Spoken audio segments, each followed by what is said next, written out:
I believe that's it. I believe we're live. What is up, everybody? Welcome to this diamond finale of Gymbreakers for the May-June format. What is up?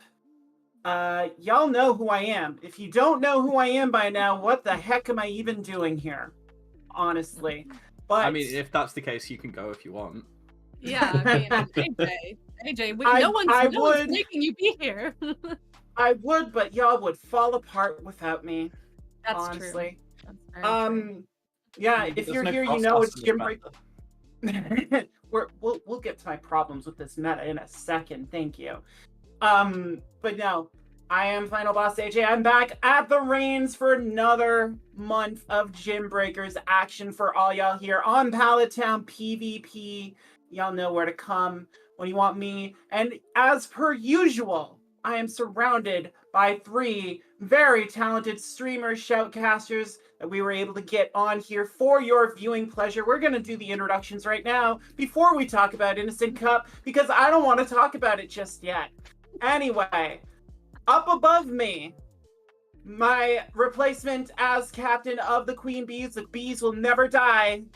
I don't care what happens with factions. Bees fly together forever. Exactly. Hurricane Kaz back for another tour of Gymbreakers. Deity Kaz, how you doing? Oh, I'm doing great. I have gotten a slight preview of these battles, and I'm so excited to see what we have going on today. I'm ready to share with everyone how exciting Gymbreakers can be. I mean, I think this is legit the first time I've been able to call Canada. So I'm looking forward to it as they face Sardinia, but we gotta balance me out, apparently. So we have the American Kaz. We have another American top left making his Gymbreakers debut. You may have seen him on Twitch hosting the late night rave parties that are always a good time. And he was kind enough to give me makeup tips before I came on. Telegraph Train making his Gymbreakers debut. What is up, Train? Hi, I'm doing well. Excited to be casting here with y'all. It's definitely something I enjoy because being able to see high quality battles and get excited about them is definitely one of my favorite parts about this game. Excellent, then you're in the right spot. And I guess to balance out the North American content, we do have our European representation from Great Britain. He's been on these streams before. He knows the deal. He is Hawkeye117, the man with the mind to balance out my, gut feelings when I battle. Hawkeye, how you doing? I'm doing absolutely fantastically, thank you, AJ. I am really happy to be back. Back in the Gymbreakers scene as well, which I'm really looking forward to getting my teeth stuck into. I've took a bit of a break, and I'm really raring to be back. I'm back on the referee team, yay! I'm also going to be doing some content writing for Normix and Gymbreakers now that that's back. So I will be sprinkling some stats. I will be sprinkling some former matchups. Anything that I can think of that I think will make this just that little bit more interesting. But we've got a doozy for us tonight, and this should be a good one. I mean, you make it interesting anyway with your presence, but glad to hear you're bringing extra to the table. So I clearly have to up my game, as well as the Canadian on here for this Canadian matchup against Sardinia, aka the Italy B team. If you're new to Gymbreakers, and you might be, here's basically how this works. Gymbreakers is essentially Pokemon Go PvP's World Cup. Every country is able to submit at least one team. Some of them submit two. In future waves, we're going to have more than two. Next cup. Next cup, indeed. But basically, these people do battle for their country, trying to get as many points in a matchup as possible. There are 8 players on a team, and you battle in pairs against 2 people from the opposing team. You do all 3 battles, you can earn a maximum of 6 points for your team if you're good enough. And then It is a race to 25. The first team gets to 25, gets the win for their country, gets to move on to the final. That is how we've gotten to this point in the Diamond Final between Canada in Sardinia. And we might have that bracket up here in a second just to show you how these teams got here in Innocent Cup. The final Silph meta, and again, I will express my problems with that in a second, but there is the bracket.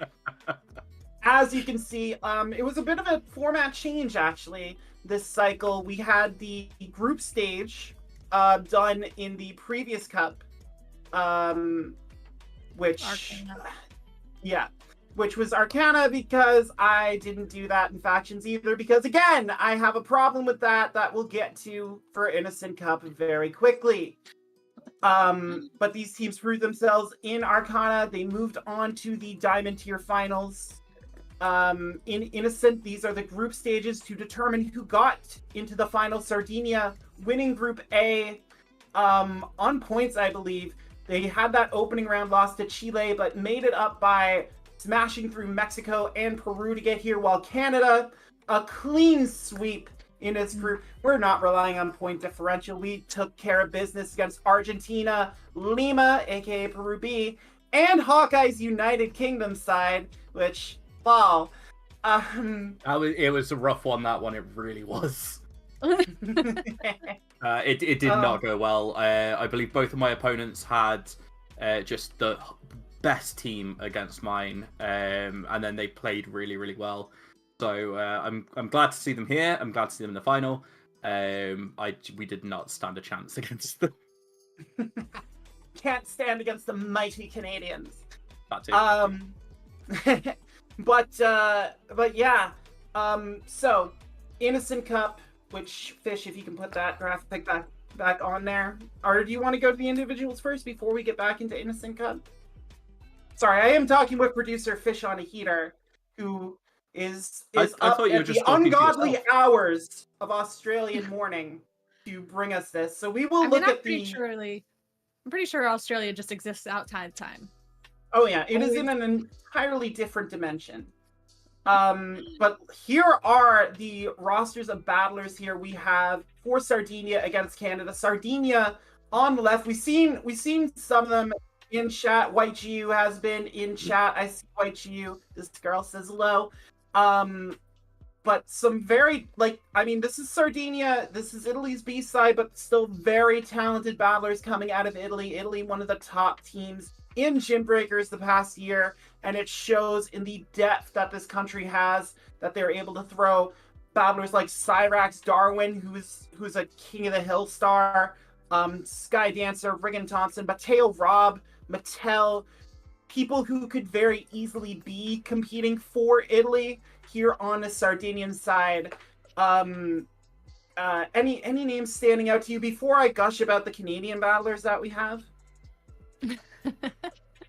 I mean, you've kind of mentioned all of them, haven't you? Yeah.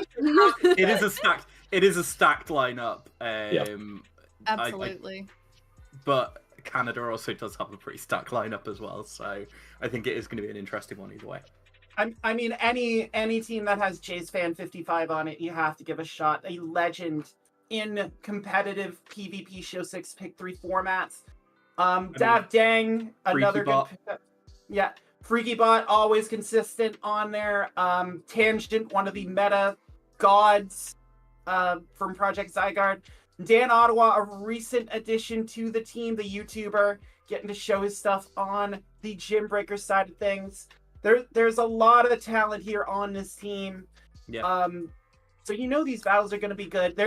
As we mentioned, it is an Innocent Cup, which I feel slighted by Silph with the whole, hey, these are the last two metas we're going to do. AJ and Ice is banned in both of them. AJ has taken the finale of Silph quite personally. It's almost like they got together and they decided, do you know what's going to annoy AJ the most? We're going to find a meta where Frostlass would be really, really good. Like, Frostlass would be queen of this meta. And we're going to ban Ice, or Ghost, or both. And we're just going to make it so that you can't have them.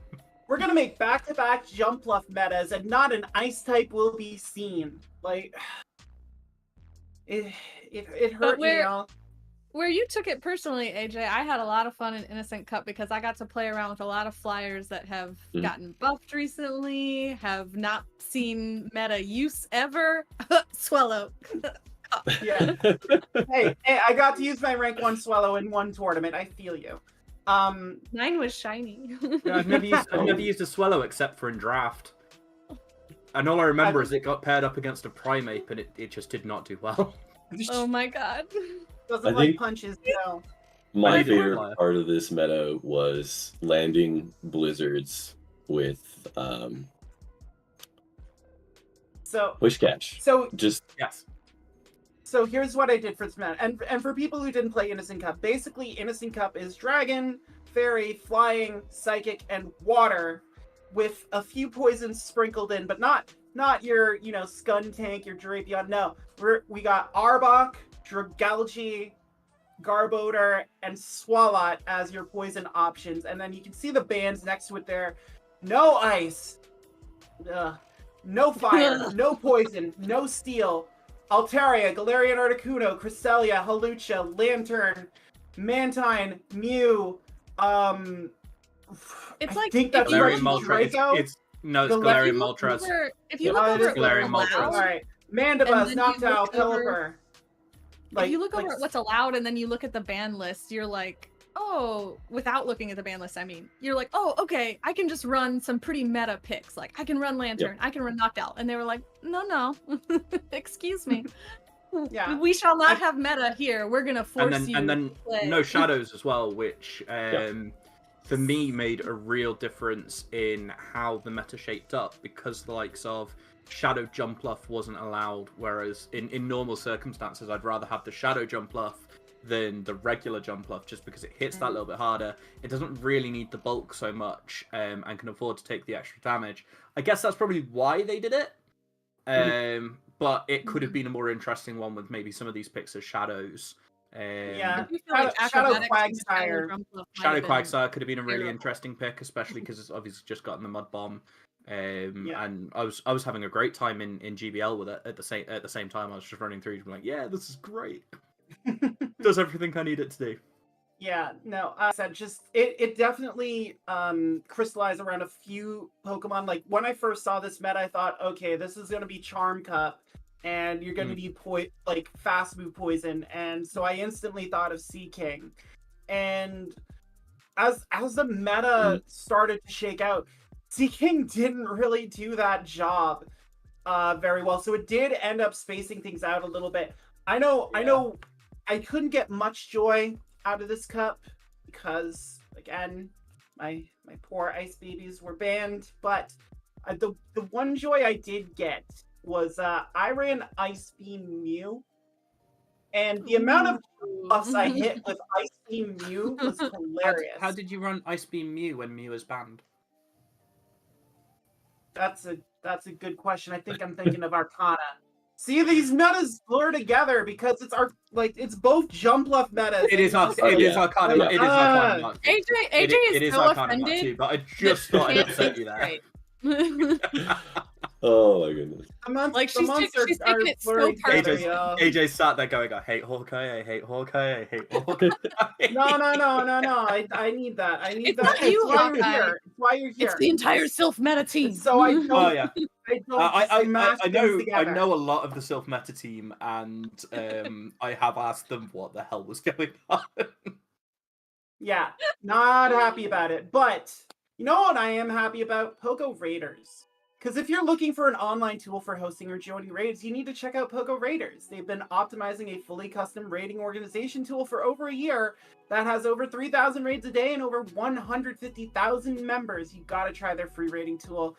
So not only do they have that, they have a dedicated community of Pokemon Go players. You can join their monthly PvP tournaments with cash prizes and find help from some of the best players in the world, along with access to infographics and information about everything upcoming in Pokemon Go. Check them out at pogoraiders.gg or on Discord at discord.gg/Pokemon Raiders. Pogo Raiders. Yeah, they're always fantastic. It's hot, by the way. It is very humid and sticky here in the studio in Canada. I mean, I say that, I know where Kaz lives. I know it's probably worse. Yeah, I was gonna say, you want to talk to me about humidity when I live in Georgia? In the United States? Don't No. at me. No, Don't at me about that. it's appropriate ice isn't here because it would melt under this humidity, but we're gonna see how some of the top battlers in Gymbreakers deal with that lack of chill in this meta and try and figure things out. We are going to throw Telegraph Train right into the fire. I know he's a rookie on this stream, but he, you know, he's a savvy veteran streamer. He knows what he's gonna do. So Train and Kaz are gonna take the first 3 battles while I go and dunk my head in a bucket of ice, because just the lack of ice in general in Chill is clearly affecting my brain to the point where I just want to import Mew to Ice Beam Jumpluff, because I've seen enough Jumpluff in the last 2 months to, you know, populate an entire field of dandelions. AJ, cool off. We got this. Okay, then take it away, Kaz and Train. Good luck, guys. Oh, I'm so excited to be here with you, Train. And we got our first teams, and they look pretty similar. Yeah, both of them have Jumpluff, Wishcash, Seeking, Hypno, a Charmer, and wow, that is about as similar as you can get without being an Literally the exact copy same, and paste. except for the fairy choice. Yeah, I guess the question is going to be whether that Clefable is going to be running Charm, or if it is going to be running Fairy Wind, so that way it can have more pressure with its charge moves rather than its fast move pressure. Yeah, Wigglytuff got a little bit of a buff too. It still only has access to Charm, but it did get Disarming Voice, which gives it a little bit of an extra edge over what it had before, which was like Charm for 1,000 years, and then maybe you get to a Play Rough or an Ice Beam. Yeah, it definitely is going to make a difference now that those Charmers are able to pace themselves a little bit quicker. But looking at this, it seems like for both players, Wishcash is looking pretty strong. Those Mud Bombs are going to be effective against everything just because of how spammy they are, except for that Jumpluff, which is going to be resisting them. So likely just going to need to pair that Wishcash with an answer for that Jumpluff, which what do you think is best out of the mons these trainers have to tackle it? I mean, Jumpluff can really only deal a lot of damage to that Zweilous with its fast move. You know, it takes a while for it to get up to acrobatics, and in the meantime, it's taking a lot of damage. So, I mean, Zweilous seems like a really strong option to counter the Jumpluff there. Seeking can also do a lot of really good neutral damage in the meantime.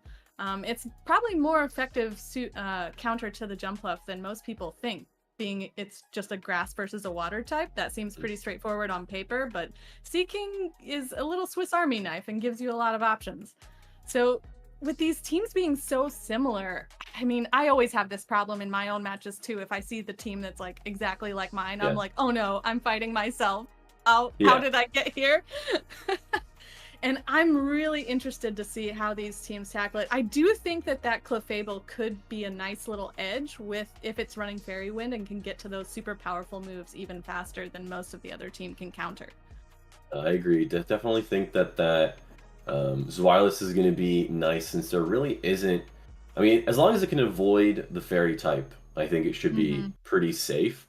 So with that, I do feel that Zweilous is perhaps a bit safer for Darwin, maybe looking at this initially, than it might be for FreakyBot, because of the that's depending on if it's running Charm or the Fairy Wind. So if it is Fairy Wind, it's maybe slightly safer because it will be able to spam out those body slams. But then on the flip of that, depending on how energy is managed, perhaps FreakyBot can use that to overfarm and maybe just tank an extra body slam and come out with a charge move ready for whatever is going to be coming in, and nothing is going to be resisting or being able to put on enough pressure that you're not going to be able to I wouldn't be surprised if we see Zweilous in the lead, like to try and pressure something out, and then they can immediately, like for Cyrax, so that they can immediately like swap out and have that as a safety in the back. But you made some really good points, and I'm really excited to get into it. So let's get our first set started. Oh wow, we have and we were both Hypno. wrong. Yes. We do at least see both trainers bringing in that Wish Cache and that Seeking. So just that third pick being Hypno. Oh, we do see that the going straight for the Blizzard. I like this play a lot. Mud Bomb is spammy, but no one's going to shield a Hypno. No, it's something that we've seen a lot in the current single type cup in the GBL. It's like you bring Hypno out to take a lot of damage and deal out maybe some chip in the meantime. They're both right here going for their largest charge moves. Blizzard on the side of Wish Cache, and then and a catch on the Seeking with an ice punch from the Hypno. Not gonna do very much to that fish. We do now see the moveset revealed for Cyrax. We still don't know what Freaky Bot is running. I do imagine it'll probably be a similar moveset since that Ice Punch is so great for the jump pluff. But we're just going to probably see some Icy Wind and some Mud Bomb spam here since they are both doing neutral damage too here. Since the Seeking has a bit of an energy advantage, this Wish Cache is going to get really debuffed before it can do any sort of damage.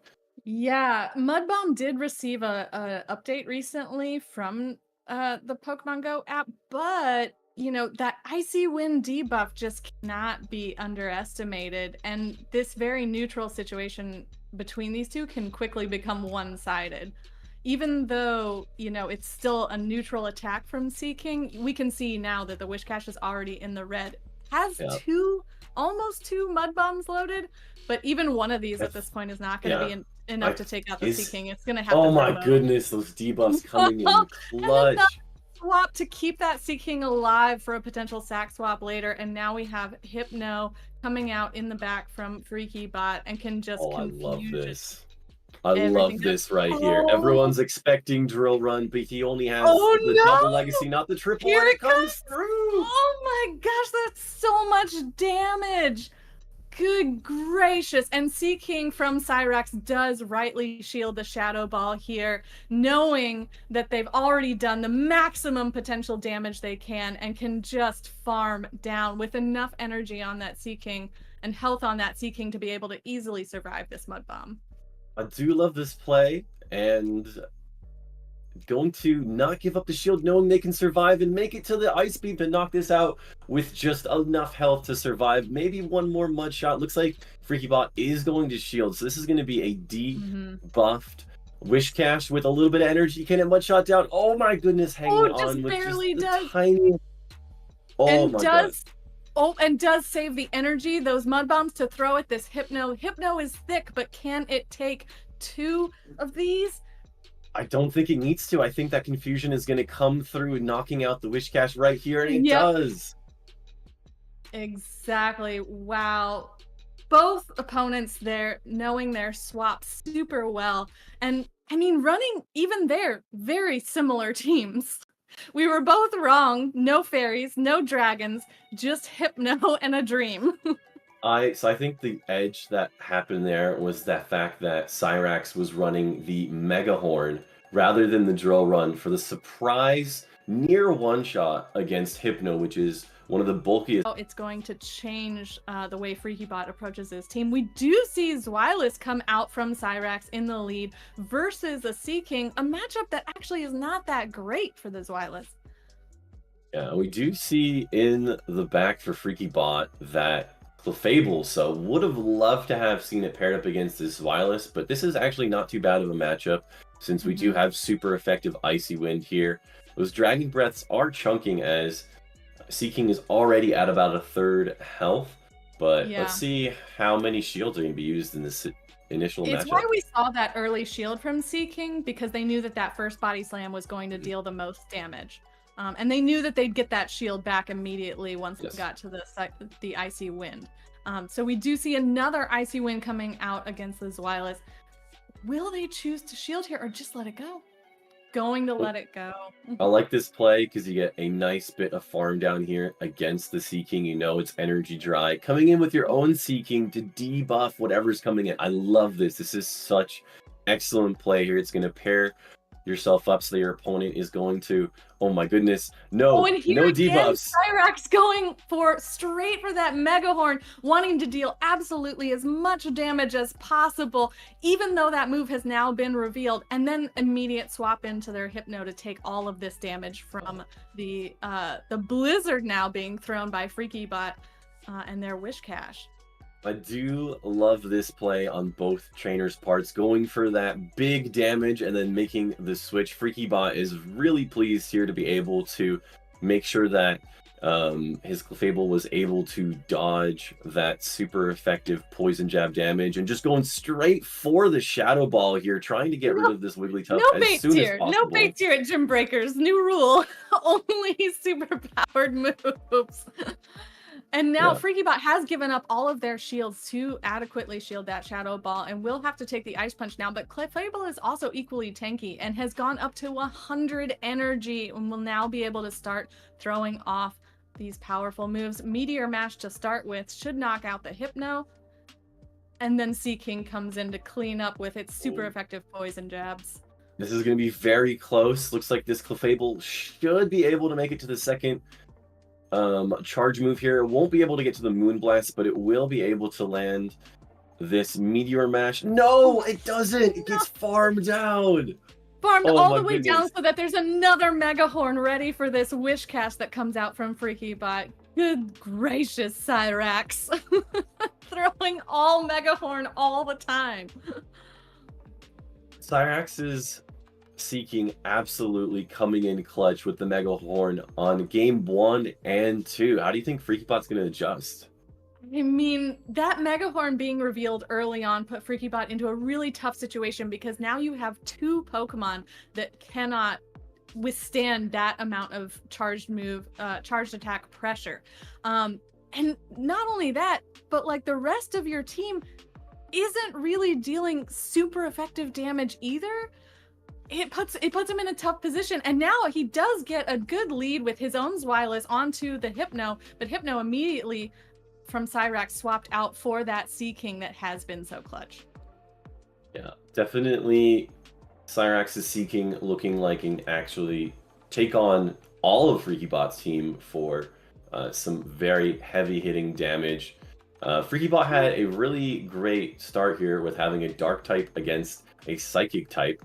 But I like the staying in, shielding a move, and then switching out to be able to try and pace this game a little bit differently, knowing that Cyrax is going to have to charge up more energy for that heavy-hitting Mega Horn than it takes to get to Drill Run. And looks like he's farming. He's trying to get a lot of extra farm, and now does actually go for the bait, and does get FreakyBot's last shield. Oh my gosh. And now it's going to be a race. Oh my goodness. Does get to the Mega Horn in time, winning what I believe might have been a charge attack priority against the opposing Seaking. So now Hypno can come back out with from FreakyBot and get 1 confusion worth of damage. And gets a Hypno face off here, but there are no shields left in play, and FreakyBot does get to the Shadow Ball first.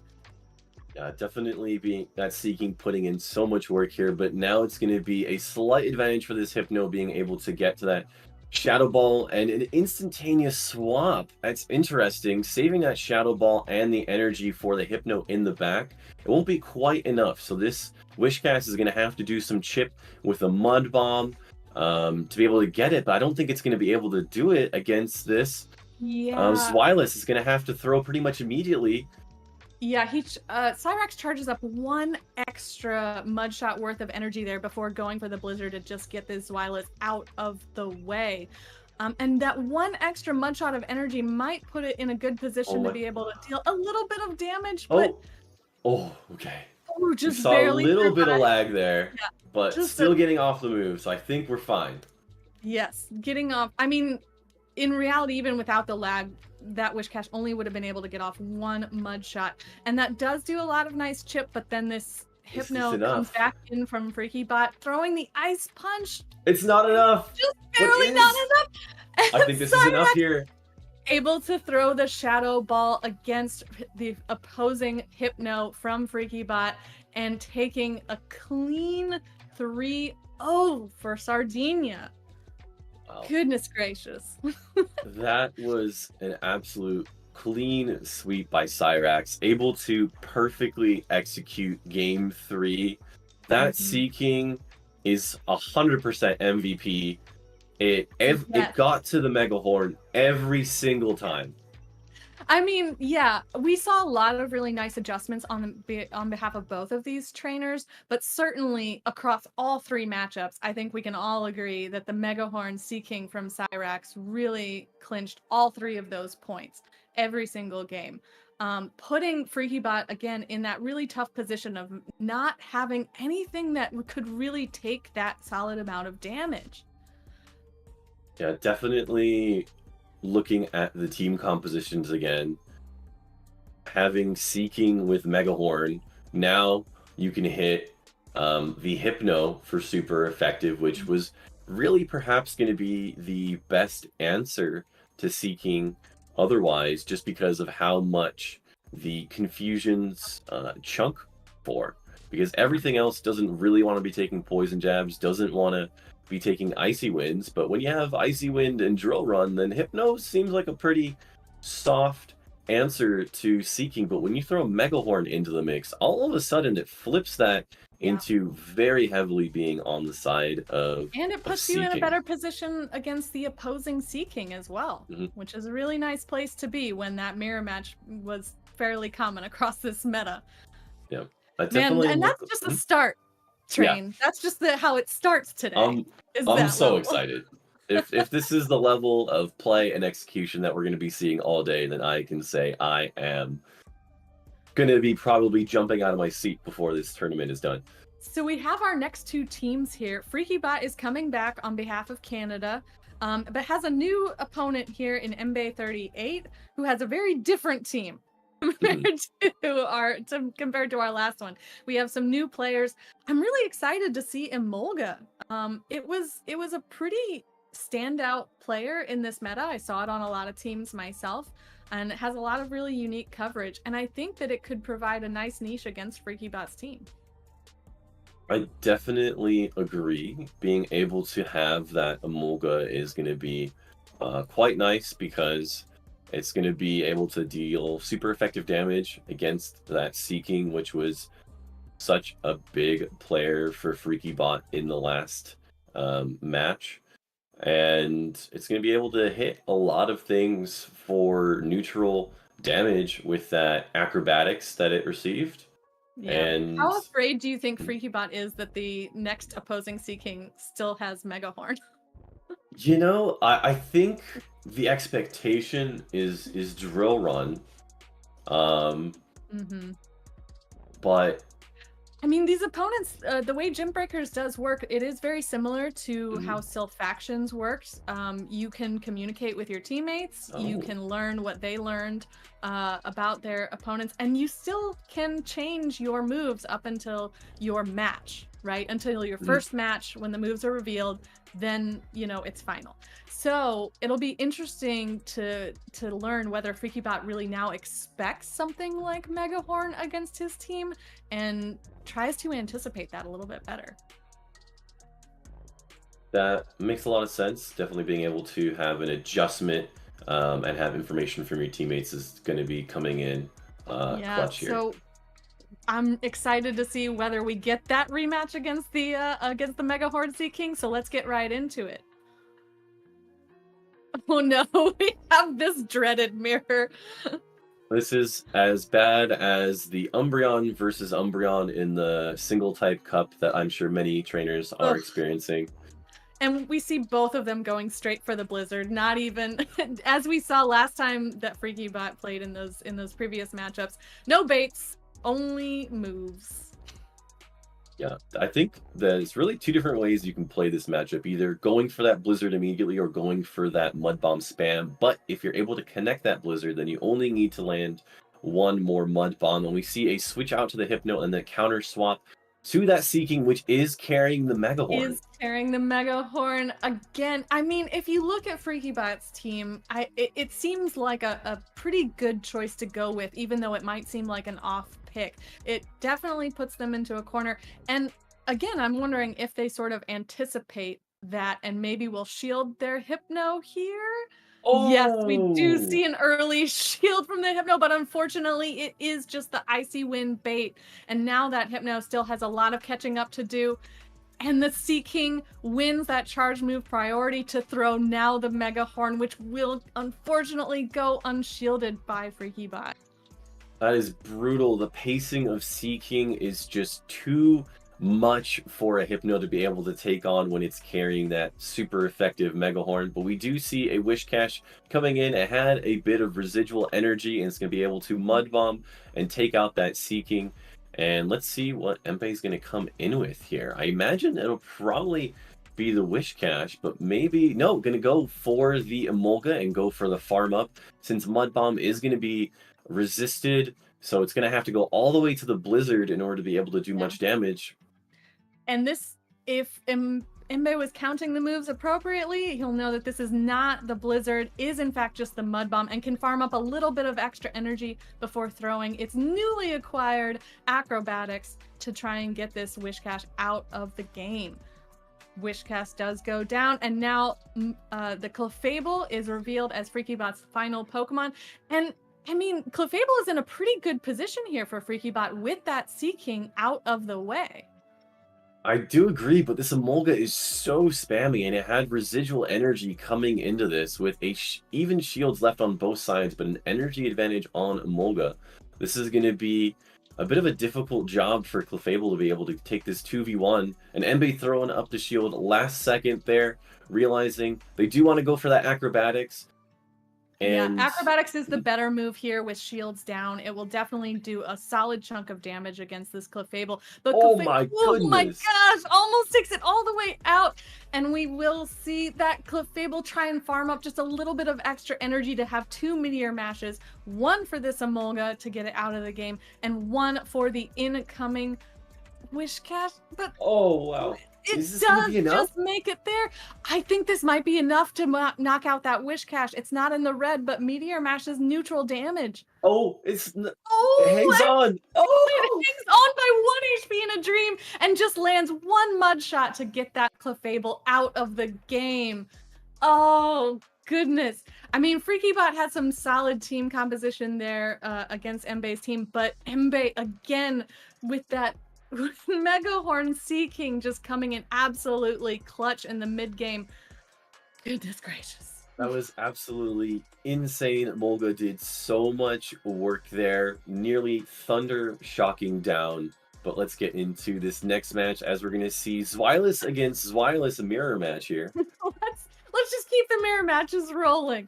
Goodness gracious. And I mean, this is a really interesting matchup because as you can see, Dragon Breath absolutely chunking away. They are both already at 50% health. So we do see a shield come up from FreakyBot against the opposing Body Slam, and will charge up a little bit of extra energy before going for their own Body Slam in return. Yeah, I do like this play of not going for the CMP, but going for the residual to see if they can get a farm down and a bit of an energy advantage into the next matchup. Giving up a shield. Yeah, giving up a shield, but do have a slight energy advantage and swapping out immediately into the Hypno so that they don't have to take any additional damage from the Seeking. Yeah, with a shield down, though, this is going to be a bit of a scary situation since that Mega Horn is doing so much damage and it does connect here. Mega Horn here. I mean, the last game they baited first and then did the Mega Horn second, so you think maybe that's what they'll do again. But no, Embe throws the Mega Horn first, trying to get this Hypno absolutely out of the game, and puts up a shield against their Seeking, knowing they can Poison Jab down. Some nice extra farm on that Seeking to put it in an even better position for whoever comes in next. Yeah, definitely having a lot of pressure put on FreakyBot, being a shield down, knowing there's a Mega Horn threat in the back. Looks like we are going to see a comfortable no shield here, as Wish Cache is a bulky, tanky Pokemon, and probably a bit of over farm here. Mega Horn does take out half of his HP, though. I imagine we'll see a Yep, nearly double up on the Mud Bomb, so that way that this Wish Cache can go into the next matchup with a bit of residual energy. And I mean, Wish Cache with a little bit of extra energy in this particular meta can be so threatening. And we see another mirror here in the back, Wish Cache on Wish Cache. And I mean, FreakyBot had the energy advantage, but that doesn't really help too much going into this matchup, and go straight for the Blizzard here, trying to get what I believe is the last shield from Enbei. yes, correct shield there. This is going to be very difficult now. Does have a shield remaining, but it's only going to have to be 2 Mud Bombs to take out this Xylas. Actually, as I'm looking at the health of this Wish Cache might even be able to Mud Shot down this Xylas, so it's going to have to go for back-to-back Body Slams or a Dark Pulse. This is going to be very close. I'm not sure even 2 Body Slams back to back. I mean, maybe the Dark Pulse with some additional Dragon Breath damage would be enough to do it, but the Wish Cache from Enbei already has another Mud Bomb loaded and will be able to take this Xylas out of the game. Yeah. Did their Wish Cache leave with any energy? No, and I think it's just going to take a few Mud Shots from Enbei to get FreakyBot out and their Wish Cache out of the game. Yeah. Poor FreakyBot just getting absolutely mauled by opposing Sea Kings. Yeah. And can't seem to find too much footing to adjust to that Megahorn pressure. Definitely the early shield in that game made it so difficult and put FreakyBot in such a difficult position so that Sea King was going to be able to pressure either heavy damage or that last shield out. And we do see FreakyBot bringing that Sea King in the lead, this time up against the Xylas. A great matchup for FreakyBot, having that Icy Wind, but not too bad of a matchup for the Xylas as it is able to Body Slam spam. So I imagine we'll get to see an early shield. And letting this go. Yeah, FreakyBot chooses not to shield that first Body Slam, does get a significant chunk of its health gone, but now able to throw this Icy Wind and almost knock out the Xylas, who also chooses not to shield. And then FreakyBot brings in their Wish Cast to get a little bit of an energy advantage over their opponent's potential swap incoming. I do like this adjustment by FreakyBot. Realizing that last game, what made the big difference was giving up a shield early, knowing Sea King can survive, so letting it just go, taking that extra bit of energy, but the Blizzard is correctly shielded. Yes, and we do. Yes, we see a Wish Cache mirror here again, and FreakyBot with that energy advantage was able to throw the early Blizzard and got the shield, and now calling the bait from Enbei and successfully taking that Mud Shot damage, and will now let the Wish Cache go, or is going to give up a shield to protect some energy. Oh, wow. No, letting that Wish Cache go. Oh, you've done your job. Gonna put it all on Xylas here, as Xylas is just gonna have a lot of fast move pressure for this team. Maybe FreakyBot is expecting to see that Sea King in the back, since it has been the absolute bane of their existence in this matchup, and just going for the straight Dark Pulse here. Wish Cache having enough energy, but going for the Mud Bomb spam is going to have to put up shields to keep this Xylas alive. Yeah, I mean, FreakyBot has, like you said, put a lot of investment into this Xylas in the back, and now that that one Mud Bomb has been thrown from Enbei, they know that they can safely take one more, and they don't need to shield. So even shields now with Xylas against this full health Sea King. Will it be able to do enough chunk damage before it gets poison jabbed all the way down? I mean, that Xylas is in the red already. Yeah, this is going to be interesting. Both trainers do have a Pokemon in the back that they could potentially catch with. Oh. Ooh. And we see the Sea King now going for the Icy Wind, and FreakyBot throws up a shield to protect all of the energy, doesn't quite have 2 Body Slams, immediately swaps to their own Sea King to try and take that next move. But now Enbei's Sea King is almost going to be able to farm down. And no shields left in play. FreakyBot's Sea King will get Enbei's out of the game, and will just take one Dragon Breath.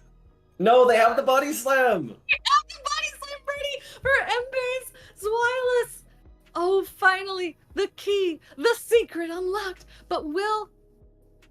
Yes, okay, that does secure at least 1 point for Canada so far from FreakyBot in that last game. Finally investing all of their shields and energy management into that Zweilous, really paying off for them that last one.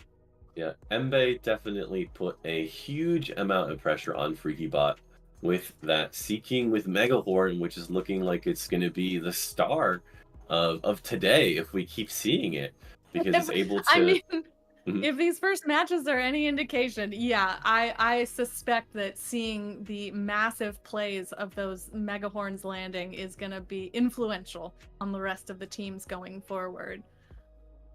Yeah, definitely glad to see that FreakyBot was able to find the adjustment necessary to take it on, just put on the fast move pressure, if not with Hypno, then with Zweilous. So we'll have to see how trainers adjust, as Hypno is not as safe as a swap in response to Seeking as they might think. Not when we've seen so many Megahorns land. Good gracious. So now we do have 2 new opponents here. On the side of Canada, we have Dave Dang, and on the side of Sardinia, we have White Gyu. And I mean, we see some new players here enter the field. The Alolan Raichu on the side of Dave Dang, and over on the side of White Gyu, we have some that we've already seen, but kind of in a new combination. What do you see here, Telegraph Train? Yeah, White Gyu is running the double flyer strat with 1 bulky, 1 glassy of Emolga and Jumpluff. I definitely like that, being able to put pressure on your opponent by either having them have to throw their energy or put their shields up, depending on how you're wanting to do it. And then having a nice balance of those charge move spammers by having some fast move pressure from that Zweilous and that Seeking. I mean, they've chosen 2 flyers that don't necessarily fear the Alolan Raichu either, which is an interesting combination, because usually you bring in the Raichu as like a major check to flyers, and here I'm just not sure it has much room to move around except for potentially that Seeking. Yeah, I am curious to see if this Raichu is going to be running Volt. I assume Volt Switch, since it is a very heavy hitting fast move. But curious to see if he'll be running Wild Charge and Thunder Punch, or if it'll be Wild Charge and Energy Ball, just so it can have a more solid matchup if it does get matched against the Wish Gash, which we are seeing being brought in lots of games. Yeah, the sort of off-meta move pick of Energy Ball and potentially Thunder Punch might send a lot of people into a fuss about what to, how to play against them, because Raichu is another one of those Pokemon where you might think you know what moveset it's running, but you don't really know for sure, and it could hit really hard if you let a move through. Yeah, but it looks like Megahorn on both sides would be the play once again. Once again, we'll have to see if the Sea Kings here. I mean, these are 2 new opponents. Let's see if Megahorn comes out for one or perhaps both of those Sea Kings. Are you ready? I am, yes. Let's get right into it. So we see in the lead Jumpluff on Jump. We continue our trend of seeing only mirror match leads, except for like one game in that last one. I expect to see, yes, looks like Yu is also similarly expecting David Dang to be able to win CMP because shinies do more damage. That's true. That's a well-known fact. And so both of the opponents here. Yeah, both of the opponents here going straight for the acrobatics. I mean, there's not really many bait potential from Jumpluff here, as both moves charge up at somewhat the same time. So knowing who wins the charge move priority event is going to be key knowledge going forward. Will White Gyu protect? No, going to go ahead and let his Jumpluff go. Okay, this is going to be an interesting play here, since we do see an Emolga. Oh, fearing that massive farm down, coming in the Wish Cache, but this acrobatics is going to absolutely chunk. We saw this in a previous matchup where it takes out almost half of Wishcash's health. Oh my goodness, more than almost like 60% of Wishcash's health just gone there from the acrobatics. And we go from one mirror match to a little bit of energy gain on the Emolga, and then the swap out from White Gyu into their own Wishcash, and will take a blizzard as vengeance for that acrobatics landing from the Emolga. And we do see a shiny flex on both sides here, with the jump pluff on David Dang's side and the Wishcash here on White Gyu's side, reaching for that blizzard but not quite able to make it. Energy ball is just a little too quick to get there. I mean, Dave Dang left that first matchup, that lead matchup, with a little bit of extra energy already on their jump pluff, so they did have the slight advantage. But now they're in a position where they have to shield or the jump pluff will be gone, and they're going to just let it go. Coming in now with the Sea King and going to try and get some nice farm, but this Wishcash is absolutely loaded on energy.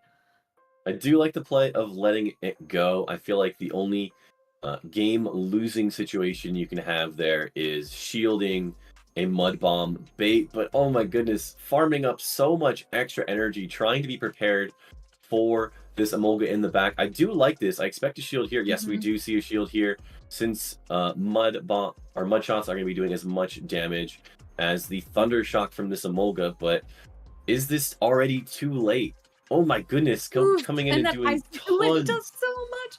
But Emolga charges up the energy to that discharge so quickly, and it can't quite get to 2. Will throw the first one here to try and get the final shield from Dave Dang. Will he give it up? Yes. Will protect that Sea King to get that last charge move off. And Sea King reaching for that mud bomb, or I'm sorry, Wishcash reaching for that mud bomb, can't quite make it before another charge move coming up from this Sea King. And still the Sea King has enough energy to throw another Icy Wind, ending that first match. Oh my goodness.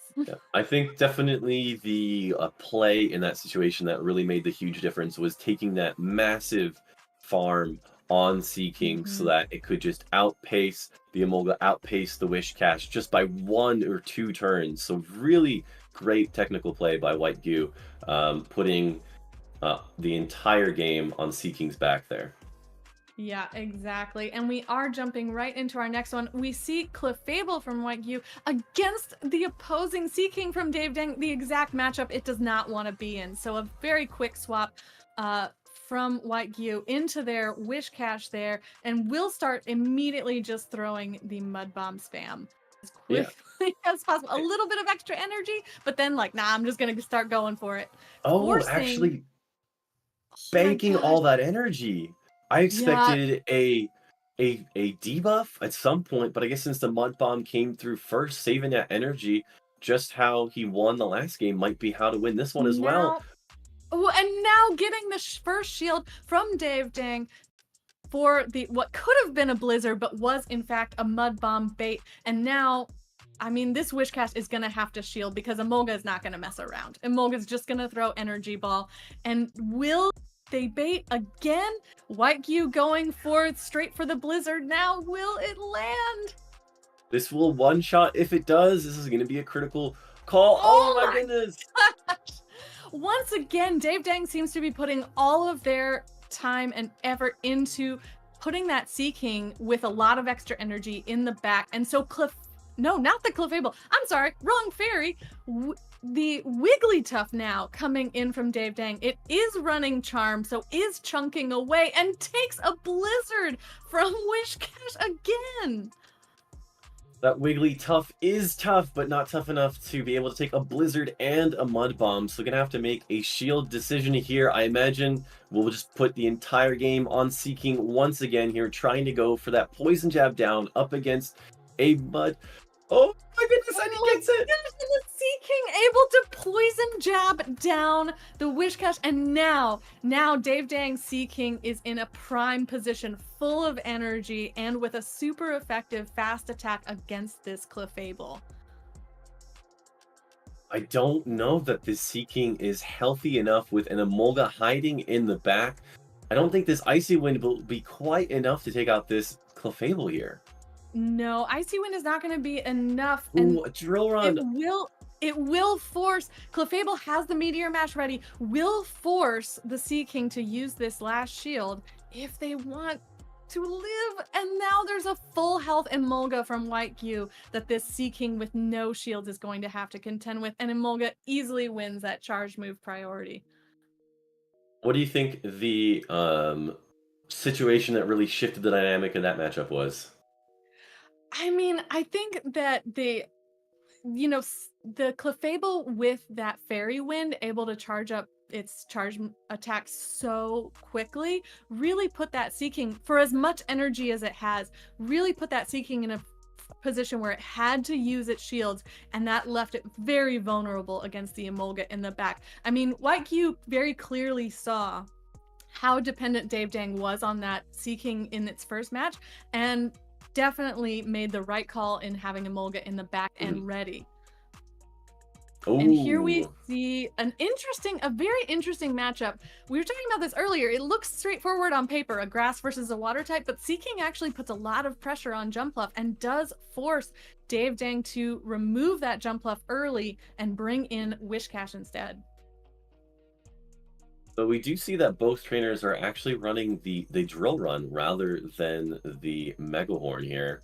And we are going to see sort of more play that I expected with this seeking of that Icy Wind debuff and a switch into a mirror match. This Wishcash coming in now up against this Wishcash to be able to avoid that Jumpluff matchup. And since now the opposing Wishcash is debuffed, is going to be able to farm up a bit of extra energy, taking that Blizzard comfortably now, and have some residual to put some pressure on that Jumpluff. And we have seen the Blizzard connect before, and it's going to be interesting to see if it's a bait or straight for it.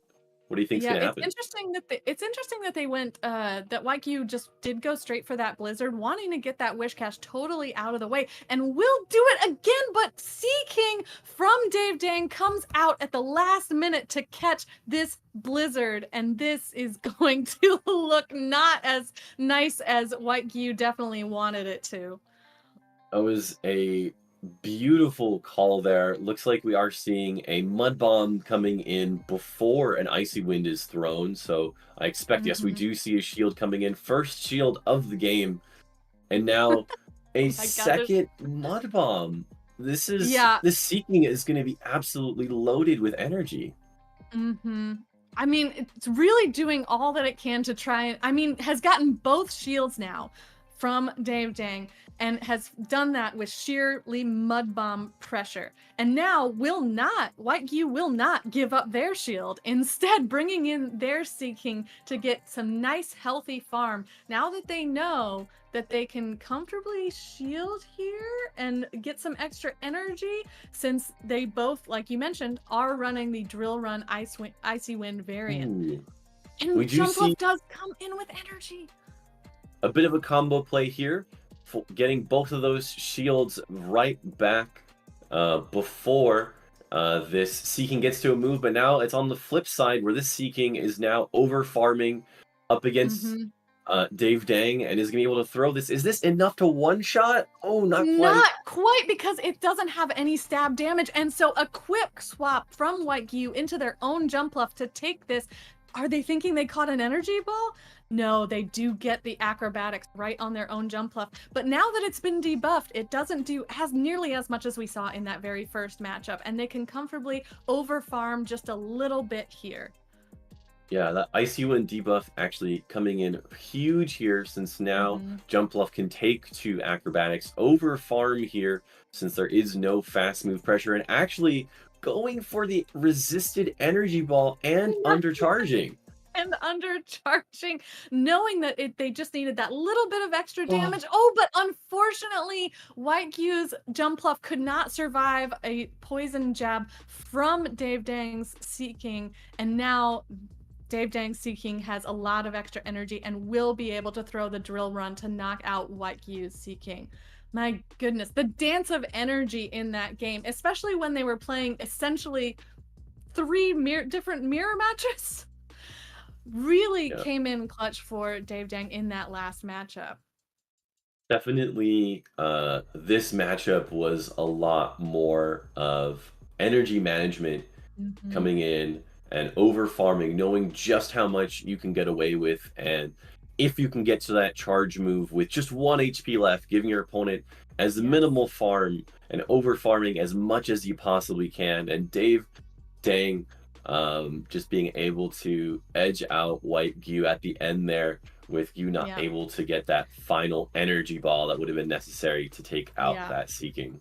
Because energy management isn't just about managing the energy onto your charged attacks. It's about knowing how much energy you can take from the opposing fast attacks.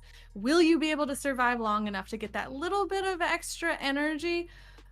And these battlers here have such fine knowledge of their Pokemon that they know exactly how many charge moves they can withstand, as we saw in those mirror matches between the Jumpluff and then the Seeking. Goodness gracious. My heart is pounding after those first set, and we do have 3 points for Canada now versus the 6 from Sardinia. So we do have a little bit of an advantage over on the Italian team there, but still anyone's game at this point. And as we were just talking about, the energy management has been so intense. I really do wonder how our next matchups are going to adjust. I'm excited to see the next set of battles here. I think we'll be taking a break. Yes, we will. We need to take a break. My heart is pounding. we'll get to be jumping out of our seats quietly for this next set of 3. Take some deep breaths and watch as our fellow casters get to take it away now. AJ and Hawkeye, back to you.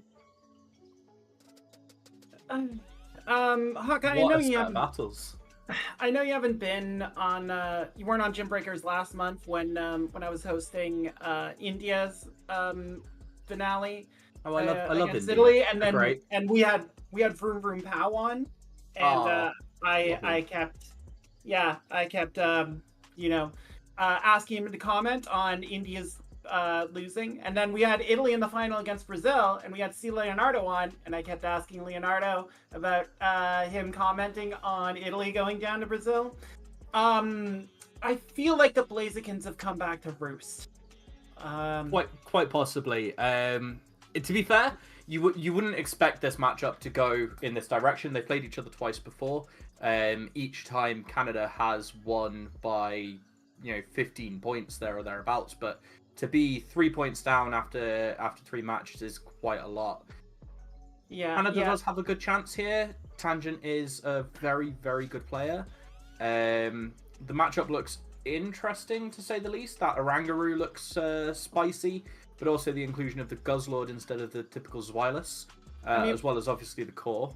Yeah, it is a completely different set of Pokemon we are seeing in this battle. And Tangent 444, one of the meta gurus in terms of just Pokemon Go PvP, going a completely different way here. We see the Swalot, which we haven't seen a lot of. We haven't seen that direct poison counter for fairies. Swalot coming in here, packing Ice Beam as well for Jumpluff. We see Jellicent in here. We haven't seen a lot of ghosts so far, Hawkeye. Jellicent also able to run that double nuke with the Ice Beam and Shadow Ball. And then Quagsire, we touched on Quagsire in the open, a Pokemon that would probably be more popular if Shadows were allowed in Innocent, but it's Innocent. You can't have evil and Innocent. It's still going to do it. You can't have Shadow. You just have, giant Dark Dragon Ultra Beasts in here. That's hey, I like Guzzlord. I like Guzzlord. The Jellicent's the one that I think I'm most interested by, as a very solid wall to Seeking, Whiscash, Clefable. Obviously capable of packing that Ice Beam to damage the Guzzlord and the Jumpluff.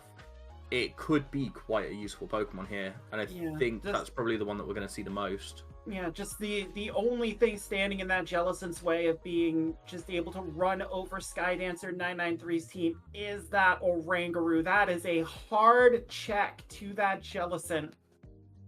Depending on the fact, because it could be Hex, It could be running. It could be running Surf as well. It might not be running Shadow Ball. If it's running Surf Ice Beam, maybe it's not as hard a wall against the Seeking, but it's not completely walled by the Oranguru. Or it could just be an old school Bubble, Ice Beam, Shadow Ball, Jellicent. But I think this is one of the things that's really interesting about that Pokemon. There are so many different variations on the moveset. And of course, speaking of different variations, what about Hypno? Yeah, I was gonna say Tangent's got a couple of Swiss Army knives there. That Hypno moveset could be key. You look at Skydance. Yeah. What moves would you want on it? I'm Fusion, obviously. Yeah, well, yeah, no, I'm a Zen headbutt Hypno. You're a Zen headbutt girl, are you? Right? Okay, that is. I am now no longer worried about battling you in the future. Yeah. We'll have to see. I think Thunder Punch is there for Seeking, and then probably could be Psychic just to have some nice nuke potential.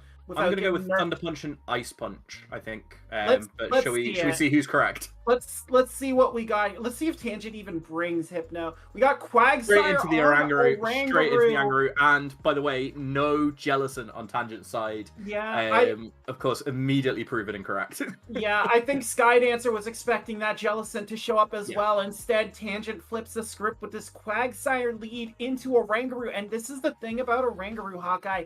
Very slow Pokemon. We've seen that in Hypno. Very Oranguru's even slower.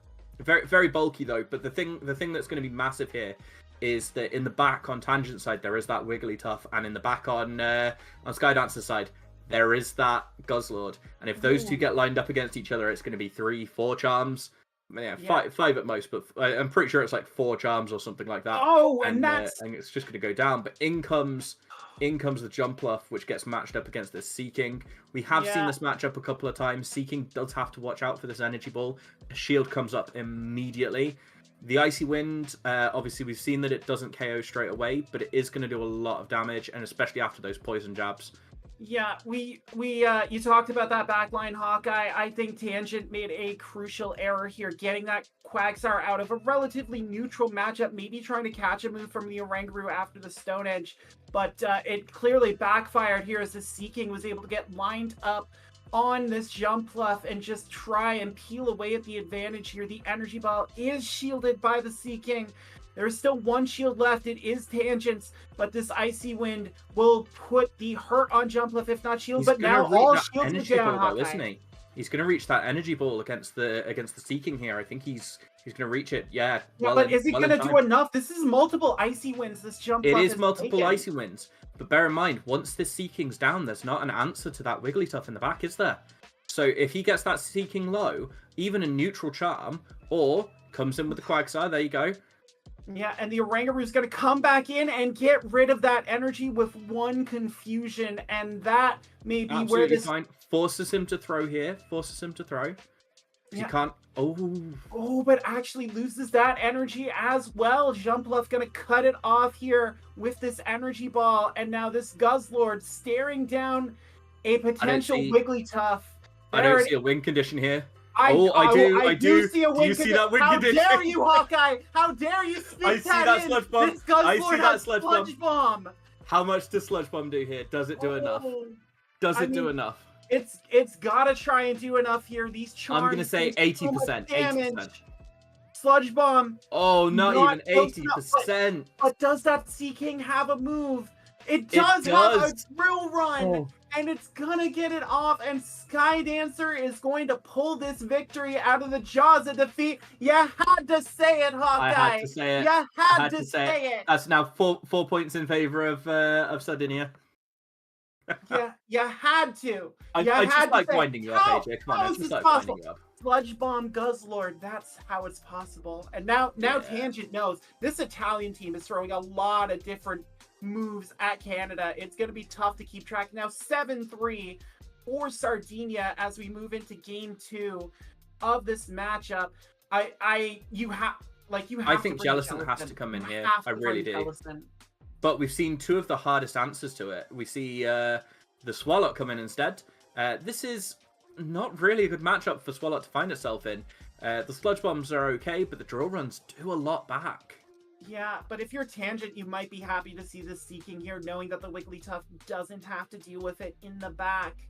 And we can see Skydancer's backline. That Guzzlord is taking a well-earned break. It's taking a nap, but there's a Clefable in the back instead, which means that Wigglytuff doesn't have as nice a matchup as it did previously, because the Clefable, if it is running Fairy Wind, it's going to be spamming those Meteor Mashes very quickly. It's one of the reasons why Clefable was generally picked over Wigglytuff in this meta, was because of the fact that it was able to beat the other Fairy types. And Tangent's just going to let that Swalot go down. No shields on either Drill Run. And a Mud Bomb is caught on Clefable here, keeping that Seeking alive, keeping that energy safe, Hawkeye. That energy that was so vital in game one. The combo play in game one was the key, and I think that Skydancer recognizing that may well still be the key for winning this game. Yeah, exactly. This Quagsire going to spam out Mud Bombs as quickly as possible, but without the evil in its heart, Clefable can easily tank a couple of these. Still, all shields remaining for these two battlers. First shield played by Tangent. Yeah. The attack debuff here would be absolutely critical. No, he doesn't get to it, so that's good. Off is an Italian, Hawkeye. There are no Moonblast debuffs here. So thought I'd give it a try. That Mud Bomb is going to get rid of Clefable. So two shields left. That Oranguru is probably going to do a lot of damage here. Yeah. Although, but that Wigglytuff is going to do a lot less than the Wigglytuff. Yeah. Yeah. I was going to say that Wigglytuff now has a path to freedom here, knowing that the Oranguru is back there. Skydancer revealed the entire lineup. Quagsire's Mud Bomb is going to go through, get a little bit of quick damage. And now can this Wiggly get rid of it? No, the Seeking again, finding a move at the death. No shield from this Wigglytuff, and now these I think the no shield's the correct choice, but the attack debuff there is just now so brutal. The charms are going to be doing so much less. And another confusion through there. Tangent maybe thinking a charge attack priority would happen there. Instead, a vital confusion for Skydancer. I think Skydancer's looking to confusion down and double foul play the Quagsire here. Yeah, or maybe Psychic. All the energy in the world on this Oranguru. And I think Tangent knows that that Quagsire not going to be able to last long enough with the confusion damage. Oranguru takes it out. That's that's brutal. Another point for Skydancer. That was very well played by Skydancer. Closed that absolutely brilliantly. Adapted well in recognizing that the Guzzlord was the weak link, switching to the Clefable to handle the weak link, but also recognizing that the win condition was Oranguru with 2 shields. Yeah, just too much. And getting that Icy, when we said that energy on Seeking was going to play a vital part, it did, debuffing that Wigglytuff enough that the Oranguru had time to work, had time to get that energy. Honestly, I think it's why Charm is worse than Razor Leaf, because of being 3 turns, not 2. It is, and the timing plays into that as well. We saw that with the Snuff Confusion. Now we're seeing Jumpluff on Clefable in the lead. This is as neutral as you can get, basically. Quite a neutral matchup. I'd be quite happy to see this if I was either player, and then you can really look to see how you want to play it out. No attack debuff, obviously, really useful. The Jumpluff going for the Energy Ball. I'd say Acrobatics was probably a little bit better. Oh, there's that Energy Ball debuff though. It shows up 10%. Are you kidding me? More like whenever the Jumpluff wants. So Tangent forced to shield. To save the energy, but also preserve the health on Jumpluff. Getting the Energy Ball off. Skydancer now has a choice on whether or not they want to shield and fight for switch, or just sack it, take the shield advantage, come in with that Seeking probably, get a couple of poison jabs in. Yeah, we've seen how good that combo's been for Skydancer in this matchup, and Seeking is going to... I'd imagine that Seeking's just going to shield once and farm all the way down. Yeah, I think that's the strategy. There it is. There's the shield. And it's going to get lined up against the Quagsire in the back here. And there is still that Wigglytuff. Yeah, Tangent leaning on the Charmer yet again in the back. Jumpluff goes down. This Seeking is absolutely loaded. And in comes Quagsire to try and deal with it, resisting these poison jabs. So would you be throwing the Icy Wind, or you'd be going straight Drill Run here? I'd be throwing the Icy Wind. I'd be I'd be at least trying to soften this up. Maybe get Tangent in the mode of shifting out with that icy. So I think for me, I'd look at it and go throw a drill run, take the damage, because when I switch, they're always going to switch out anyway.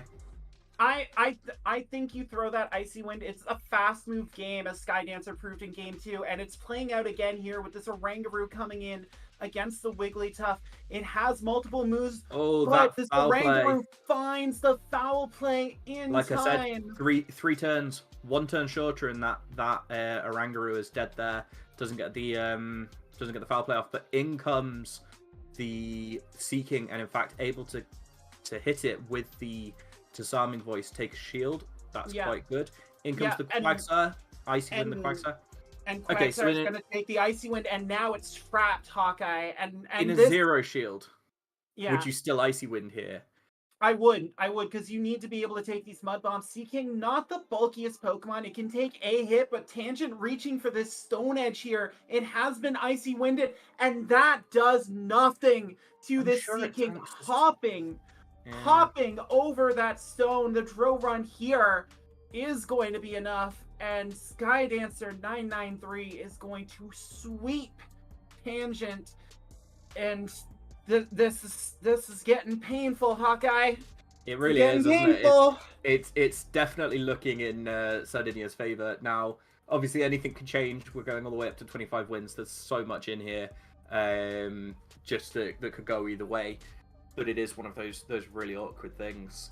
Yeah, and we didn't see the Jellicent once from Tangent. Nope. That Oranguru. Nope, we were completely wrong there.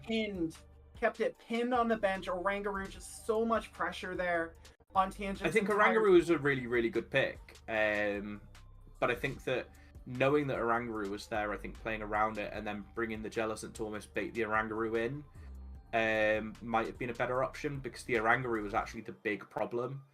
If Tangent had been able to pull the Oranguru in and then deal with it the rest of the way, like maybe there'd be, the Oranguru was countering the Quagsire, for example. Maybe if you bait it in with the Jellicent, the Quagsire's able to clean up on the Seeking or something like that. Yeah. Should we look at what the next matchup has for us? Another 3-0 in Sardinia's favor. let's hope not. That giant lever that I'm just cranking, just to turn you into a Jack in the Box. It's all right. It's all right. You know that everything you say about Canada in this one applies double to the United Kingdom. Oh, I know you guys beat us. It's fine. Yeah. I'm fine with it. Anyway, Dan Ottawa YT, a YouTube streamer coming in for Canada, bringing that Araquanid, as Hawkeye mentioned. However, Riggin Thompson on the other side maybe has one of the answers for Araquanid in that Gliscor with that wing attack damage and the Night Slash boost. That again, in Innocent just seems to always come up. The boost rates are heightened, Hawkeye. That being said, the Bubble Beam is just as good coming back. The Gliscor probably puts off the Raichu a little bit more. Because of the ground typing, because of the Dark Night Slash, kind of puts it in place, which means that the Raichu isn't able to handle that Seeking as well as it would be normally, which means that the Fairy type of Clefable is now a little bit more in play, which means that can handle, the Clefable on the other side, the Hypno. It can do a lot of damage to the Whiscash. It's very neutral into the Jumpluff. So I think that a core around sort of that Araquanid and Clefable, I think would be, and then obviously like Seeking or something like that would be where I'd be looking here. And I think this is a good opportunity for Dan Ottawa to pull some points back. I could see that. I could also see an Araquanid Zwilus backline, using Araquanid as the safe swap to maybe lure out a Gliscor, lure out Clefable if it's there, since Clefable resists Bug Bite. Try and get that onto the field and then clear the decks for Zwilus to just come in and Dragon Breath through. Something like a Raichu lead and then an Araquanid safe swap or something like that. Yeah. Yeah, no, I like it. Or a Jumpluff lead as well. Yeah. Might also work in that instance. Shall we see what they go with? Let's see what we do. We were moving it along. We got so we're Seeking into Gliscor, so this is a really interesting one because of the Icy Winds. I see that backline, Dan. I see you. Yeah, you were there. Well done. Although we got the we knew the Araquanid was coming because I think it's just fantastic. This is one of those really interesting matchups because they get to the move at the same time. Normally what will happen is the Gliscor will switch out before it throws a move, effectively bank the energy. Now, obviously, Riggins not chosen to do this, but banking the energy so that you've got it before it's debuffed. That was a bad shield. However, it is going to get one back in terms of the CMP tie here. Despite the fact that Gliscor has a phenomenal attack stat, apparently Seeking wins CMP here. Yeah, and it's not as good an attack stat as you think. Gliscor are actually more defensively weighted as a Pokemon. It's just the typing. You just hit it with ice damage and it melts. Gligar. And there's the shield on the Earthquake. All energy gone on this Gliscor. I expect a catch here. It's a very easy catch on the Icy Wind. There you go, straight into the Whiscash. Yeah, but this is great. This is great for Dan Ottawa. Not only do you get this Whiscash in, you get it debuffed, and you have the hard wall in the back. Catch on the Araquanid after building up to the Icy Wind, or just shy of the Icy Wind. Yeah. There's the catch. That was, you know, Dan's got a really, really commanding grip on this battle at the moment. He's got the hardest of hard answers. He's got no shields in play. You know, it would have to be Clefable in the back for it to be anything remotely concerning at the moment. Yeah, and when you have a Pokemon that's based on ice damage and ground damage, Araquanid, the worst thing you can see is any Walrein player in Open Great League that ran into an Araquanid found out you can't do anything to this giant bulky bug. Do you find it's the same with Golisopod now that Golisopod's seeing a bit more play thanks to Liquidation? Not as much in Great League because Golisopod obviously I'm thinking maybe Ultra League. Yeah, Golisopod not as attack weighted. The Bug Buzz gonna clear out that Whiscash. By the way, Araquanid, look how distracting you there. Is. Yeah. Just for a fun piece of information, Seeking's attack stat is around 123 and Gliscor's is at 115. So it is a little bit closer than you think, but it's not too bad. Yeah. Now this Bug Buzz is going to do a fair chunk to that Jumpluff. Was gonna say Backmon for Riggin is Jumpluff, and it doesn't really want to see Araquanid either. And another defense drop on the Bug Buzz. I told you the boost rates were high. What do you do here? When the Araquanid goes down, do you come in Seeking and Icy Wind to KO, or do you come in with Zweilous and build up energy? I think you come in with Seeking. You know that Gliscor is basically not a threat. If it gets to a Night Slash, you know you're going to take it. Yeah. Seeking coming in, just not messing around. This Icy Wind will clear out Jumpluff. And you can see Dan Ottawa reaching for the Zweilous. Knows it just needs a body slam. Even an Earthquake's not going to be too much threatening here. Seeking in the back still going to beat it to... Yeah, and Zweilous actually tanks the Earthquake. It does. It was nearly, if he was a little bit further off the body slam there was a small window for a win condition where Riggin was able to wing attack down and be ahead of the Seeking for the Night Slash to KO. But it's, you know, so that was a little bit closer than I would have liked. But like I said, a really good opportunity for Dan to pull some points on the board. As we expected, the Araquanid and the Zweilous came in, so that's a really interesting... Good call there. Good call. Thank you. I have to prove I know something and I'm not just loud. Most people would have gone with not just a pretty face, but you went, no, I'm not just loud. It's fine. No. I know I'm not a pretty face. Don't worry about it. I'm fine. Don't do that whilst I'm drinking, please. Right, so we see the Zweilous into the Whiscash. Interestingly enough, Whiscash is also a good Zweilous answer because of the blizzards. But you have to hit it, Hawkeye. You have to hit it. And these Dragon Breaths just add up. Look at that. Yeah. So, good counting there from Dan, as I think we'd come to expect at this point in time. Yeah. Dan knowing that he reaches the Dark Pulse the exact same time that this Whiscash can threaten the Blizzard.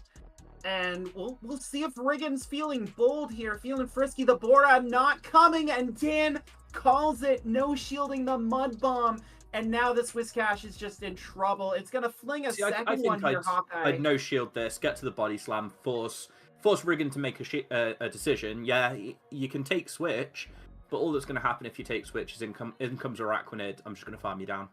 Yeah. If you choose to shield, and you have to choose to shield, but if you don't, great, I now have switch. So, There comes your jump off. Great. In comes my Sea King. Yep, Dan Ottawa putting on a clinic here. The Sea King able to Really, feast really an well played here.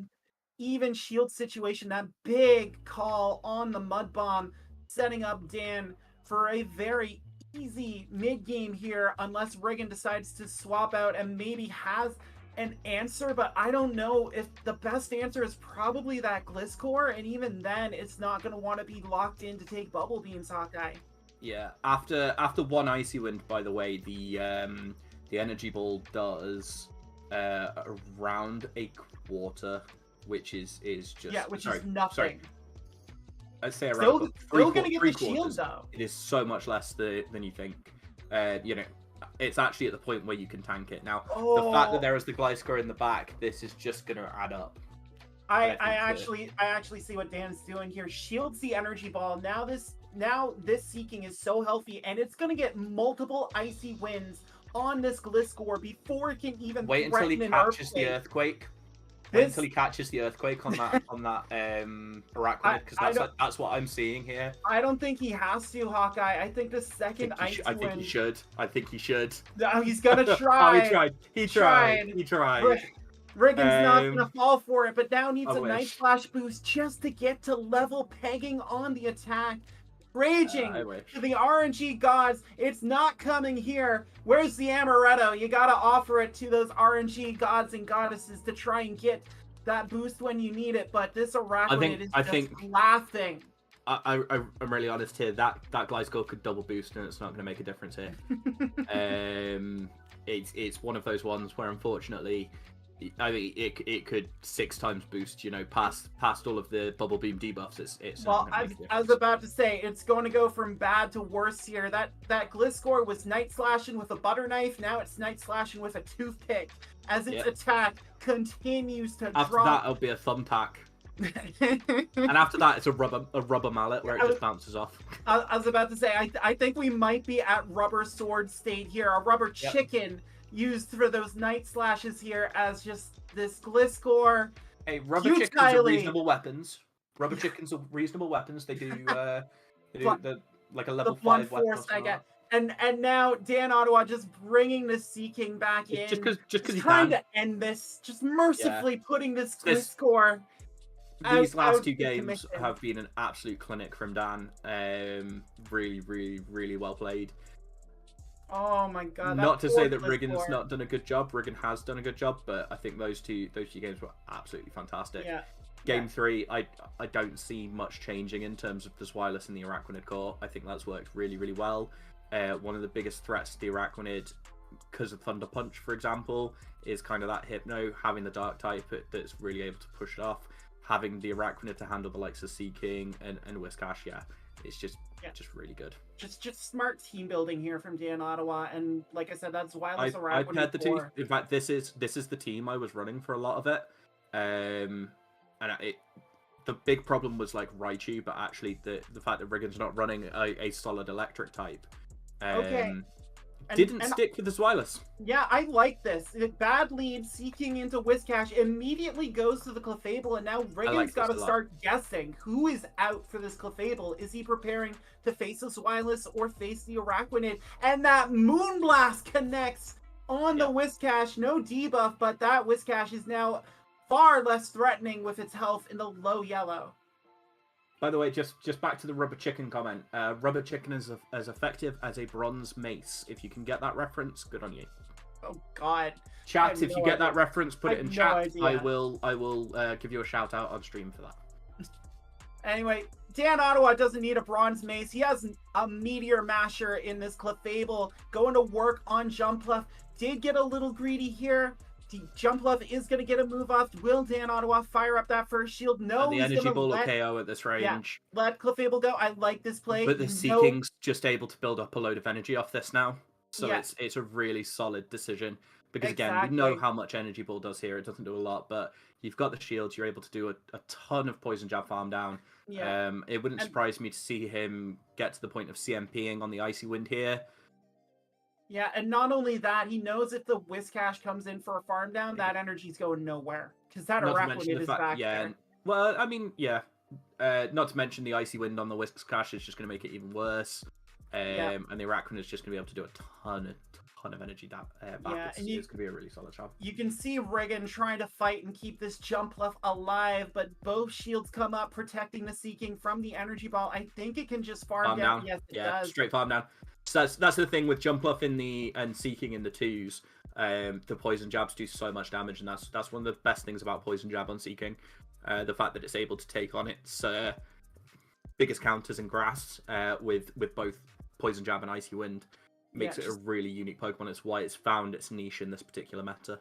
It's found a lot of targets here in this meta, and another icy wind coming through after that mud bomb got taken by the Seeking from that Whiscash. There's the final shield. Wouldn't surprise me to a switch here, but and that's a charge attack priority event that Seeking is going to take away from this Whiscash, and this icy wind might be enough here. I think I would have preferred to have seen the drill run just to guarantee the KO, considering that they are at the same energy costs. Choosing to drill run now for the little bit more energy, it wouldn't surprise me to see that Araquanid come in here and Bubble Beam to finish off. But no, electing to take the Meteor Mash, leave the Seeking dead on energy, and Dan Ottawa closing out a 3-0 here. There really isn't a way, you can see his phone would have to explode. Riggin was banking on that Zweilous being back there. Instead, it is the big, bulky water spooter. And his phone would have to explode. You can throw Giga Impact here. It's not going to do anything. Moonblast doesn't even get it below half. The Bubble Beam's going to Riggin stopped tapping there, you can see. It wouldn't surprise me if the game's closed and this one just takes a second to go through. No, there we go. Cool. That's what, in GBL, your top left can go off. Not that kind of person, Hawkeye. Canada pulling back with a 3-0. That is put them back into contention, considering we were 3 points. We were 6 points down. You're now back up within 3. A single 3-0 win will now get you back level. You feeling a little bit better after that match? I did, after hearing you say we for the first bit of that until you changed it. So the thing is that I'm a fair weather friend. I am on whoever's side is winning. Oh God. All right, fine. I mean, okay. Would you like me to make some for now? Would you like me to make some comment about Canada being a Commonwealth and all of that lot? Shall we see the next matchup? On that note. So I'm seeing identical teams. Yeah, Mr. Babushka. I think the team with Wigglytuff, Zweilous, Seeking, Hypno, Whiscash, and Jumpluff is going to win. I can't argue with you there, Hawkeye. That is a very astute observation. Hawkeye's logic is flawless. I would like to place a wager on that. The bookie's going to give you a 1-to-1 odd. Hey, I mean, that's still doubles, right? No. You bet £1, I give you £1 back. Sorry, dollar. Looney? What is it you call them? No, I'll bet $1 and get £1 back. That works out for me. No, that doesn't work. That doesn't work. Yeah, there's not a lot you can say about mirror teams like this. It is going to come down to the moveset. We know Cyrax Darwin has Mega Horn on that Seeking. We saw it earlier. Yeah. Freaky Bot's going to see that in his nightmares. But I agree. It's going to come down to I think a lot of this is going to come down to individual teams of 3, how it matches up against how the opponent sees it, and a lot of it's going to be sort of switch orientated. So I think that there's not really a lot of analysis on this team, because anything that looks good on one side is going to look good on the other. So I'd say we just go straight into it, sort of see how they choose to play. Yeah, it's going to come down to so we see Whiscash. Whiscash into the best answer. All it needs to do is throw these blizzards, but nope, decides to switch straight out. We see the Ice Punch and the Shadow Ball. That's okay. Ice Punch, obviously, for the Zweilous, I guess, and the Jumpluff. The Jumpluff isn't gonna like. Ice Punch really does a lot, doesn't it? Not as much as you want. Ice Punch is a bad move. It's got an increased rep because of Metacham, but if you look in Hypno's hands, that barely did half to that Jumpluff with a 4 times weakness. Hypno does not do a lot of damage to start with. Come on. Hypno's main thing is the fact that it's bulky. It's fine. So we see they do have slight differences in their teams. Obviously, Mr. Babushka has gone with the Yeah, Whiscash and the Jumpluff so far. Well, no, that's Cyrax going with the Hypno, and that Pala Umbra is hurting hard on Mr. Are we on Babushka's the wrong sides? Are we? No, yeah, it's oh. We're No, watching we're watching Cyrax's Cyrax side. Shield Blizzard. Yes. That's what we're doing. Yes. That is Which, that is a great huge shield, but 2 shields down is now a little bit more of a rough situation. Sees that mud bomb come through. That is absolutely fine. Not going to be surprised if this Hypno goes for the full confusion down. Doesn't quite get it. That's a turn off. Niantic introduced that living on 1 HP, didn't it? Or like if the fast move KOs. That would have gotten through turn. anyway because it would have gotten the mud bomb off before the confusion damage registered on that third one. So that actually happened beforehand. But this Hypno is loaded. The Pala Umbra hitting whatever it wants, and it wants to hit that Sea King. Cyrax going into the mirror, knowing he still has 2 shields. Babushka hasn't fired up a shield yet. This feels really, really rough. However, that Jumpluff in the back is going to be able to sweep up whatever's left of this Sea King here as well. That being said, it is just that little bit too low. I think it's going to... Yeah, that's an interesting choice here by Babushka, swapping in that Jumpluff here. Maybe tried to go for the combo play to eliminate that. I think energy. he was a single fairy wind off, and that's what's caused the thing here. Now, the good news is that Hypno is quite low. If Babushka's Jumpluff can fairy wind that down before getting confusion down, the energy ball is going to do a ton to that Whiscash. But this could be really, really tight. Absolutely it's tough, and he's at it. He's at it. The energy ball here. Yeah, but remember, Hawkeye, this is debuffed. Single debuffed. I will admit this. Jumpluff does not have the highest attack stat in the world, but Whiscash is still in the yellow after that, and now it gets to farm the Jumpluff down. How much energy was left on that Sea King? I think it threw that icy wind and got out, and I think this Whiscash is going to get to 2 mud bombs here, Hawkeye. I think Cyrax is going to take this Mortal Kombat fatality of a win here. Babushka opened the door with that failed combo play. Yeah. And Cyrax the failed combo was the big one. It's a big shame there, because if the Sea King had sort of 1 poison jab more before looking to switch, would have CMP'd on the second mud bomb there, would have won the CMP and KO'd. So we are sort of talking one fast moves difference there. Yeah. But unfortunately, Canada just starting to slip it behind again. Well, when you get to this level, Hawkeye, it's the slightest mistakes that can cost you a matchup, and 1 fairy wins difference. We're in the finals of the Diamond division. It happens, unfortunately. Yeah. So Wigglytuff comes in versus Swallows. This is an immediate. You're playing this in GBL. You're top left. You're gone. Yeah. In comes Hypno. I mean, to be fair, this is actually quite a decent safe swap. If Babushka's Hypno is running Shadow Ball, the Wigglytuff kind of has to stay in, because there's not a decent answer coming in. Yeah, we do know that that Cyrax has the Shadow Ball on his Hypno, so we does not want to be down energy. Does get the shield though, and now is willing to put Hypno in there with that little bit of an advantage, getting that first shield away from it on the disarming voice. And Pala Umbra coming in, shields the Shadow Ball.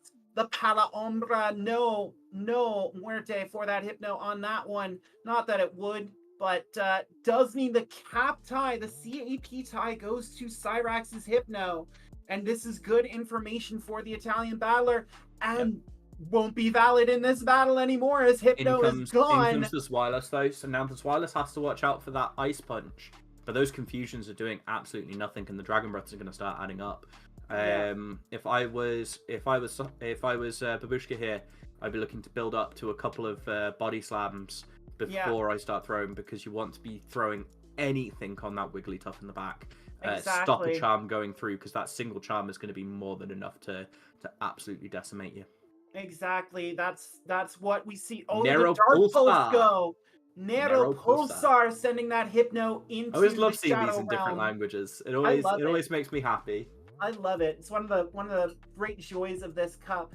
And we're in the mirror yet again. This time Sea King headbutting each other. These poison jabs flying, but Cyrax has Mega Horn, and we have to think Babushka might be running the conventional.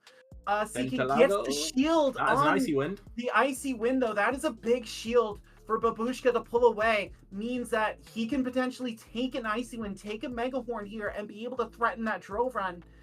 And does take the icy wind. That's a big no shield there. Now it won't matter too much if the Zweilous ends up locked in on the Wigglytuff. That's not going to be a charge move matter. I think that's one of the reasons why we why do Cyrax see... chose to throw the icy wind there. A shield here though and a farm down might be a good call. Yeah, the Giravita did enough to the Seeking where even the second icy wind is comfortably that's a shielded. really solid one. I think I'd be throwing the icy wind here. You want to be surviving as many charms as possible. Yeah, I mean, we can't see the switch drill timer. run. It is the drill run. If this Zweilous does have the body slam, though, he needs the body slam. If he doesn't have the body slam, even a charm off, two. That's he just not can't get there. Just not enough. Just not enough. Cyrax absolutely OP there. Darwin showing that it is the survival of the fittest. And You're welcome. taking out the mid-stage evolution, showing it needs to be a Hydreigon. It needs to be, it clearly needs to be a Hydreigon in Master League to have a shot at surviving that. Are we talking a Master League Hydreigon versus a Great League Wigglytuff? Pretty much. I mean, Wiggly tapped out at what, 2,200? I'd watch that. Yeah. Yeah, I think that. I have a hundo. I kind of want to power it up for Ultra League at some point because Giratina matchup. Well, anyway, we see Hypno into Wigglytuff. So this is fairly good. So this is why Hypno was quite a good safe swap, because the Wigglytuff doesn't really want to be in here. It wants to be lined up against something else. But this time Cyrax has not brought the Wigglytuff. So if there is that Zweilous in the back, I don't think there will be because of how badly it performed for Mr. Babushka in the last round.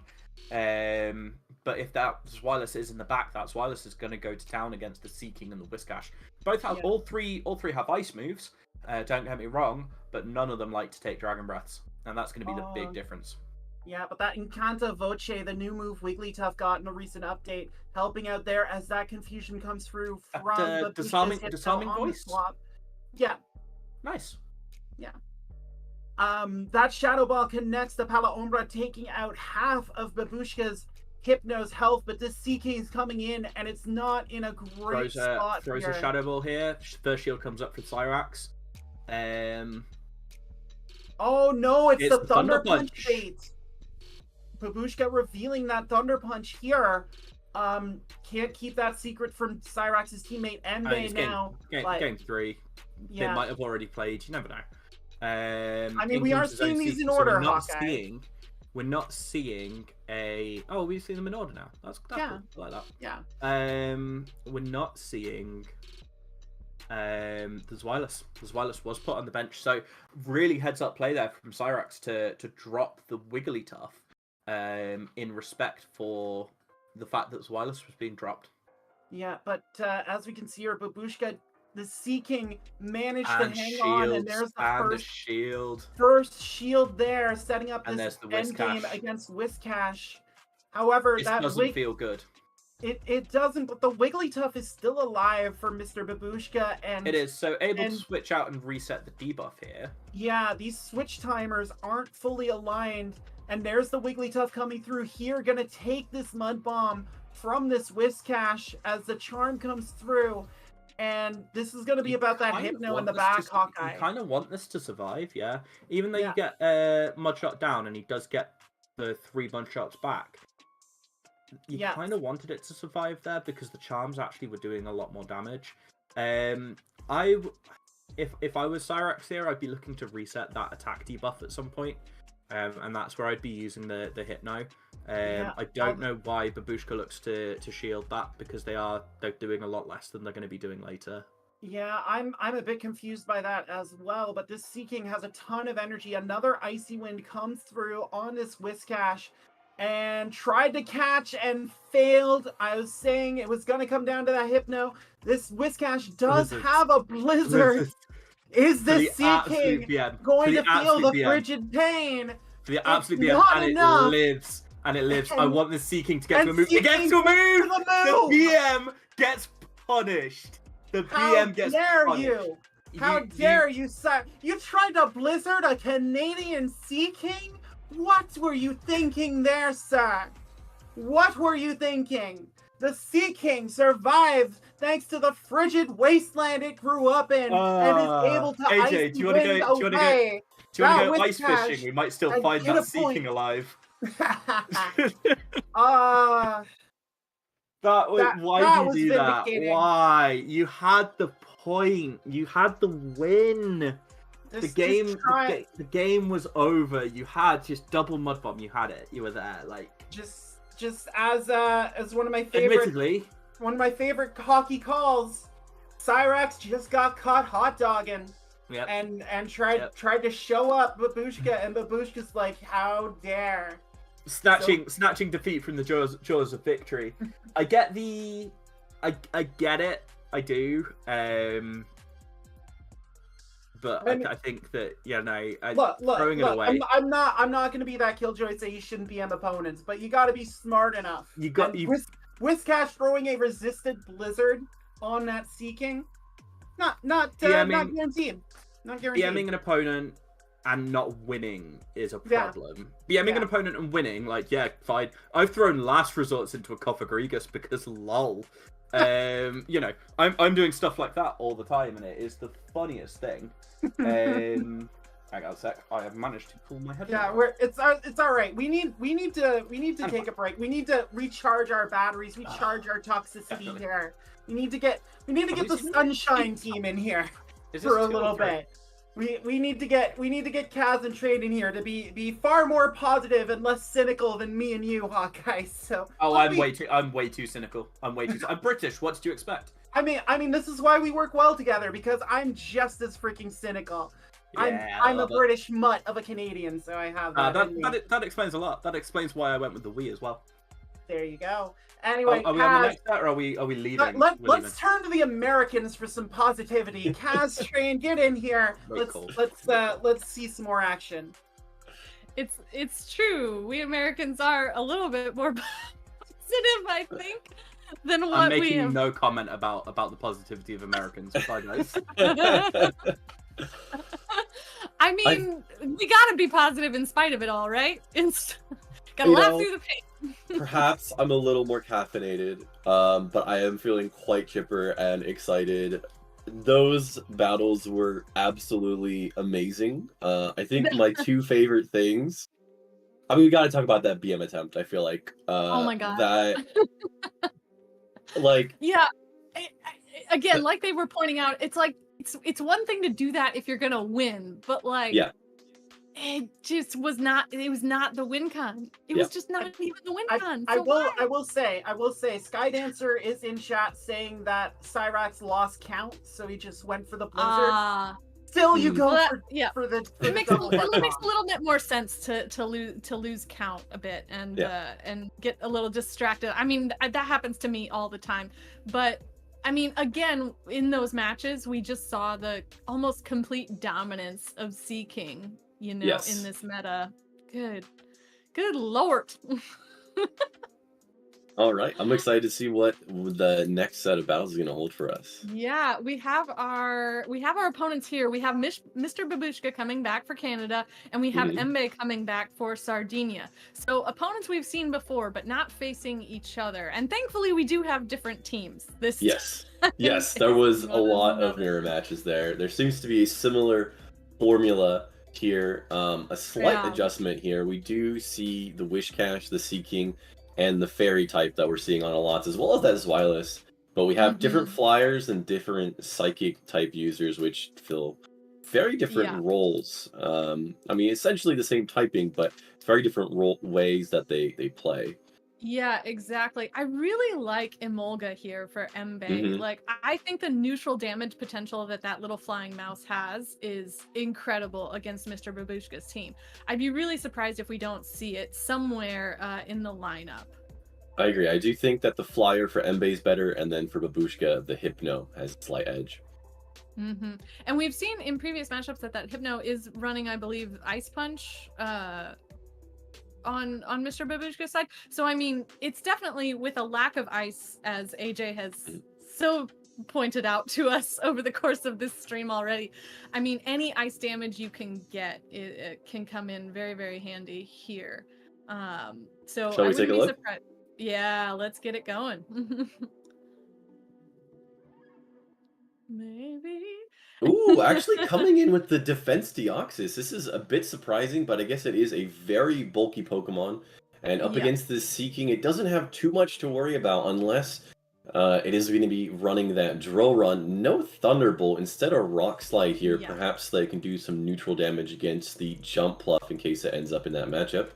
Yeah, I do think the Rock Slide puts it at a little bit of a disadvantage here in this particular matchup, but they're both still dealing effectively pretty strong neutral damage to one another. It's just going to be who is able to power through a little bit more. And an interesting swap from Mr. Babushka into his Hypno, allowing the Deoxys to get just a few extra counters worth of energy before Mbe swaps to that infamous Seeking that is running the Mega Horn. Will shield this first move, which is a Thunder Punch from Mr. Babushka. Great shield call there. Ooh, and charging up for the Mega Horn, but going for the Icy Wind bait. This is going to be a critical play here if this bait gets shielded or not. No shield! No That's fantastic. Oh my god. 2 shields, does not care. Yeah, amazing shield call from Mr. Babushka there, daring them to go ahead and throw that Mega Horn, allowing them to get off that Thunder Punch there, not getting the second shield quite from Mbe, and Mbe will now go for the Mega Horn, and will the Hypno now let that counter or that confusion that got through? Oh no, does let the Hypno go. And whatever comes in next will be able to just knock out that Seeking from Mbe with just one Mud Shot from the Wish Cache that comes out from Mr. Babushka. Yeah, definitely a huge play there, that Seeking being able to hang on with just 1 HP, get off the move, get the knockout, and now we do have a slight energy advantage still in favor of Defense Deoxys, but definitely a huge health disadvantage. So I think 1 Mud Bomb probably isn't still quite enough to knock out here. Going for the Psycho Boost and Dip and mirroring with their own Wish Cache. This is going to be an interesting matchup to see if it goes straight Blizzard or Mud Bomb. Throwing up the shield, and it is correctly shielded Blizzard. Exactly. I mean, Mbe has put a lot of faith into their Wish Cache by now devoting that second shield, but Mr. Babushka now has 2 shields on their Wish Cache. So if we're trying to measure who believes in their fish more, I believe that Mr. Babushka has the advantage there. Ooh. Going straight for another Blizzard, that heavy hitting damage with no shields remaining. Ooh, Mbe actually farming up a little bit extra here. Is this Mud Bomb going to be quite enough?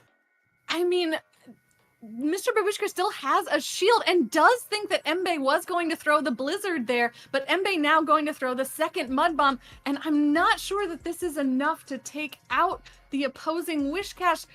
Barely able to survive and get off their own Mud Bomb, but Mbe still has their Deoxys defense in the back, and just one counter is going to be able to... Oh, no, but the Seeking comes back out from Mr. Babushka and able to overfarm just a little bit because still has 1 shield to hide behind for this Psycho Boost that comes from Deoxys.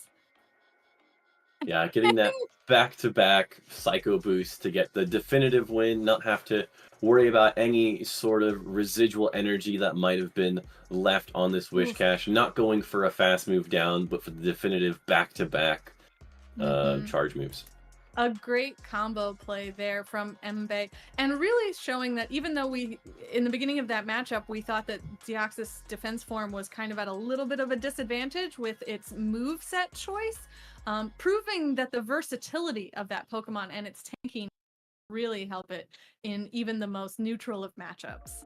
Yeah, definitely that Psycho Boost is helping quite a bit. Being able to double up throw one and leave with energy, and looks like we're going to actually not see it brought this time. Instead, a Wish Cache up against the Seeking, and immediate swap into the Wish Cache mirror match. Since there isn't a hard answer for the Wish Cache, they're most likely just going to stay in here. And looks like going for the Mud Bomb spam rather than straight for the Blizzard. A bit safer here, since you can just throw 3 of these and get close to a knockout. But is Babushka going to do the same or go for that Blizzard? I mean, they seem to be trading back and forth with their move choices here. We saw Blizzards in the last game, but this time we're seeing mostly Mud Bombs. We do see Embe going for that Blizzard, but being just slightly caught beneath the CMP there to throw their... Last game, Babushka's Wish Cache lost that CMP tie, so I think they must have the same attack stat here. Interesting. Yeah, and now we see Wigglytuff come out from Embe to just charm down this Wish Cache, but not before it has to take a Mud Bomb in return. Oh no, it has enough for the Blizzard! Now I'm the one losing count. My goodness, that is a lot of damage, but still Wigglytuff and Charm overpowers the opposing Wish Cache. But now that Wigglytuff is in a tough spot against Mr. Babushka's Seeking coming out to take this Disarming Voice. Yeah, nice chip damage there from the Disarming Voice, and the Charms getting all the way down into the yellow. But now the Seeking is loaded up with energy, so we're going to see a Seeking or a Wish Cache coming in. Okay, a Wish Cache doesn't have any energy, and an immediate switch to the Hypno. I think we're going to see... Oh, the Hypno comes in, I mean, just so that it, as a tank, right? The Hypno can take these Mud Bombs, could even take a Blizzard. So I think that's a really smart call from Mr. Babushka, just to get a little bit of extra damage soaked onto this Pokemon that they know can take it. Yeah, I really like the play by Embe here, throwing the Mud Bomb, knowing that it's going to take a Mud Bomb and a Mega Horn to take out. So getting that chip damage, and actually going for the bait here. Yeah, again, sort of switching up the strategy each game we see. So has the energy for Mega Horn, but does not get the shield from Mr. Babushka. Instead, letting the Hypno get debuffed by that Icy Wind and throwing another Thunder Punch in return. This is going to be a very difficult match for Embe now, as the tempo is totally shifted. That Wish Cache in the back doesn't have any energy. Going for the farm down, it gets swapped out and throwing the Icy Wind. Oh my goodness, this game is going to come down to the wire. A very great catch on behalf of Mr. Babushka, catching that Icy Wind and using their last shield so that they can farm up just a little bit more energy so that they can throw an Icy Wind, which I don't think will be enough to KO this Wish Cache, but will debuff the attack enough that this Seeking probably can still farm all the way down. No! Oh, that Wish Cache had the energy, but I mean, I think the Hypno in the back had a punch loaded, so definitely was thinking had to leave with the energy for that Mud Bomb to be able to win that CMP tie.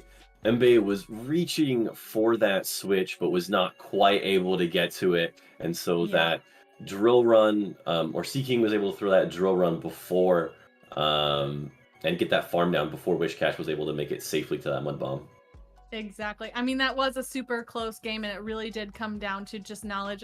As we were talking about in our first setup, you know, just knowing how much energy the Pokemon can take as well as dish out. So we see our next matchup here. We had a Wigglytuff versus the Wish Cache, but then swapped out in favor of Seeking from Mr. Babushka, now able to deal the first attack damage with Icy Wind against this Wish Cache from Embe.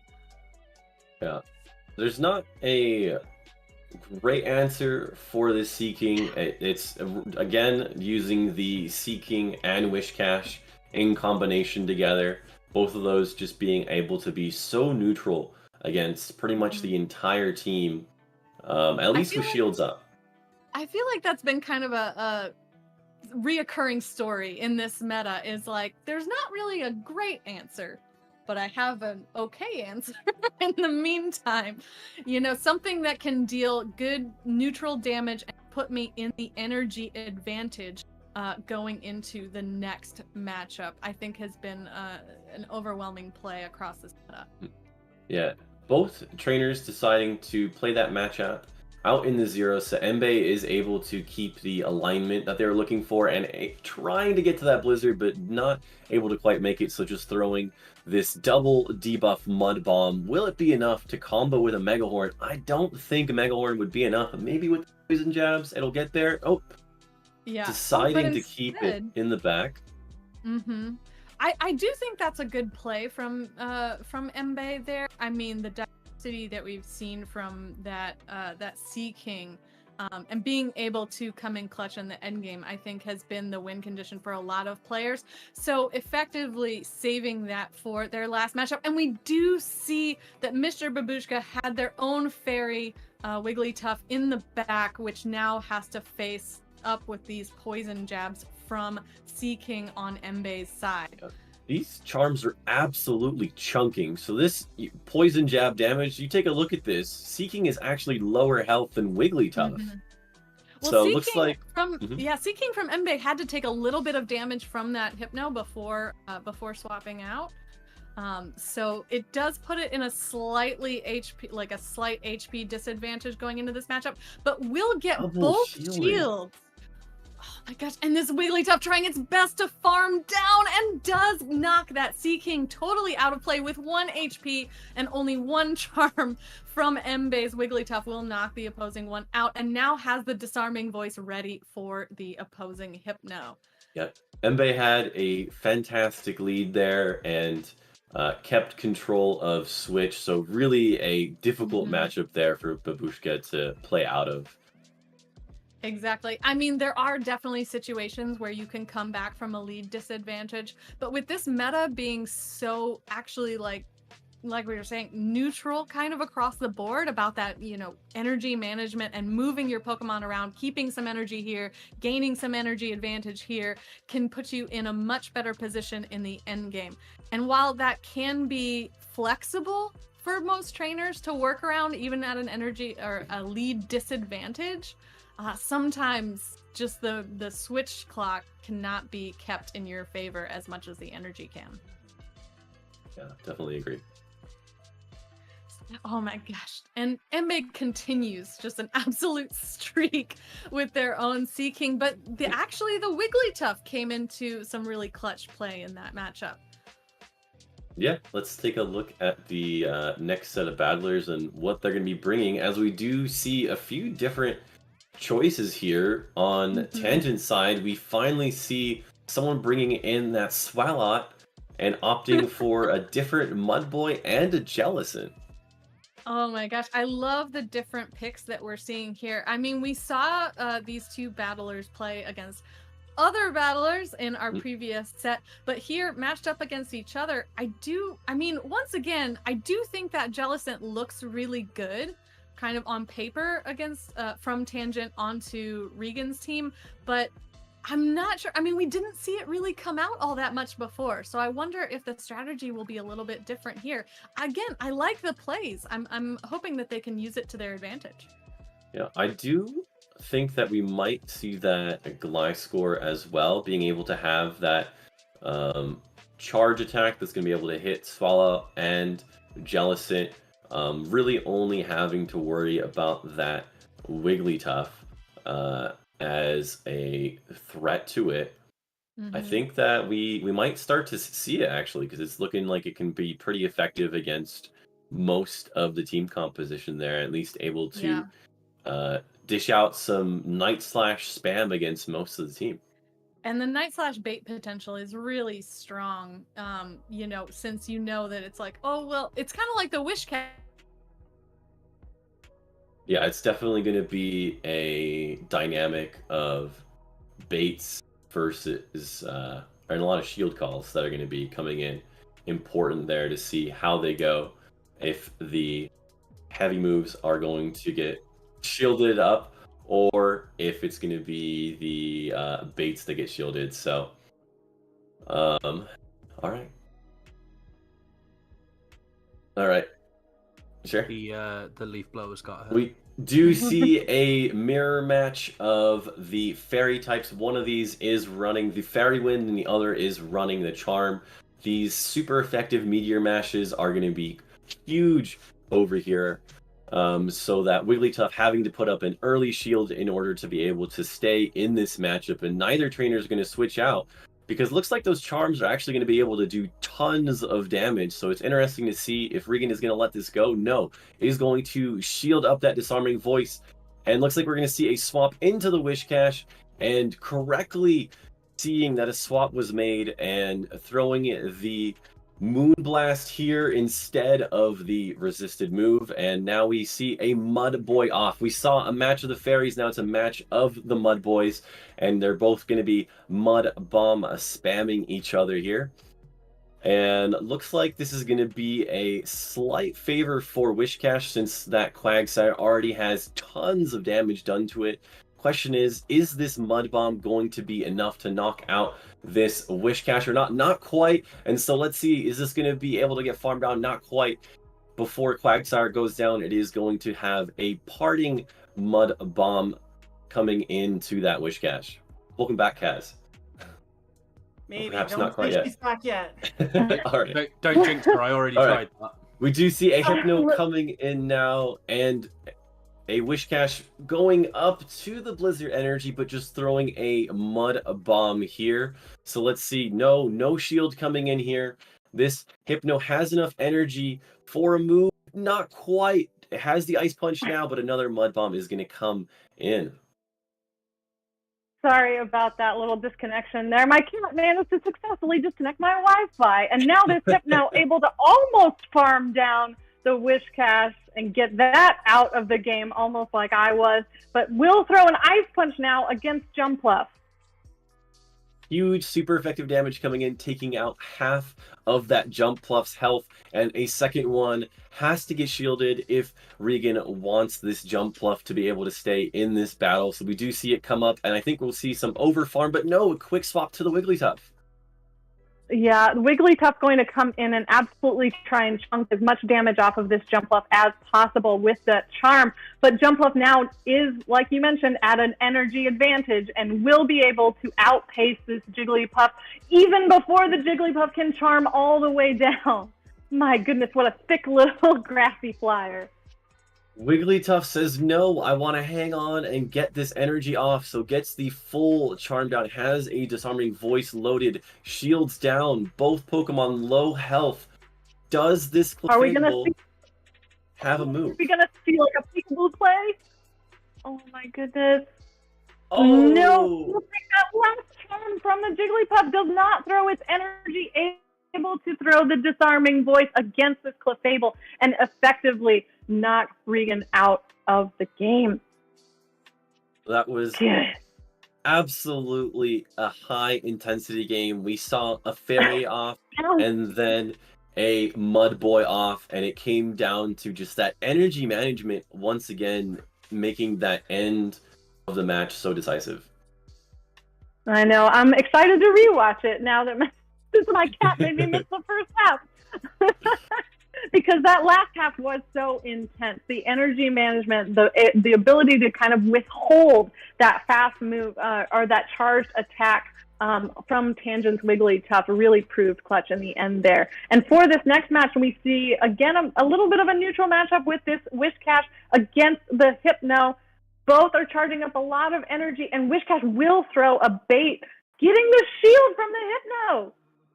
This is huge, as the Mud Bomb would do a decent amount of chip, but definitely not as much damage as a Blizzard. And so now Tangent knows this can't be another Blizzard. This is definitely just another Mud Bomb. So safely no shielding here. And let's see, are they going to go? Yes, straight for the Shadow Ball, over farming a couple of extra confusions, trying to get this Wish Cache within farm down range. Oh my gosh. Yeah, making sure to take advantage of that proper shield call there so that they can get as much energy as possible and able to throw another Shadow Ball onto this Sea King. Will we see the first shield from Regan Thompson? No. I definitely like the Yeah. way that we're seeing Tangent play his Hypno. I think it's absolutely critical to over farm, otherwise you just won't make it to those charge moves. And so really setting yourself up to have a good pacing there, to be able to throw 2 Shadow Balls before switching out is showing some masterful Hypno play. Exactly. And now Quagsire comes in to soak some of the damage from that Sea King, able to knock it out with just a Mud Bomb. And now Quagsire is in a pretty unique position. It seems, again, like a straightforward matchup with a Mud Boy versus a Grass Flying type. But it's not so clear-cut as you might think, because Quagsire is going to be able to get to these stone edges against Jumpluff very quickly. That is a massive amount of damage for a debuff Pokemon to be doing to a Jumpluff, almost knocking it into the yellow. And the Quagsire is just, I mean, Tangent's just going to let the Quagsire go. Coming in now, choosing to come in now and get some extra farm with that poison type that we so rarely see, the Swalot, soaking the fast move of Acrobatics and able to take it actually surprisingly well.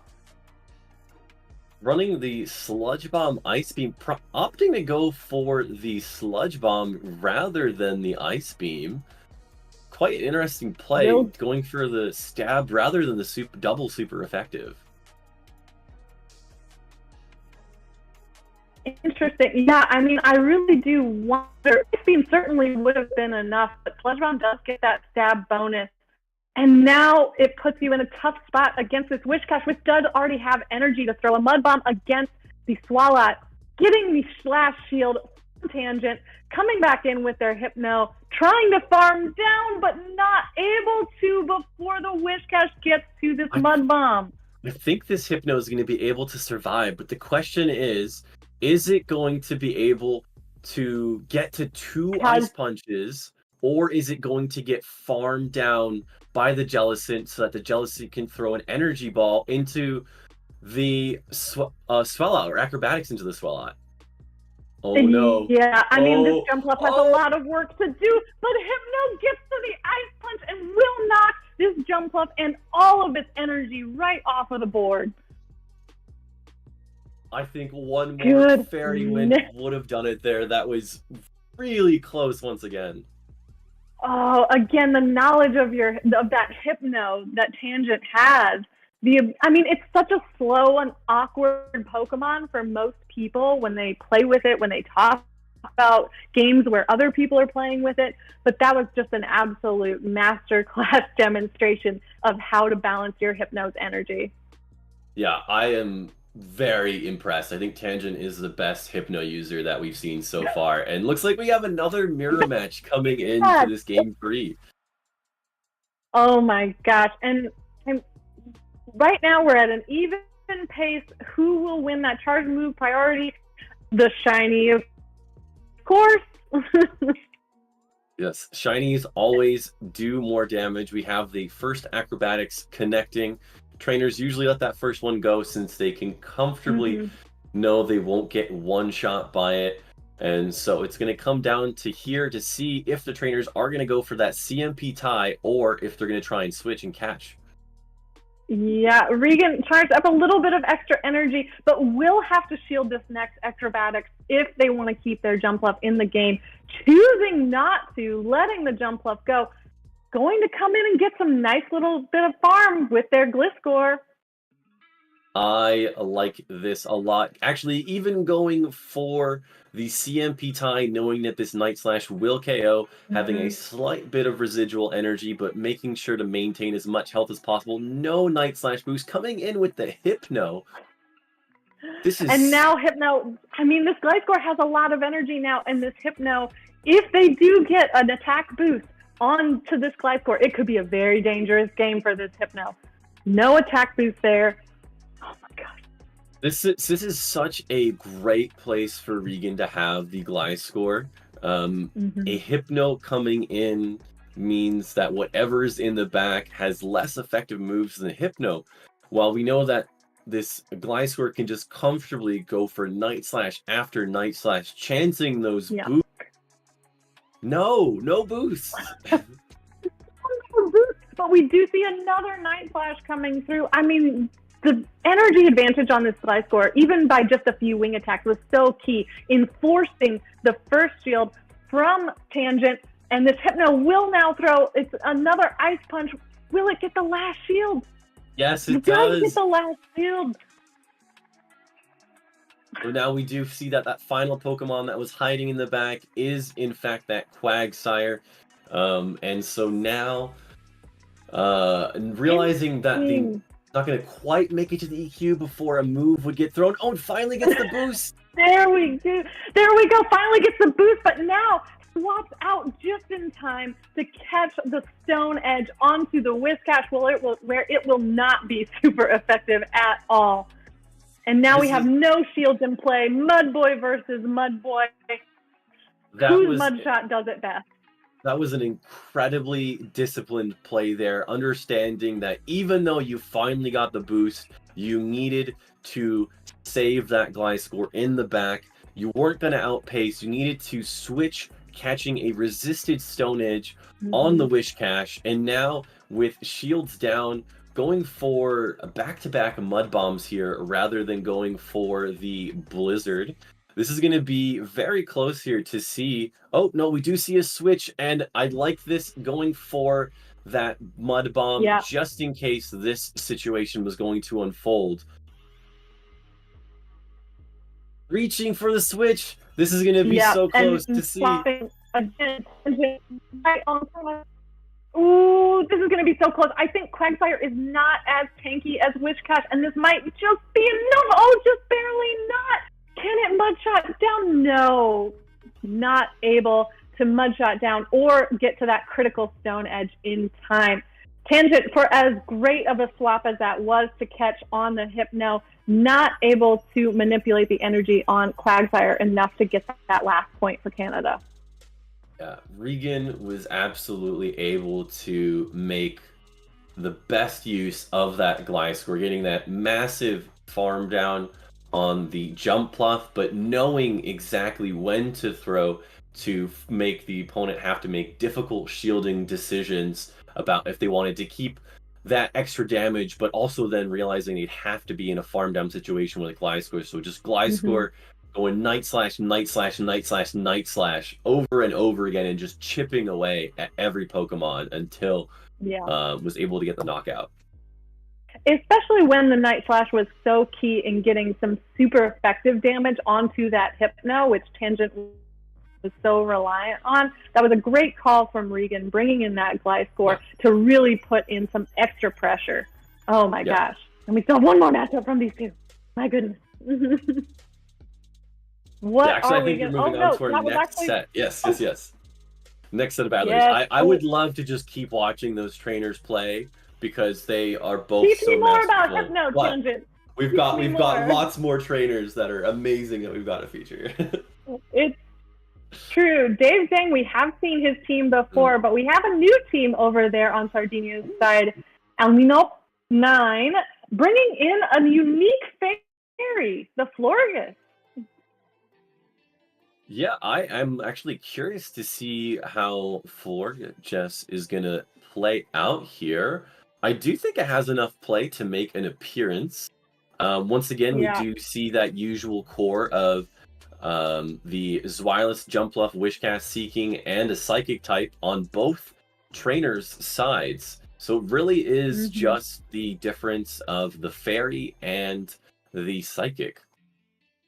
Yeah, I mean, I think the Zweilous looks a lot better for Dave Dang since, I mean, the Fairy Wind can charge up to those Fairy moves, those Fairy attacks much quicker, but it doesn't put on that same pressure that Charm does onto El Nino's Zweilous there.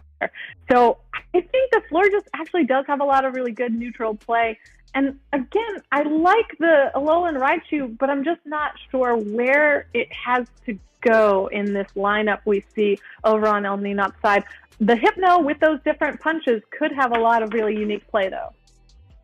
Oh, I think so, too. I think we're going to be seeing some Hypno coming in. That Alolan Raichu is going to be a bit awkward, depending on where it gets lined up. But let's see how these battlers duke it out. Yes, let's get right into it. And we do see that that sort of strange matchup that Wishcast doesn't want to be in on paper, and so an immediate swap in from El Nino onto their own Hypno, and we'll have to take a move. Yeah, I do like this play. Hypno is pretty great just to exist, to absorb damage, and being able to get such a huge energy advantage. Once again, we see a big overfarm here. This is definitely how you want to be playing Hypno, going far past the energy that you need to be putting that pressure on the opponent and just going straight for the Shadow Ball. If another one of those connects, no, but going straight for the back-to-back, not messing around, trying to just chunk as much for this Pokemon out of the Wishcast. And Wishcast can comfortably survive that back-to-back attack, even though it does put it into the red now for Dave Dang, but now going straight for the Blizzard, getting this Hypno all the way out of the way so that the next Pokemon that comes in can get a little bit of extra energy. Yeah, once again, we see this strategies that's been used by trainers with the double waters of Wishcash and Seeking working together. But this Wishcash is too healthy to get farmed down, and it makes it all the way to a Blizzard unshielded. Oh my gosh, unshielded Blizzards back to back. And now this Wishcast is going to throw a Blizzard against the opposing Jumpluff from Dave Dang, who rightly shields and will get some. Trying to sneak that Blizzard in between two shields. Yeah, we do see an energy ball get shielded up here, and then this Jumpluff is switch locked in against this Seeking. So we're going to see a massive overfarm here, as one Icy Wind is going to be enough. Do we see a shield? No, we're going to see it go unshielded, and now we have a little bit of residual energy on this Seeking, and this Seeking coming in up against it. Are we going to see Icy Winds or Drill Runs thrown against these trainers? We see El Nino going straight for that Drill Run. This should be putting the Seeking down into the yellow. Definitely well into the yellow here.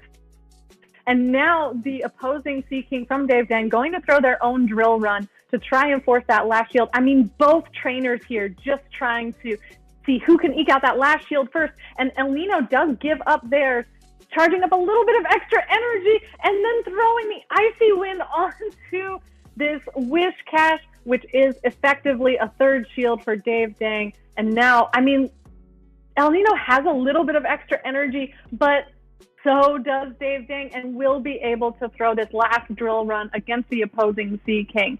A great catch there. Yeah, but Nino still has a Wishcash in the back, not throwing the charge move since there was a shield up on Dave Dang's side, recognizing that the fast move down was going to be the win con in that situation. Oh my gosh.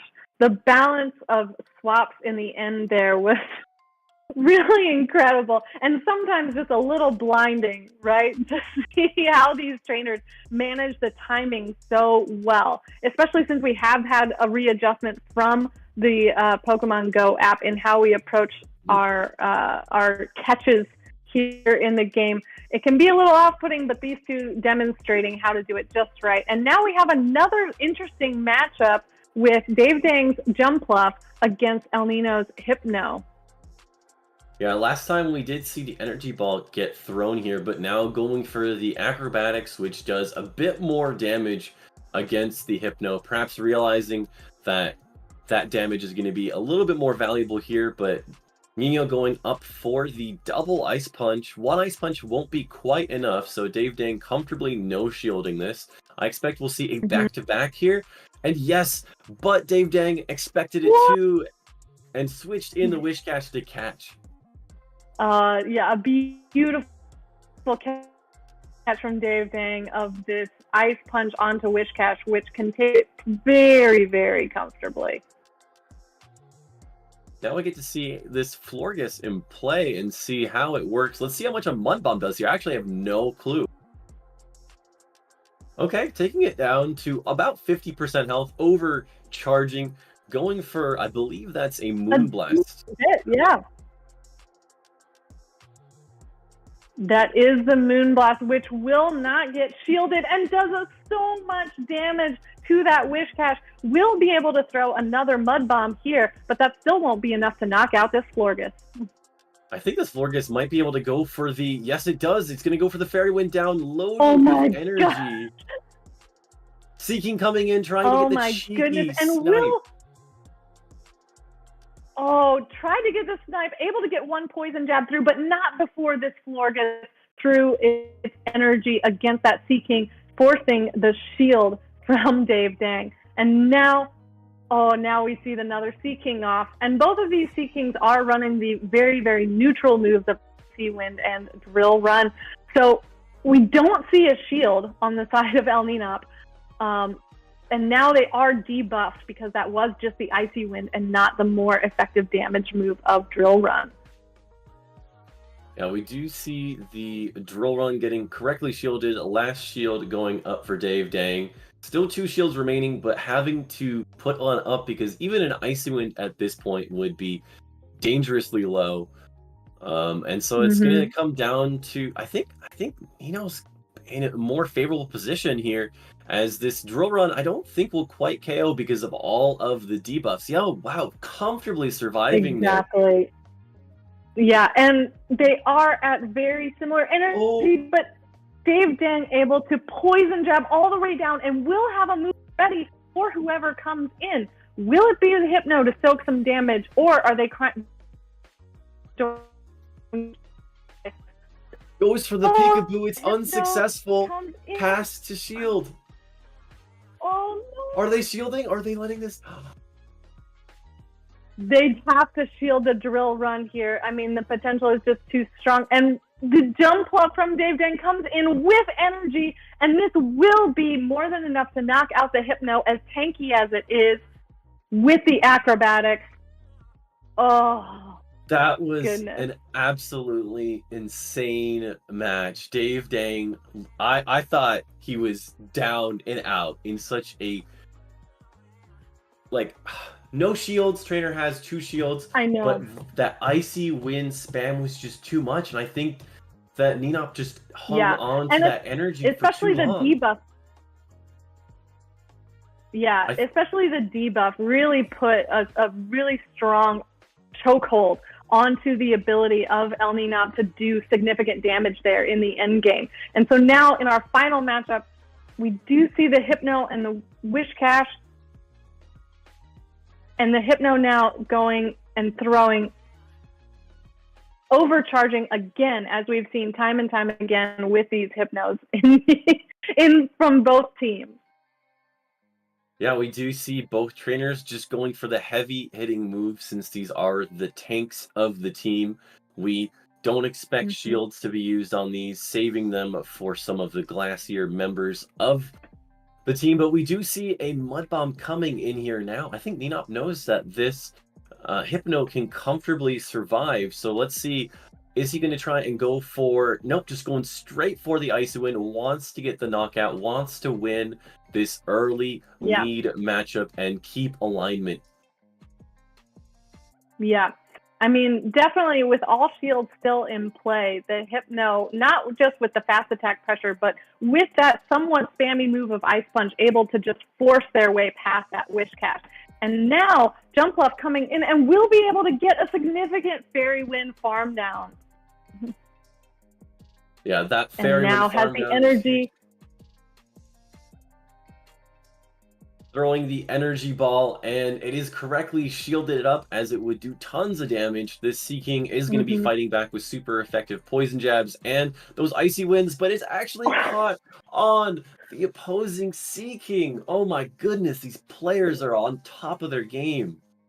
Exactly. Dave Dang makes a beautiful catch of Icy Wind. So even though it does debuff their Seeking, it saves that Jumpluff from having super effective damage throws against it, and able to give Dang Dang the shield advantage for this end game.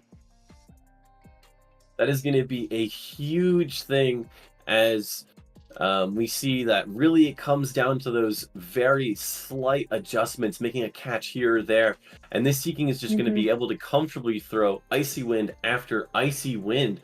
I'm curious to see, Oh wow! Actually, Neop actually over farming here once again, and allowing this Seeking to make it to another charge move. Well, I mean, they know they can comfortably survive that icy win from the opposing Seeking since it has been debuffed, and they know that they need extra energy for that jump bluff because it has the shield advantage. And they need to be in a position where they can threaten blizzards more comfortably against a Pokemon that is able to knock them out with a single move. Now, we do see Neop going straight for that blizzard, and it is correctly shielded by Dave Dang, and then an immediate swap into the Seeking. I like this since this jump bluff has an energy advantage and would take so long for that Wish Cache to get to another move. But the pacing of this is going to be critical, and looks like Jump Bluff is going to be able to make it to another move before Seeking makes it to the Icy Wind. Oh, and it puts this Seeking in a very dangerous position. It can survive one just barely, and will be able to throw the Icy Wind. But Dave Dang does have their final shield, trying their best to absolutely get it as low as possible and force Dave Dang to throw the energy ball onto this Seeking. Okay, Neop looks like was trying to go for a fast move down. Is it going to be able to happen? It's resisted Mud Bombs. No, just hangs on and makes it to the energy ball. Yes. Oh my goodness. Dave Dang. Dave Dang absolutely knew that when the Wish Cache came back in, they were going to be doing no super effective fast move pressure shot. So they had to put themselves in a position where they could get enough energy to be able to throw as many of those energy balls as possible. Oh my gosh, an absolutely masterful management of that energy. Beautiful. Yeah. And now, so incredible. We have to catch up with our other casters. We all got to get on the same page here. What is the old saying? He who tries to mudshot down a jump bluff is basically sword fighting the wind, or something like that. Is that what the old saying is? Is that what they said in the olden times? It does ring a bell. It does ring a bell. I'm pretty sure they were saying that in Hisui, right? I think Shakespeare came up with that one. Yeah. But... Right. Yes. Better to have loved and lost than to farm down a jump bluff with mudshot. We did see that though. We did see that was so we saw Cyrax versus Babushka, where the Wish Cache did successfully farm down a jump bluff to be able to double Mud Bomb for the win. So I won't say it's impossible because we've seen it happen today. I'm not saying impossible. I'm saying every once in a while miracles can happen. I mean, it does make those wins all the sweeter. And I mean, Canada does need a few more of those because they're down 15-12 to Sardinia after 9 battles. So we'll see. We'll see if they get some more instances where Jump Bluff can outweight the mud. And I mean, they have made it so incredibly close. You know, starting out with a distinct advantage on the Sardinia side, Canada has come absolutely kicking back. I mean, Jay's fan hasn't even battled yet. after the first set of 3 battles. After the first set of 3 battles, the score was what 9-3. So yeah, it was not. Sorry, 6-3. The first three battles. So there's only a 3-point difference. And they've kept it at that, and we've seen a lot of 3-0s on both sides. It really has been a lot tighter than the numbers might suggest at the moment. It could easily have been the other way around with a few 2-1s or something like that, couldn't it? Yeah, and we'll have to see if Canada can keep the 2-1 train going after Tangent and Dave Dang both picked up 2-1s in their respective matches. Just a reminder, though, all this action, this heart-pounding mudshot down action, is brought to you by Pogo Raiders. If you're looking for an online tool for hosting or joining raids, Pogo Raiders have been optimizing a fully custom raid organization tool for over a year. With over 3,000 raids a day and over 150,000 members, you must try their free raiding tool. They also are a dedicated community of Pokemon Go players. You can join their monthly PvP tournaments with cash prizes and find help from some of the best players in the world, along with access to infographics and information about everything upcoming in Pokemon Go, like the new showcase feature. I found out one was nearby. It's in the middle of a park, and I'm the only one in there right now, so I think I'm gonna win. Anyway, I need to have a look at that because I haven't looked at Has it that yet. Honestly, slowly rolled out now? So someone in my local Discord posted about it, and I went, "Oh, I have no idea what this is about." And Yeah, the problem is, they look you at can me and they're remotely like, do it. You can remotely but they look put at me and they go, "Oh, he knows everything about Pokemon." I'm like, I can't be asking what that is in that server. Mhm. Like, I've got too much pride. Well, you know where you can ask that, Hawkeye. You can Pogo ask Raiders. it at That's where I'm going. PogoRaiders.gg That is where I or am on going. Discord at discord.gg/Pogo Raiders. Thank you for closing that circle. We segue nicely into these things, you see. See, We're Train, super that's how the professional veterans here. do this. That's how the veterans close that off. I like it. But yeah, we are seeing the energy management has been huge in knowing when to bank moves, when to have that trump card in the back, that last icy wind to be able to deal a debuff to a Whiscash or a Jumpluff has been really crucial in these matchups, and it's been about who can keep that tank full for the end the longest. And I just want to get y'all thoughts on how that's played into this. We've seen some different shades of Innocent. We've seen some fast move battles with Orangaru's Confusion earlier, but lately it does seem to come down to, will you have that move at the end when you need it? Yeah. Thanks. Yeah, certainly Okay, the so energy I management was waiting has for someone else to across jump in the there. board for both teams. And Sorry. I mean, what I'm really impressed by is actually the Hypno play. Yes. Mm. Yeah, I It is really- a- You know, I Very never tough think of Pokemon. Hypno as being able to farm energy, right? But we've seen it over and over in these games, how it can actually over farm and really critically threaten Mons across the board. It's got a lot of feelings of Season 1 Silph, with where Hypno was a lot more prevalent than it is today. A lot less dark types in the meta, obviously, and the likes. But yeah, the Hypno energy management has been really crucial for me. I think it's the Jumpluff and the Seeking energy matchups that have been really, really critical. Whether you get to an extra energy ball or acrobatics, or whether you get the critical icy wind off. And where I think that you're getting the good players and the really great players, and that there's not that much difference between them, but it's a turn here and there, or two turns. It's a single fast move that they're able to save away and squirrel away and just go, okay, right, I can save this here and save it for later, and it's flipping the matchup in their favor. Yeah, I've seen a lot. Go ahead. No Train. Oh, okay. Seeing a lot of trainers be able to make those calls and realize that they don't need to shield this move and their Pokemon are going to survive in the deep red, just having 5 or less HP, being able to not only throw a charge move, but do as many fast moves as they possibly can before they get knocked out, minimizing the amount of farm that the next Pokemon coming in is going to get. Like, I'm seeing these trainers minimize the farm down to just 1 or 2 fast moves that these Pokemon are coming in with. And so not only being able to recognize how well they're going to be able to get that energy off and make it to that charge move, but also making sure that their opponents are getting the minimal farmage coming in if they are choosing to win a matchup by giving up a shield, trying to make sure that they're giving as few things to their opponent to help them win. So not just their own energy management, but their opponent's energy management as well. And that's a hard thing to do with a Pokemon like Hypno with that 4-turn Confusion fast move. You really have to be on point. You really have to go the extra mile to have that extra energy and be able to use it with so many 2-turn and 3-turn fast move users in the meta. I think that's why Hypno kind of fell off, just because it gets a little clunky that way, trying to just work your confusions in where they need to be.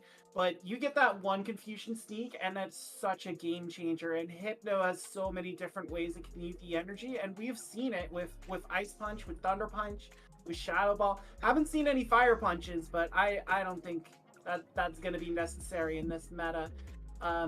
With with no ice, all I the, don't with think... all the water types flying around, I think Fire Punch is kind of the suboptimal one. Yeah, and Double like Jump Punch Bluff's or Shadow Ball and a Punch is the right choice. Yeah, Jump Bluff's going to take from Ice anyway. Well, so It takes better from Ice as well, doesn't it? That's why don't we start? Rub it Now, in. Rub it in. The second stage is going to unfold here between Canada and Sardinia in this diamond final. There is a trophy on the line for the winner, and I would love to see Canada hoist one. Arceus knows we're not getting a Stanley Cup anytime soon. Freaking Vegas winning, but let's see. Well, you can have this, AJ, and I hope the best for you in Canada. I thought we were going to talk about real sport like Pokemon. Oh! I mean, we can go to Marowak on the ice. I'm sure it can deliver a cross check or two. Anyway, I'll take it. Hawkeye. I'll take it. Go on. Hawkeye, we do need to focus on the real sport. We need to get in to this set number 10 as we progress here. My hopes for a Canadian comeback start now. We get Dan Ottawa back in action against Skydancer 993. That Araquanid is back. It got a sweep earlier against Rickon Thompson. Seeing the Araquanid potentially line up against the Guzzlord, and in fact even having it to hold that Oranguru in check. Then obviously you've got the dark typing of Zweilous to hold the Oranguru in check. The psychic typing on Alolan Raichu. Even though you've got the foul play, the psychic typing resisting the confusion is obviously going to be really, really helpful. And then they've got similar plays in Seeking, Clefable, and Jumpluff. So I think team composition wise, I'd put this in favor of Dan over Skydancer. Yeah. I know that Guzzlord is slightly better because the Dragon Tail is slightly better than the Dragon Breath, in it's just that little bit bulkier, but I think that Dan's probably got a better matchup here, just partially because of the Araquanid. With 4 Pokemon on Skydancer's side, that really don't want to see that Araquanid. I mean, it's going to be and even the other two don't like to see it.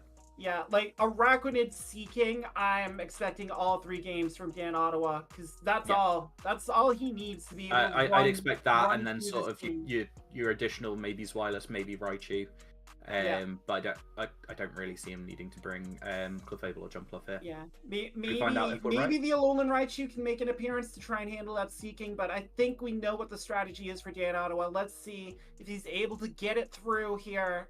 In this game number 1, Seeking finds Guzzlord on the lead. We do see that Araquanid. Now Guzzlord obviously running Sludge Bomb in case it runs into that Clefable in the back. However, the Icy Wind from Seeking will do a lot of damage. The Guzzlord outpaces to the Dragon Claw. The Dragon Claw does a bit, but it gets shielded by Dan Ottawa here.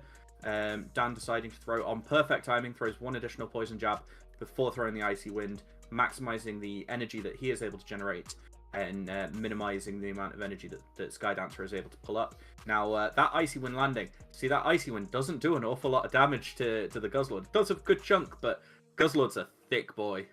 Yeah, very, very thick Pokemon that I've been trying desperately to get for Great League, but always seem to get lucky trades when I try it. But Guzzlord I'll put one aside for you if you want. Aw, thanks. I have quite a few, and we're not friends. So. I know we're not friends. It's all right. I put that as nicely as possible. I know. It's not. I don't want to be your friend. Anyway, Seeking drew Araquanid, and Skydancer wanted to be part of it. Jumpluff comes in to face Jumpluff into the Clefable. The Clefable is going to have a decent time here, just building up a bit of damage, throwing these Meteor Mashes, which are unlikely to go shielded here, to be honest. Very late shield there by Skydancer.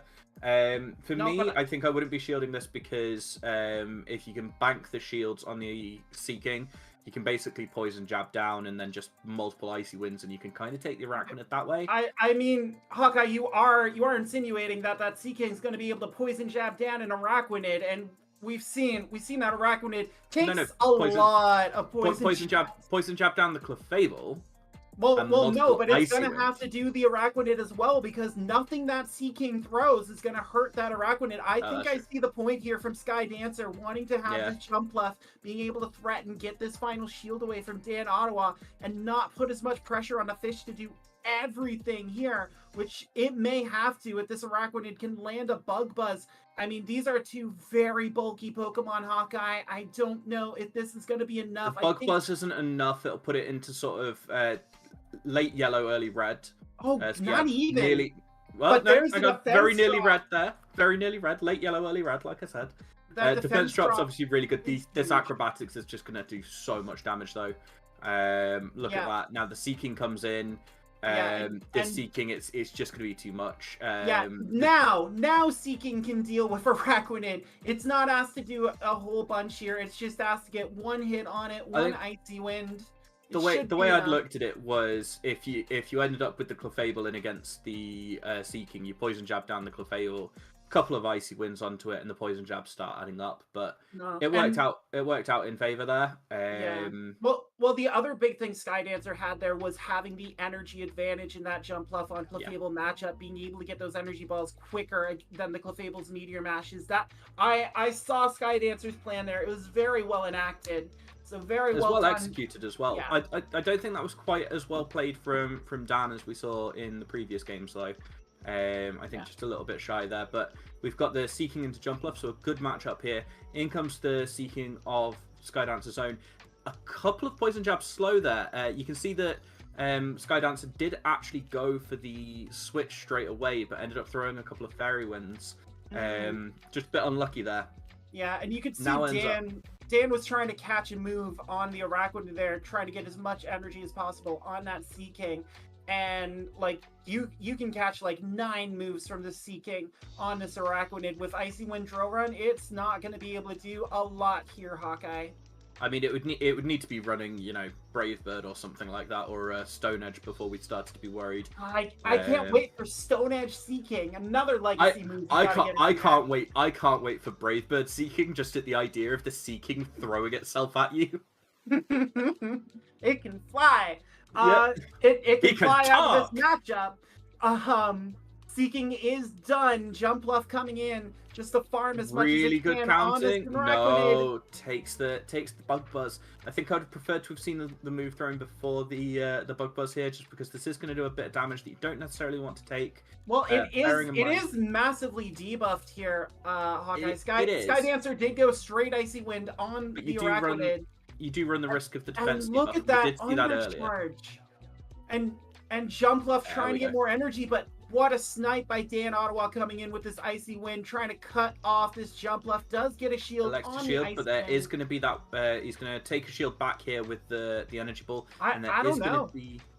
Oh, yeah, it is going to be shielded. It's going to be the Whiscash up against the Seeking here. So obviously not a great scenario for the Seeking to find themselves in.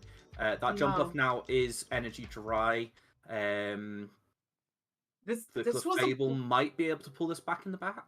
This was a bold strategy from Sky Dancer, going with 2 Pokemon with ice and ground charge moves, knowing that Araquanid was back there, and I think it might be backfiring because the Seeking still relatively healthy. It can take a Mud Bomb here, and that Clefable up front is very healthy, Hawkeye.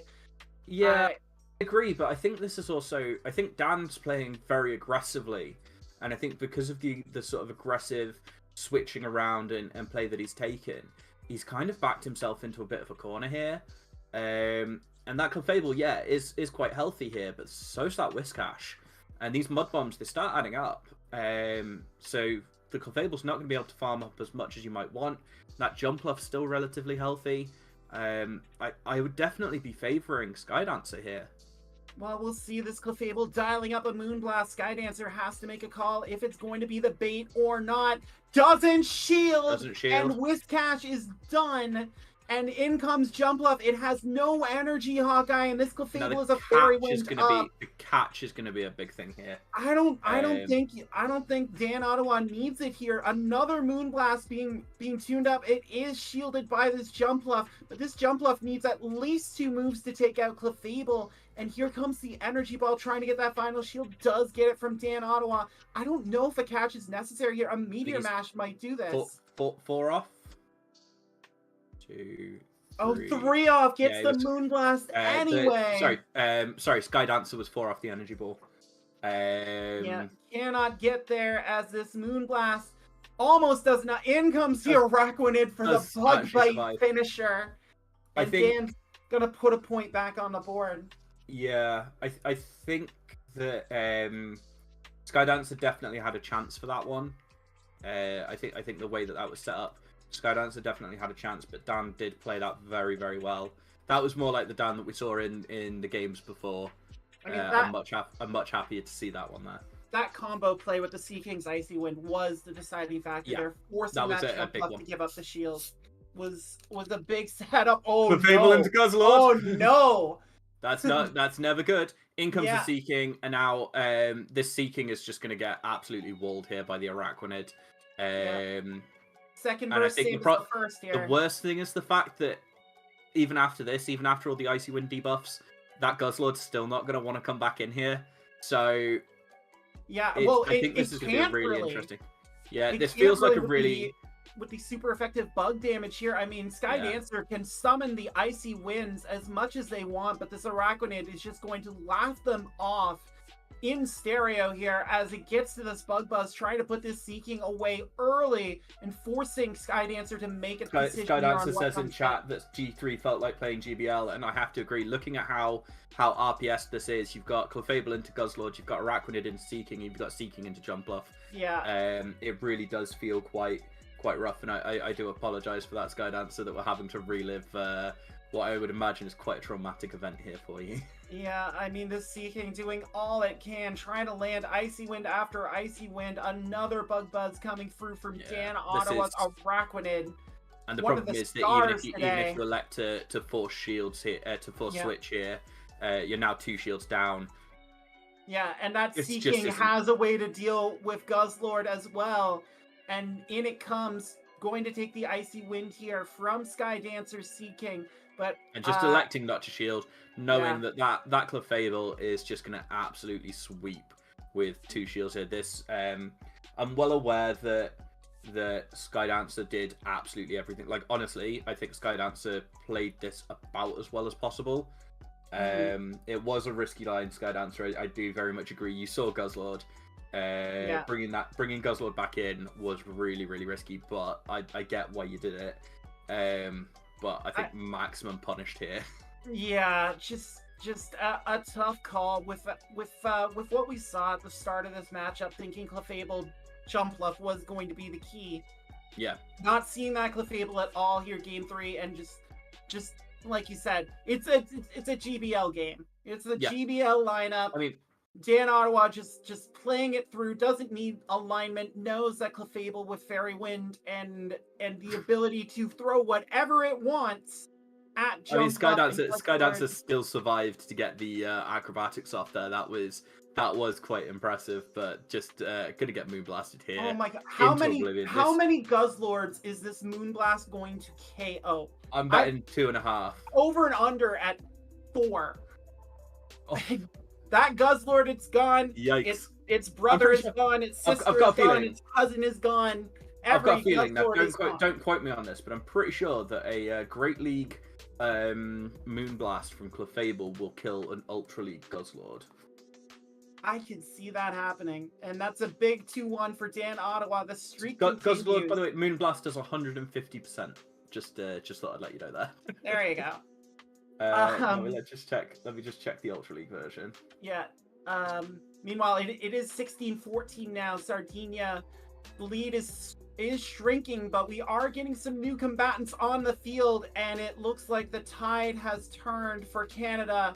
Mattel21 is bringing Araquanid as well, and after watching Dan go to work with that Spooter, I would be very, very cautious if I was in the shoes of Wolf Frogachu, who does have Gligar to handle that Araquanid. That is the Pokemon that immediately draws my eyes. From both of these teams, the first thing that I see, obviously I see the Araquanid, I love Araquanid, but I also see that Gligar and I love Gligar as well, and that is a interesting choice. I prefer Gligar over Gliscor in the Great League, just the way it plays.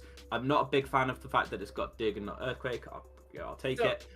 So here's the thing. I got a Shadow Gligar about halfway through this Innocent Cup cycle. I soloed a raid over in Dartmouth, a Shadow Gligar. It was like 615-13. Ooh. And I instantly purified it for an 8-15-15 Gligar that I inserted into my Innocent Cup teams immediately. And I'd imagine that's worked quite well for you. It performed pretty well. She was good. she was a decent little safe swap. You have to worry about ice, obviously. I mean, functions like Jump Bluff, but with that Night Slash return combo, being able to return things helps you a lot. Return is a really solid move. I don't get me wrong. I miss Return being a body slam clone, because it made my Shadow Banette, my Purified Banette be really good. But at the same time, Return as a nuke is kind of good. But I would expect to see that Gligar here. It's the first thing that stands out to me. It's got to watch out a bit for the Wigglytuff, of course. Charm and Night Slash not being particularly good back at it. But then in return, you've got your own Wigglytuff, you've got your Seeking to handle that. That Emolga could have a bit of play, but Raichu is pretty good against it as well. So maybe we see sort of Araquanid and Zweilous plays up against Gligar and Seeking and Raichu kind of thing. Yeah, Wolf's Raichu does have a lot of play here, being able to hit the Seeking and the Araquanid with that electric damage, being able to wall off Emolga.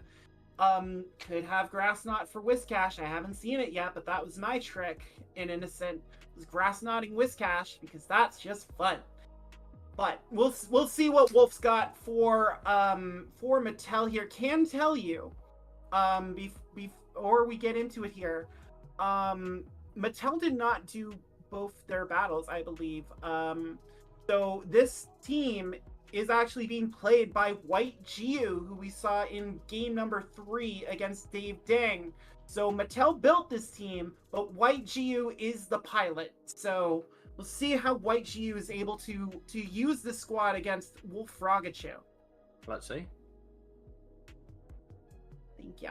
And we see Shiny Whiscash from... Shinies do more damage. It's going to win. We did see the Shiny Whiscash earlier from White Giu. It sees Wolf Frogachu's non-Shiny Whiscash, but we do see the Gligar Wigglytuff combo in back for Wolf Frogachu, playing on the iPad because it is wider and just gives you that theater experience. Pallet Town PvP bringing you the theater experience in Gymbreakers. Three unrelated notes. One, I prefer Shiny Barboach to Shiny Whiscash. The white and gold just looks better. I would love them to have kept that color scheme. 2, I like playing on an iPad as well. It is fun. 3, Dinoski, one of the Team UK players, has one of those foldy phones. You know, the ones that folds in half like a book. And he plays on that, and I talked to him a lot about it. And he said it's actually kind of difficult to play on that because it's so wide. But it's also now really difficult for him to play on a single screen anymore. Stuck in between. Anyway, we talked through the entire Whiscash mirror, so well done to us. Whiscash mirror is quite a boring mirror to see, to be fair. Yeah, we did see a shield. I'd be looking at Giu. I like the Gligar coming in here. You do need to respect the Blizzard, and going for the Mud Bomb bait is I mean, it's almost guaranteed to get a shield. Yeah, So I respect it. You cannot risk Gligar getting in comes the Seeking. Here. Now that Seeking is not going to like being returned here.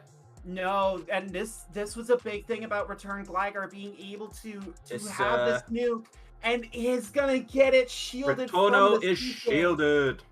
Oh, unfortunately, in this particular, baby. I was about to say, in this particular case, that fish was not returned to sender. You beat me to it by a couple of seconds.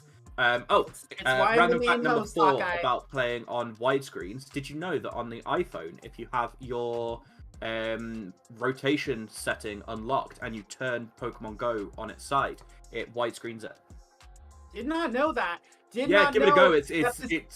that Seeking would live long enough to get this move off on Wigglytuff. I'm trying to keep us on track, Hawkeye. Yep. I am ADHD. The brain just goes where the brain wants to go. It's alright, it's alright. That's why I'm here. Wigglytuff able to charm down the Seeking, but is now tough against Emolga. And the thing here, Emolga can handle these charms quite well, and the discharge. It doesn't like the charms, don't get me wrong, but the discharges come thick and fast. Emolga is so spammy. It's one of these Pokemon. Yeah. I picked it up late in the meta. Thought it was absolutely fantastic every time I put it on my team. Yeah, Big mistake there, taking the disarming voice, not electing to throw some of that energy that Whiscash had. I think this is the play though for White Geo. I mean, you drained that Wigglytuff of energy. It had to throw the disarming voice there, and now you comfortably get if he'd thrown a Mud Bomb, he might have been able to Thundershock down. And I think that might have been a bit more of... I think he knows what the play is here. There are many paths to victory for White Geo, and that's an easy one right there. Well Pikachu just not tapping. No, well done, well played. Excellent use of Emolga, excellent use of the Whiscash. It really did work out really nicely. And I think that's a pretty solid start there. I don't think that he needs to make too many adjustments here in game 2. Yeah, no, I mean, despite not using a team that he built, White Geo able to handle that very comfortably with the Emolga there. I do know that Emolga was very instrumental in Red Spa winning the Girls at PvP Mega this month. That Raichu's come in, and interestingly enough, that Raichu is going to line up against one of the Water types in the back. Have we seen this Raichu and seen whether it's running Grass Knot? Because we haven't seen any Alolan Raichu yet, Hawkeye. I've been very disappointed by that fact, but this Whiscash here just going to start spamming Mud Bombs at the Wigglytuff. In comes the Seeking. It's going to be a Wigglytuff entering for Wolf. There comes the Seeking. I knew the Seeking was coming in.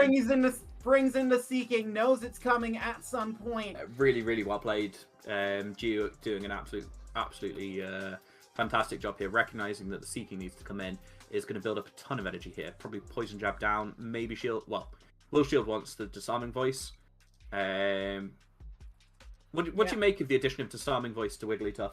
I mean, it gives it a little more charge move pressure, which it absolutely needed. It might actually get to 2 under normal circumstances, but facing a Poison Jab Seeking, not a good circumstance for Wigglytuff, and it does not get that second Disarming Voice.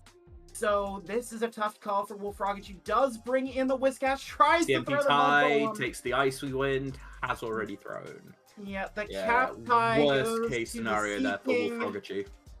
Yeah, this is tough. He's just gonna go for the knockout of the Seeking. Gonna put all faith in that Alolan Raichu in the back, instantly tapping on it. We know Wolfrogachu wants it, but is gonna stay in and does let this Whiscash get a little bit of energy. There's the Grass Knot. So it is possible, but with double Mud Bomb on that Whiscash, I don't see the win condition here. Well, Raichu can survive a Mud Bomb. I did check this because I was running Raichu in this cup. Can't survive a Mud Shot afterwards. But there we go. So Raichu decides to shield up the Grass Knot. Excellent decision. Recognition that was the lose condition. Yeah. Has the Whiscash come in, has a Mud Bomb for the Whiscash. At this point, Wolfrogachu elects to shield. I would just be no shielding at this point. You know that the game is over. They've got too much health on the Whiscash. I mean, you'd never know what the border is gonna do, but yeah. But you've got the Wigglytuff in the back as well. There's the Mud Bomb. You know what I mean? You just got beating it. That's gonna do it. Yeah, that was really well played there. Gio did absolutely fantastic. Yeah, that's just tough. Like, letting that Whiscash get the energy lead there really hurt, and it was a gamble. With that one shield situation, I think I would have thrown the Thunder Punch because you're more than likely gonna get that shield on that Whiscash protecting that energy. And now White Geo knows there's Grass Knot, knows that he does have to be wary of that move, and will not be caught off guard by it from Wolfrogachu, nor will Wolfrogachu's other opponent, who we might see later. Jumpluff on Whiscash game 3. Into its best counter in the meta. Yeah, well, Seeking found one of its primary targets as White Geo swapped in the Wigglytuff. And this feels rough. This feels GBL to me, Hawkeye. Yeah. So how's the weather where you are? Hot and humid and gross. Yeah. I mean, so the good thing is that the Wigglytuff now with the disarming voice does actually take the shield here, whereas in previous times not reaching the ice beam, because you wouldn't have reached the ice beam there. So Yeah. having the shield actually makes a bit of a difference, especially considering the fact that you've got the Whiscash that's going to come in here, which will then be able to like build up a lot of energy. Oh no, Seeking comes in, fine. Yeah, But the Whiscash could have come in, for example, built up a ton of energy and blizzarded the Jumpluff, for example. true. I think this is a gamble from YGU, just thinking the Whiscash might have more value in the back with that Jumpluff lead. We're gonna in see. fairness here, so the Wigglytuff's unlikely to come in. It's still likely to be the Jumpluff, which isn't going to want to take these icy ones, I think Giu's thinking that that Alolan Raichu is back there, and Jumpluff is going to come back in, take this Icy Wind. Excellent timing. Excellent timing just before the Energy Ball. Yeah, it does live this, and Wolfrogachu is going to take it, but it's so close to another one, instantly firing off this Energy Ball, trying to cut off. I agree with the shield. I agree with the shield. Yeah. Yeah, you have too much energy on his CP. And then I think if he switches, you switch straight away, but you don't need to. And this is getting greedy, though, banking up all this energy, and it works, though. Perfect. Giu read that absolutely perfectly. Double Icy Wind here into switch into Whiscash, and that's game over. Yeah, just the read there on the health, able to get that poison jab down. And the fact that these charms are now double debuffed is just huge. I think this is where I like Seeking in sort of that middle matchup, where if you can land it up against something at the end where you can put in the debuffs and they can't switch out, they haven't got a final Pokemon. That's where I think that it really, really comes into its own. I like it as a lead, obviously. It does wonders against a lot of the leads in this meta, but I think that's where it really shows how strong a Pokemon it actually is. Yeah, and we talked about Canada maybe building some momentum with 3 straight 2-1s. That 3-0 just absolutely from White dominated there. Very, very strong. Just slamming the door shut. The lead is back up to 5. That's I didn't want to be saying that that Canada had beaten Sardinia the previous 2 times. You already said that, 30. and then Guzzlord sludge bombed a Wigglytuff. 30-15 or something like that. Yeah, it's looking like it could end up that way. 30-15 and 31-17 in Canada's favour. It could be that Canada loses by that much this time. It's not good. It's dire times. Yes. We'll move into the next set. So what are we going to see next? Well, we are going to see as we get the teams up there. Jay's fan has emerged. Is this still Giu, or is this Matt now playing? No, can confirm. Mattel is back. Mattel will handle his team, but he does go against one of the most notorious Silph champions of all time, one of the legends of Silph. As we can say that we're closing the book on Silph. Jay's fan. He's a big fan of Ginger Ninja. He's Jay. Sure. I mean, he likes his Crawdons. It's fine. So what have we got? We've got Drifloon. It's actually the first time we've seen Drifloon as well, isn't it? And Drifloon did get a lot of momentum late in this meta as a Icy Wind was really, really good. The Jumpluff answer, just generally being a really solid Pokemon. Lots of HP on that. Always really, really good. And not an awful matchup against the Dark type of Zweilous there. Not a great matchup against Emolga, not gonna lie there. We've got the Zweilous, we've got the Seeking, Alolan Raichu again. We're reckoning Grass Knot on this. I was a big proponent of Grass Knot HU, and I did share that with the Canadian team. So I know you said you were double nuke, so you preferred Wild Charge over Thunder Punch, but we did see Grass Knot Thunder Punch on. Well, and not only that, Wolfrogachu was running Volt Switch on his Alolan Raichu. I ran Thundershock. Interesting. Because I wanted to be able to dance, baby. I'm a dancer. Yeah, no, that's fine. You can dance if you want to. You can leave your friends behind. So we've got Whiscash and then Jumpluff rounding out the team. Obviously, we've got that Araquanid, Emolga, Zweilous, Wigglytuff, Seeking, and Whiscash on Mattel's team. I don't know if you saw the stare for the safety dance reference. That is a Canadian band, by the way. I'm aware. I'm aware. But yeah, I think Drifblim versus Jellicent was a matter of what your team needed more protection from. Drifblim a better jump fluff answer, forcing it to go the acrobatics. Yeah. While Jellicent just a little bit bulkier, able to handle like a Seeking or Whiscash a little better. That Arachnid wouldn't want to see the Jellicent, obviously. A little better against Drifblim with the bubble beam, but it's still not a good match. It's a really weird matchup, that matchup. But I think that sort of I actually think the Wigglytuff is going to be really, really useful here for Mattel. You know, forcing the Drifblim into throwing Icy Winds. Obviously hard walling the Zweilous. Charm does absolutely tons to the Raichu. The only things it's really scared of is I guess the Seeking. So I think maybe that's going to be the big thing, but let's see how they come up with it.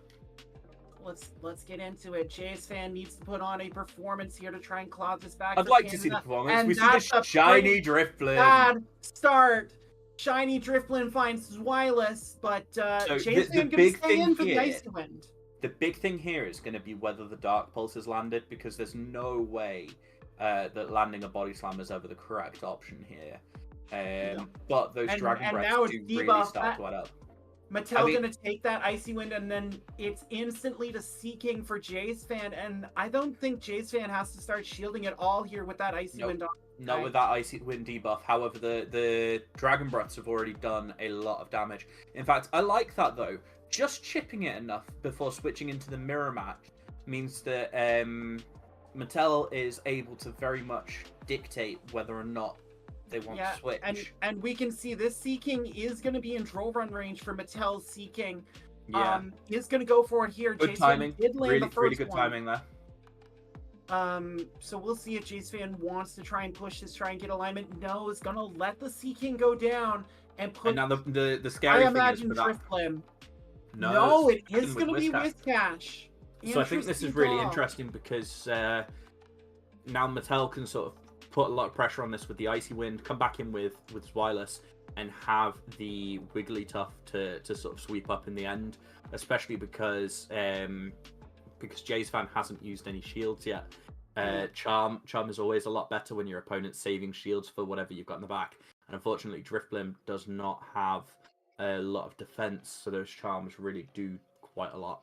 Yeah, we did see Jace fan fire that Mud Bomb right before the Seeking got another move. The counting is on point. Good counting, good timing. I would expect to see. I'd expect to see the Mud Bomb right here. Yeah, again, just Jace fan laser focused on these counts, and Zweilous is gonna go as well. Mattel putting all faith in this Wigglytuff. I called the 2-shield Wigglytuff. I like this. I like this from Jace fan. This Drifblim gonna come in, trying to spicy wins. It's a good decision, but I think that the Wigglytuff still doesn't need to shield. I think the Icy Winds are going to do less than the Mud Bombs. The Hexes do absolutely nothing. I think the thing here, though, Hawkeye, is does this Drifblim get another one? It doesn't get another Icy Wind. I think Jace fan needed one more just to make this safe for the Whiscash. All shields are still up. And there's the first one on this Mud Bomb from the Wigglytuff. So the Whiscash is going to need 3 Mud Bombs, I reckon. I mean, two in a to KO plus the shield. I mean, it's still upright. A charm did not go through. Here's the final shield from this Wigglytuff. It is the Blizzard. The Borat denied. It was his best chance was the Blizzard there.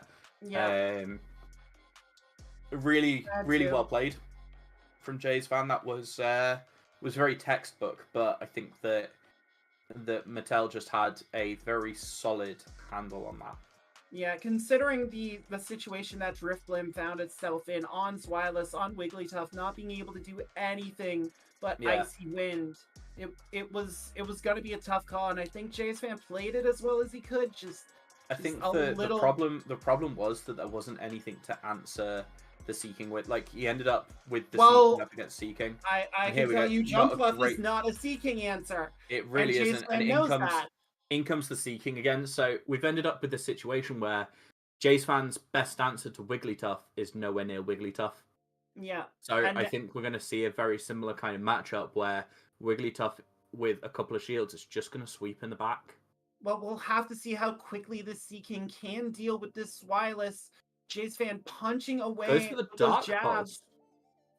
I understand this from Mattel. I think Mattel thinks he's only going to get the one move off, but it is shielded by Fan. Wants to get alignment, wants that jump bluff away. Gets a big farm down. From the Sea King, That is a big farm down. Big farm down. That Dark Pulse call was risky for Mattel, and I think that's what's cost him here. Yeah.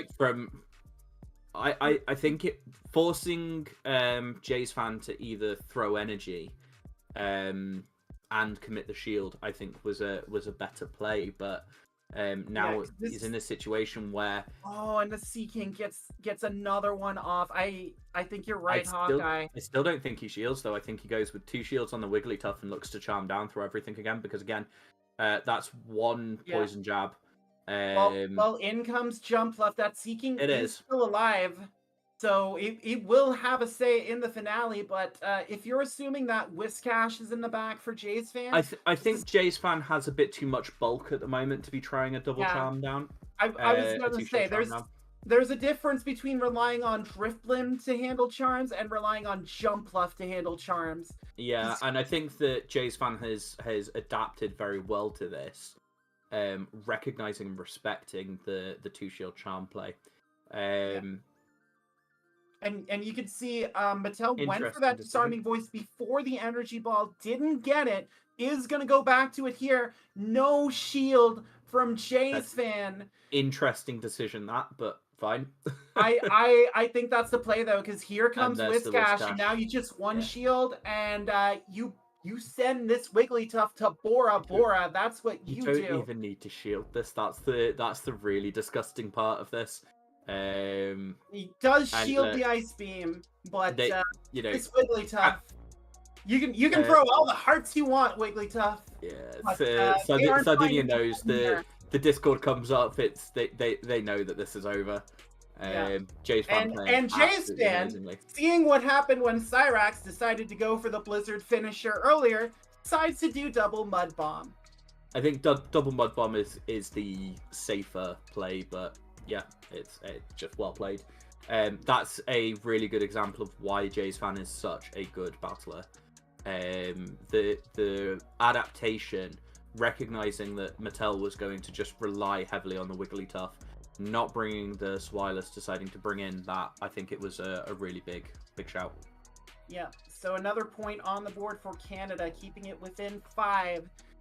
Fan gonna try and get that 2-1 train started again for Canada, entering game 3. Sea King for Mattel, Sea King for Fan. We get us a mirror, Hawkeye. Love to see it. We've got a Sea King into Sea King. What do you like to do in this matchup? Do you like to throw the Icy Wind, or do you like to throw the Drill Run? I go Icy Wind first. I want to be able to have the option to take a move later. Okay. I am more aggressive. I like the Drill Run. That's fair. I am the same as Jay. I also like to catch on Araquanid, which Mattel doesn't have the option for. Yes. See, I would have played this the same way as Fan has. You would have played it the same way as Mattel has. Let's see who wins. Well, Mattel goes into Zwilus, not wanting to catch anything. In comes the jump up. So this is an interesting one because the Fairy Wind is obviously double super effective, but it's Fairy Wind. It's a Mudshot clone. It's not really doing a massive amount of damage. So the acrobatics is still where the majority of the damage is. The Dragon Breath not being resisted because Jumpluff, thank God, is not a fairy type. Praise to whatever power that be that is not the case. But you don't imagine that being a grass fairy in here?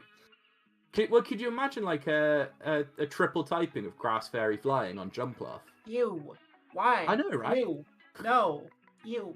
But it's definitely a fairy type, shouldn't it? It should be a fairy type, shouldn't it? It probably should, but if it had 3 typings, it would be a fairy type. This Zwilus would not be having nearly as much fun against this Jumpluff. Does take the energy ball. Tanks the energy ball really well. And the fairy would knock it out. The body slam. Mattel just unable to do that. I reckon a poison jab down here is probably the correct play. Well, look how little health that Jumpluff has here, Hawkeye. This Sea King is not going to get a lot of energy and is going to have to shield an energy. No shield from Mattel, putting everything on the Araquanid in the back. Mattel's banking on that Whiscash being back there. I can see it. In his eyes. In comes Drifblim instead. And this is not a good matchup. It is really difficult to play this out. No. For all that Araquanid did in that earlier game for Dan Ottawa, this is not the matchup Araquanid wants at all. The problem here is that the Araquanid could beat this Drifblim. Like it theoretically can beat this Drifblim. Yeah. What it can't then beat is the Jumpluff and the Sea King in the back. Like it just can't handle. In theory, it can beat Drifblim. Araquanid can't go 1-on-3. I don't care. It just doesn't have the pressure, and I think that after the couple of Shadow Balls here, it's just going to be over. Yeah, and Jay's fan can swap out at any point here. Yeah, just going to go straight Shadow Ball, get it as low as possible. Yeah. Obviously, tank up the bubble beams, fine, whatever. I hold on to that shield for as long as possible. Switch out. All right, never mind. Switch out when you can. There we go. Just Icy Wind here. Mean that that Araquanid it's a group effort. It's a group effort to take this spider, but the spider can't do anything back. No, that's a really solid play by Jay's fan, recognizing that. Yeah, Mattel does not get the bug buzz off either. Got the ability to handle, but yeah, the Araquanid is good. It's just not good enough to take it out. Is the problem. Yeah, and very well scouted by Jay's fan. Like with that Zweilous coming in, knowing that was a big obstacle for that Drifblim to have an effect. No, absolutely. Putting the Zweilous off, and running the Drifblim, just much better. So very, very well done by Jay's fan, putting 2 points on the board. Canada still down 4 though. I mean, it could be a lot worse. That matchup looked like it was going to be a lot worse when Mattel just charmed through in game 1. Jay's fan reacted really, really well in game 2, put the charm off, and then for game 3 was able to revert back to the original plan. So we are going to hand it off, Hawkeye, because if I got a call Canada getting officially taken down by Sardinia, I will be despondent and will not offer the usual amount of joyous energy that I have come to be known for on these Gymbreakers streams. You offer joyous energy? Yeah, I know, right? So we will turn it to the more joyous members of our broadcasting crew in Hurricane Kaz and Telegraph Train, and hopefully I'll be back because that means there will be a little bit of a Canada comeback, but we will see. Rage. I mean, I'd like to see it. I'd like to see Canada come back. We'll see. We'll hand it over to Kaz and Train. Good luck, guys. Yeah, I guess we are the more joyous in this scenario because we have no predispositions. Don't blame me. It's late here. I'm tired. Train is muted. Train, you're muted. Yeah, I think Train, you're a bit muted. Okay. So... Yes. There we go. Can we give Train the Sosaflow award for talking while muted? Don't worry, we've all done it multiple times. It's a very official casting reward. All right, I'm glad to have passed through the hazing. Yes. What I was saying though is you and I seem to we're both here for quality battles, while the rest of these casters are vested for a side to win, and we're just happy that we're here casting. Happy to be here. No need for anyone to win more than anyone else. Just excited to see it. Yes, exactly. So we do have our next matchup here. Wolf Froggerchew is back versus Mateo Rob. And I mean, I was very sad at first that I did not get to cast over Wolf Froggerchew and that Gligar because I love Gligar so much, so good in this meta. And again, like Hawkeye was pointing out, the ability to throw return invaluable. Yeah, definitely being able to have that in a meta where there aren't really any ghost types aside from, I guess we did just see Jace Fan bring out that Drift Blim, but not really seeing any other ghost types besides that. So it's gonna be able to hit for a lot of neutral damage against pretty much everything. And Rob not having that ghost is definitely going to be a threat, as that Night Slash is going to be effective against everything except for the Clefable and the Swilus.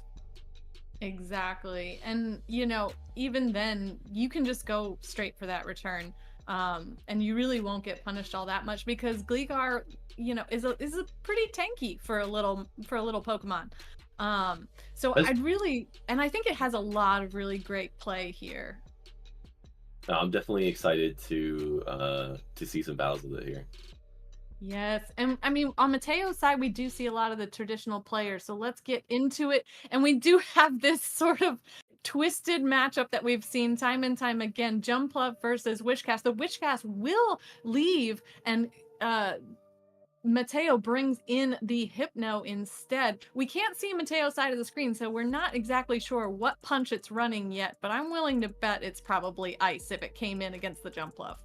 Most definitely. And there is the shiny flex there. So, oh, actually deciding to not throw the Ice Punch immediately. So a great call there, as Wolfgang did try and catch the move on his Wish Cache. But let's see if it does have, yes, it does. It does have the Shadow Ball. So we can probably anticipate it to be that Ice Punch moveset. And looks like he is not going to be able to quite make it to the Blizzard and just opting for the Mud Bomb. So let's see if Mateo, yes, does correctly no shield and is going to be able to get to the energy. No!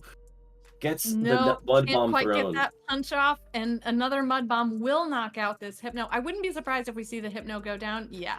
Hypno has done its job in sort of drawing out that Wish Cache and getting that little tank significantly low, which will give Mateo's Wish Cache a chance to come in, get some farm, and potentially, loses what I think was a CMP tie, and will have to take a Blizzard from Wolfragachu's Wish Cache here. Oh no, over farming. Okay. Oh, yeah, over farming. Definitely taking a chance to get some extra energy because now can throw the Mud Bomb and save some of that energy for the next matchup.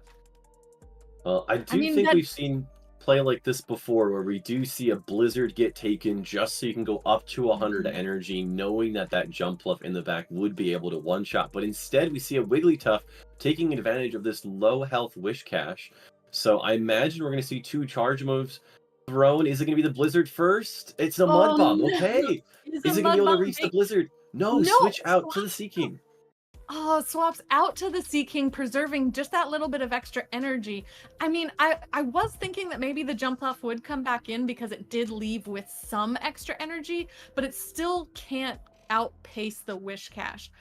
So it was a smart play for Wolfragachu to bring in the Wigglytuff and try and get as much farm as possible, while dealing all of the damage that Charm can still do in this game. Oh, interesting. Choosing to shield, save that Charm in the back, and go for the energy ball to try and pressure this last shield does successfully do so. But will they be able to throw an Icy Wind and have enough residual energy to get another Icy Wind off on that Wigglytuff? I don't know. I mean, they have charged up a lot of extra energy. All shields are down. One Icy Wind knocks out the Jumpluff, but now does have another Icy Wind ready. The Sea King from Mateo proving just as clutch as it has been for most of our other matchups so far in this game. Yeah, that energy management on Sea King really being the name of the game in the Innocent Cup meta. Oh, for sure. And I mean, we have transitioned from seeing a lot of the Megahorn Sea Kings to now seeing a lot of the more typical Sea Kings with the Icy Wind Drill Run moveset. But even just that Icy Wind put enough pressure on Wolfragachu that they could not stand up to it. So I wonder how you adjust here. I mean, you had some nice energy management and gains, but you've got to do something to try and knock some of these tanks from Mateo off the field. Yeah, so we do have that Hypno coming into the initial matchup, and we do know that this is not going to be that Megahorn Seeking, so just going for those Icy Winds immediately to slow down the pace of the confusions from this Hypno. I mean, that's one thing you can do against a Hypno if you're this Sea King, is you can debuff as much as possible, even throwing up a shield to keep the debuffs and correctly shielding the Shadow Ball so you can lay even more potential debuffs. But no, this Sea King from Wolfroggerchew is going straight drill run, trying to get this Hypno even off the field. But it goes on to survive, and it makes a catch on the Wish Cache. Oh my gosh.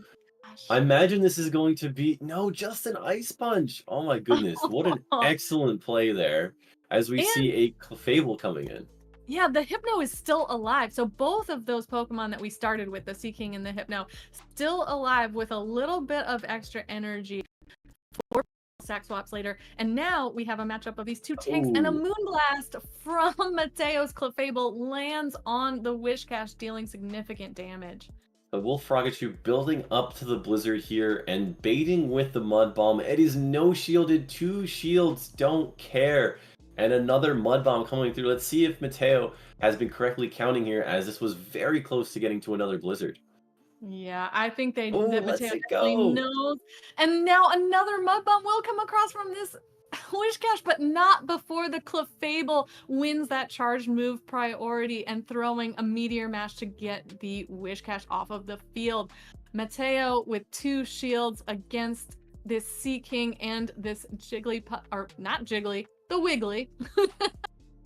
We do see an instantaneous swap, since he did know that Wolfroggerchew had that Sea King in the back, so wanting to preserve that little bit of energy and a little bit of health on that Clefable for what's in the back. But I don't know if it's going to be able to come into play in this match, because that Wolfroggerchew has that Wigglytuff coming in, which is going to just charm everything down. We have seen, even in this matchup against the super effective poison jabs, that Wigglytuff is able to just pace through this, but with a Protect Shield remaining on Mateo's side and none on Wolfroggerchew's, I think this is going to be a very tough task for this Wigglytuff. Yeah, I mean, Wigglytuff definitely seen as the win con by Wolfroggerchew with the power of that charm. Shielding that first Icy Wind to keep as much health on that Wigglytuff as possible. Now getting the last shield and forcing that Sea King off the field before it can get to another move. This Wigglytuff has barely enough energy, but does have the power of charm behind it. 1 charm, 2 charms, and the Clefable just cannot out with Fairy Wind. Oh my goodness, that was such a tough situation for Mateo to be in, having 2 Pokemon in red health, neither being able to get the knockout on the Wigglytuff, because even if Charm is debuffed, Charm is still Charm. I was going to say, Charm debuff? Charm debuff who? Like, it seems they like nerf Charm, they debuff Charm, it doesn't matter. Yeah, no, it still can overpower even the neutral matchups, even matchups that it should by all rights on paper lose, like with Sea King having that poison jab damage. Charm doesn't care. Yeah, it's going to be interesting to see how these players are going to adapt here. Looks like that Hypno didn't quite work out for Mateo as well as he had hoped against that Sea King and that Wigglytuff. So let's see. Oh, no, sticking to the strategy of Hypno. And... So now we have our 2 our 2 fast attackers just going at each other. Yeah, I think that Mateo is much happier to see the Hypno against the Wigglytuff, since it's probably the best suited Pokemon for being able to take those chunky fast attacks. Because we know that this Hypno has Shadow Ball. It's interesting that Wigglytuff swaps out with that extra energy, because it doesn't have to worry about that Shadow Ball. It just has to worry about whatever the punch is, and it can take those pretty comfortably. But I think the Wolfroggerchew still sees that charm as the potential win con later, and so swaps out to their Wish Cache, and Mateo has swapped out to their Wish Cache as well. So we did see last time Mateo not shield up his wish cache and end up losing to all that extra charm damage, and this time deciding to actually throw up 2 shields against Wolf Frogachew's wish cache to be able to make sure that no blizzard lands, and then throwing the blizzard to get the knockout. So now there's a Seeking and a Wigglytuff with 2 shields. We do see the Wigglytuff coming back in. It does have a bit of an energy advantage, so it's going to be able to get to this disarming voice right here before Mateo can get to a charge move. Yeah, and Mateo has no shields to hide behind, so this stab disarming voice does a lot of damage to the wish cache. And again, as we saw in the last matchup, I think Wolf Froggerchew has realized the same strategy we've seen from earlier players, that a 2 shield charmer can still be a win condition here in the Innocent Cup meta. Ooh, reaching for that swap on Wolf Frogachew's side, but being able to throw the Ice Punch to get some chip just to try and whittle away this Charmer as best possible. I don't think this Hypno is going to be able to make it to a Shadow Ball. Is it going to get to an Ice Punch? No, the Drill Run will knock out. Can throw the Drill Run. Oh my gosh. This is such a difficult battle for Mateo. Wolf Frogachew's just absolutely staying in command here, managing the bulky, spammy Pokemon with that thick Charmer of Wigglytuff, and actually, no, not quite able to get the farm down. And electing not to shield, knowing it's just a Mud shield. Bomb. Oh my gosh. It is just the Mud Bomb with proper counting, and now they know that the power of their Poison Jab is going to give them the energy advantage against this last Seeking, and keeping that shield in play for their Charmer is again going to be the threat that Wolf Froggerchew wanted. Oh my goodness. Oh, Mateo actually able to get the full-on farm down here, going for the 1 and debuff, and now desperately needs to be able to survive these charms. But I think with this debuff, we'll be able to survive the next 2 charms. Yep. No, Wigglytuff gets to the charge move first. Gets to the disarming voice just in time before those poison jabs can take its health down too far. And Wigglytuff again asks you who the real fairy is. Yeah, that was absolutely amazing to see how much pressure Wigglytuff can put on, even if there is super effective damage coming in from a Seeking. Does not care if you throw in your bulky Wish Cache, your bulky Hypno. It is there to just eat everything that you throw at it. Exactly right. A great call from Wolf Froggerchew to put his faith and resources into protecting that Wigglytuff, even as it got down into the red thanks to those poison jabs. Beautiful matchups there, beautiful team management. And I think we have our next matchup incoming. There we go. So we have Jay's fan back again with that Drifblim versus Mateo, who we just saw take a little bit of a beating from that Wigglytuff, but now with no Wigglytuff in sight, how do you think they'll adjust here based on the teams?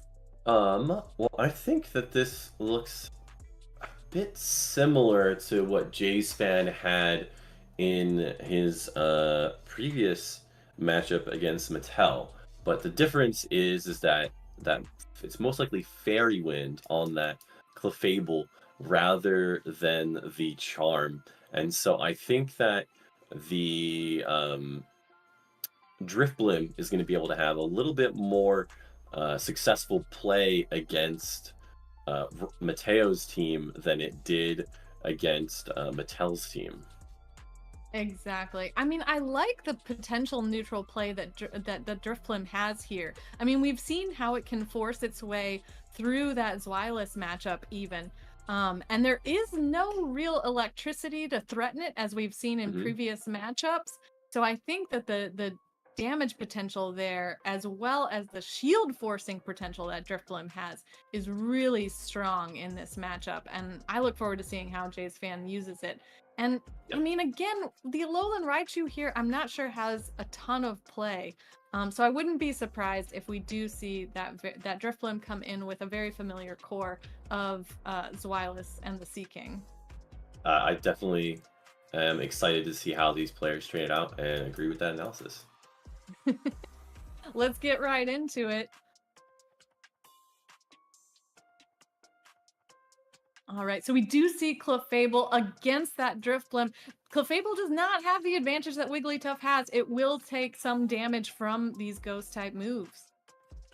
Yeah, definitely. I think this is where Jay would like to see that Clefable, since this is going to be a bit of a tankier Pokemon that's going to be able to still take those Moonblasts. They do chunk.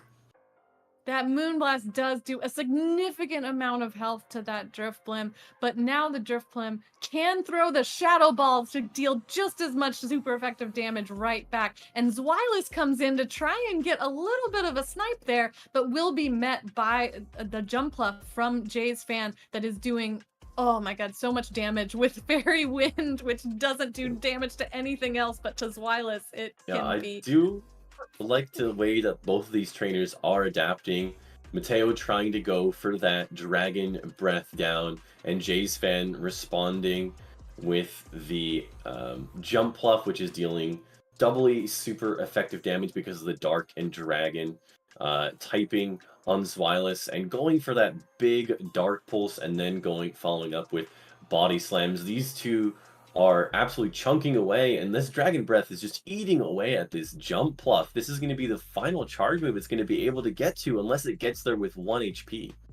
Oh, Final Shield coming up. Mateo does use his Final Shield to try and get this farm down with Dragon Breath. What will we see in the back from Jay's fan? The Whiscash, of course. Another little tank waiting in the back, and will have to take a Body Slam as this Zweilous from Mateo is absolutely loaded on energy. Yeah, this Zweilous was able to take out that entire Jumpluff that was swapped into it as a counter, and also take out half the health of this Whiscash, with Rob having or Mateo having a Clefable with not much health left in the back. Oh, no, the Drifblim coming in, excuse me. Yeah, we see the Drifblim. I wonder if that Drifblim was trying to catch, but now will be knocked out by simply a Mud Bomb because there's so little health left on it. And Jay's fan's Whiscash comes back in to take a second Mud Bomb. Oh my gosh. Using the last shield to protect the energy. Well, this is the last Pokemon remaining on Jay's fan side, so he's got to invest shields while he's got him. Goes for as much of an overfarm as he can comfortably go for. Landing this Mud Bomb, knocking it out. 2 Pokemon with red health. This is going to be a very close matchup if he can get off 2 Mud Bombs to take them both out or not. I think the Zweilous, yes, is almost out of move, so let's see. Does it get to it? No, tries to go for a catch. Tries to catch on the Clefable, but will get to the Meteor Mash, which should be more than enough to take out the Jay's fans' Whiscash. Oh my gosh, Clefable absolutely coming in clutch there. Yeah, that was a huge amount of work that Zweilous was able to put in there, taking out almost 2 entire Pokemon, and just Clefable being able to get to 2 charge moves landing for huge damage made a big difference. It was actually really interesting to see that Clefable coming in on what I thought was trying to catch the charge move, but then being able to use the newly buffed Fairy Wind access to power its way to a charged attack there. And now we see a matchup that again is like pretty neutral actually on paper between these two. This Hypno from Mateo does have the Ice Punch, does have the Shadow Ball, both of which are going to be effective against this Drifblim. Landing the bait with the Icy Wind here, though, I like it since those Confusions are actually chunking the health down faster than the super effective Hexes are. And so going for the debuff, but still shielding the Ice Punch. It could have been a Shadow Ball, but now I expect we'll probably see the Shadow Ball to go for the certain knockout Or, yes, we do see a correct shield of the Shadow Ball. Yeah, we did see the Shadow Ball there. I mean, I would have played the same way as you said, as they played, gone for that Shadow Ball to try and get this Hypno off the field. But the correct shield there, and again, get the shield from Jay's fan. No more shields left in play, and these are still our first 2 Pokemon. Yeah, both trainers trying to just absolutely load up on energy and then switch out. Seeking coming in, being met by a Wish Cache, but this Seeking with a slight energy advantage is going to be able to get off this Icy Wind, debuffing the Wish Cache that the Mud Bombs hurt just a little bit less, and now it's going to take 3, maybe even 4 Mud Bombs to take this out, whereas Seeking is only going to need to be able to do 2 more Icy Winds and maybe set itself up for a farm down with that Zweilous in the back. The energy advantage on Seeking here is absolutely key, meaning it will be able to take quite a few moves from this Wish Cache. Both of them are in this matchup, no more shields in play. So this Seeking will be able to comfortably survive this Mud Bomb, and probably will be able to get to another Icy Wind before a Mud Bomb takes it out. I think Jay or getting... Mateo might let this down. Is gonna let this go to be able to get that farm down. This is a double debuffed Wish Cache now. So I think he's gonna come in with Zweilous and get the massive energy gains. Because I don't think he's gonna be afraid of that Drifloon in the back. Yeah, with the energy advantage. Oh, and the Jumpluff tries to come in, but immediately met by the Hypno that now has the Ice Punch ready for it. This Ice Punch is going to do about 50% of the health here, but I think what we're going to see here is this Jumpluff farm up a bunch of energy. Oh, actually, no. Choosing to throw here. I was expecting maybe they have conserving. I mean, yeah, Jay's fan has to throw here before the other Ice Punch. I mean, it was just one confusion away, so they really forced them to throw that energy. And now they will be able to throw the Acrobatics against this Zweilous. Can take it. Will be able to get a lot of farm down off of this Jumpluff here. 2 body slams loaded, going for the Dark Pulse, expecting to see that Drifloon come back in, winning the charge move priority event. Drifloon goes down. We have a Wish Cache in the back. But can it get down the Wish Cache? Oh, just barely surviving the mud shots from that Wish Cache to get the Dragon Breath farm down. So in the last game we saw Wigglytuff with Charm and Shields was the key, but Mateo, this time without that Charmer to stop them, the Zweilous came out in force. Yeah, definitely that Zweilous put in a huge amount of work for Mateo, being able to just put so much fast move pressure. It looks like we're in the game right now, yeah, and it's a Clefable against the Drifloon. Yes, we did see this matchup play out in game 1 where the Moonblast was landed. Let's see if Jay's fan wants to shield it up this time. No, still lets it go, knowing that it's going to take a second charge move to take it out.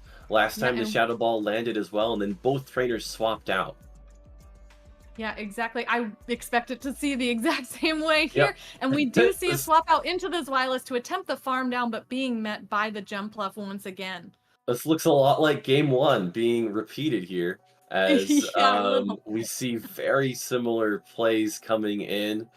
And we do see a shield coming up because we do know that Acrobatics is going to put a huge hurt on the Zweilous.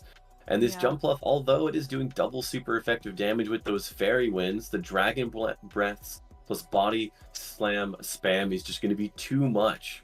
Exactly. And, you know, Mateo uses that first shield, really trying to maximize the energy gains from this Zweilous. I wouldn't be surprised if we see a second shield here to protect all that energy. Last second shield from Mateo on that Zweilous will farm up quite a bit more energy, since Fairy Wind, even though it is very effective against the Zweilous, is still not enough to pressure it to out of the matchup. Oh my gosh. And Dark Pulse lands on the Jumpluff there to knock it out. Yeah, this is playing out very similarly to that game 1 where Mateo has the huge energy advantage on that Zweilous. and we do have the Wish Cache coming in to absorb, and still keeping that Zweilous alive with energy in the back. Yeah, just as we saw in that first game, Mateo really proving that keeping a little bit of extra energy, keeping a little bit of extra health can come in so helpful later. And we do see Driftblim come back in from Jay's fan to catch this mud bomb, but I think this might be enough with how little health is left. Yes. Jay's fan Driftblim off the field thanks to that mud bomb, and now we are back in the Wish Cache mirror. Mud bombs flying fast and furious. Yeah, I think we will see that final Protect Shield come up here as these 3 Pokemon all about to be on the red in Mateo's side fight to try and stay alive and take this victory. This Mud Bomb coming in, knocking one of them out. There's going to be a catch here. There's got to be a catch here if Mateo wants that win condition and does get to the body slam on the Zweilous just in time. Will this be enough? I don't think it's quite enough. This is still a yellow Wish Cache, and we do see a swap from Mateo to their Clefable to catch this Mud Bomb, meaning that Zweilous will be able to come in and clean up with 1 Dragon Breath of energy. Wow, that was almost a exact mirror of how game 1 went against Jay's fan and Mateo. The only difference was that there was a successful catch on the Clefable this time, whereas last time it was Clefable that actually took out the Wish Cache with the Moonblast. Or not Moonblast, excuse me, the Meteor Mash. Yes, Meteor Mash, yes. Yeah, Clefable did have time and health to get to that extra move in the first matchup, but this one was a lot more tight. So I think Mateo knew the fine line they were dancing, and their counts of those moves and that energy had to be precise in order to make that catch this time. That was the win condition, and Mateo executed it perfectly. So now we see Sardinia having just 1 point left to win it all. Oh my god. So close. This has got to be a clean sweep for Canada now to make the biggest comeback. Oh my goodness. Oh my god. So for our final matchup potentially between these two, unless Canada can pull a clean sweep, we have Dylan 9497 versus White Yu. And we've seen Oh wow. Yeah, they're running the same Pokemon. Yeah, they are running the exact same team. Oh no. This is gonna be a lot of alignment. I would say there is a slight edge in my opinion to you because of the Fairy Wind and Moonblast combination. But then we have seen Dylan really being able to show us that no, 2 shields and a Charmer is all I need. Yeah, I mean, we've seen how effective of a strategy that can be. And with the team that we have here, we don't see a clear charm answer. We've seen that Seeking alone is not enough. So you've got to throw some additional bulk behind it that can outlast that charm. And I think Canada might be really gunning for it. Yeah, with the threat of charm on Dylan's side, I think that White Yu is really going to have to potentially leave that Zweilous behind and either bring the Seeking for fast move pressure or bring the Jump Pluff and the Wish Cache in order to be able to have the bulk to withstand it. Yeah, I think that's a great call. The Seeking dealing that super effective fast attack damage and those bulky Pokemon should be enough in combination, but let's see how they play it out and whether our calls are going to reward results. Oh, we see a mirror of the Charmers. We see a fairy type. Yeah, and immediately Dylan swaps out of that Wigglytuff, knowing that having access to that charm damage in the back is going to be key to victory. So Emolga comes in for Dylan and will be met with a Moonblast and correctly shields. I do think that's a real... Oh, wow, was that a debuff that we just witnessed? What? No, Moonblast debuff outside of an Enhoff matchup? Can't be possible.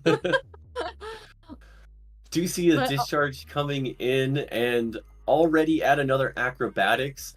I do think that this would be enough to KO, so Wakyu correctly shielding up to be able to preserve all of this energy on this Clefable and farming up some extra energy before going for the Moonblast.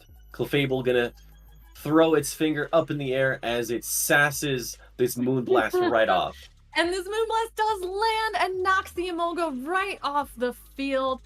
Shields are even, but this Clefable has still more energy and quite a bit of health left. So Wigglytuff comes in trying to charm down and will be met with a Meteor Mash if they don't use the last shield here. Oh, there it is. Oh, All right, and we gosh. do see an instantaneous swap by both trainers. The Emolga now facing off against the Wishcast. The Emolga being able to have a shield is huge here, as a Blizzard would one-shot this, and being able to have that slight energy advantage. 2 acrobatics are going to be enough. Let's see if Dylan goes straight for it. Yes, we do see. Is this going to be shielded? Oh my gosh, oh my gosh. Yes, last minute shield on the Emolga from Whiteview so that they can keep farming up a little bit of extra energy and have ample for whatever comes in next, as this Mud Bomb from Dylan's Wishcache is not going to be nearly enough. Yeah, you being able to comfortably farm up, since the Mud Bomb was thrown, actually goes all the way to 100 energy and goes for the discharge to try and preserve as much energy as possible. This doesn't quite KO. Was this a miscalculation here? This Mud Bomb might be enough, and a catch on! Wakyu times perfectly a catch of Mud Bomb onto this Clefable, saving all of the energy on that Emolga so they can start throwing these discharges at the Wigglytuff. I am at a loss for words at the level of play that we are seeing here. I was concerned that Whiteview overfarmed, miscalculated, mismanaged, but no, keeping everything on track and recognizing that they need to make a catch and win that game and sweep with Emolga.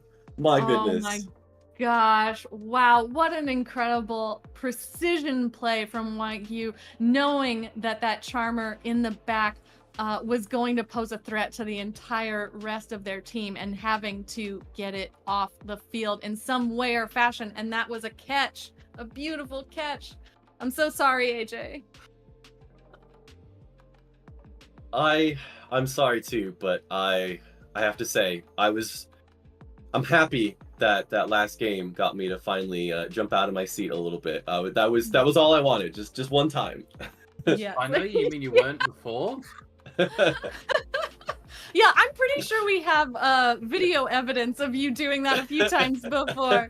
These have been some incredible battles, but that one in particular we knew that going in that we needed a clean sweep from Canada, and seeing Whiteview know that and being able to execute that catch in the very end to just go, no, I think not. Yeah, for me, the dagger was Jay's fan getting swept by Mateo Robb. Yep. Second that happened, I'm like, so it's on Dylan to go 6-0, and Oh no! let's hey, no Wow, offense to the throwing captain some of shade Oh, here. the AJ sass has come out in full force in Dylan's response. not here, so I can say whatever I want. So you're saying that if you'd been in that position, you'd been able to do it? Oh God, no. No. No. Sardinia played that well. Whiteview even playing matchups that he's not even in, able to OP. able to come out OP. with wins. Just No, an Sardinia MVP. played really, really well there. yeah. Yeah, I mean, It's a all of brilliant the fight. matches were very technical, but yeah, I definitely see a lot of very precise moments that if certain conditions had not been met, you know, it could have gone very badly, but they understood the exact win condition they needed and executed it to perfection. Yeah, there's nothing you can say about that. Sardinia got a well-earned win. over the Canadian side, I can't even say if I was playing on the team it'd be any different because I was not good in Innocent Cup. There was no Frost last, so it's not surprising. It's Not true. an AJ It's Cup. true. Even We all No, know no that you Frost can't have last, your no ice Alolan AJ. Ninetales. Couldn't even ice beam things with my Mew, so Yep. It's No. true. But I mean, both sides Fine. played incredibly well. Canada kept it so very close right up until the end. And as per Right up usual, until it wasn't close. yeah. yeah, right up until it wasn't anymore. And as per usual, I mean, the scorecard says one thing, but we were here, we watched the matches, we saw how close each and every single one was. mean, And so we many all of got them out came of our down. seats. So many Yeah. of them came down to a single fast move, Mhm. which really does show how evenly matched these two teams were, and it was a great battle to watch. Yeah, really seeing how each of, although we saw a lot of mirror matches, being able to see the differences in technical play that each player was able to use to win their matches. One thing I did see commonly was the Seeking Wish catch with something in between to play around them. But outside of that strategy, which I think Seeking most Wish players catch employed, jump off.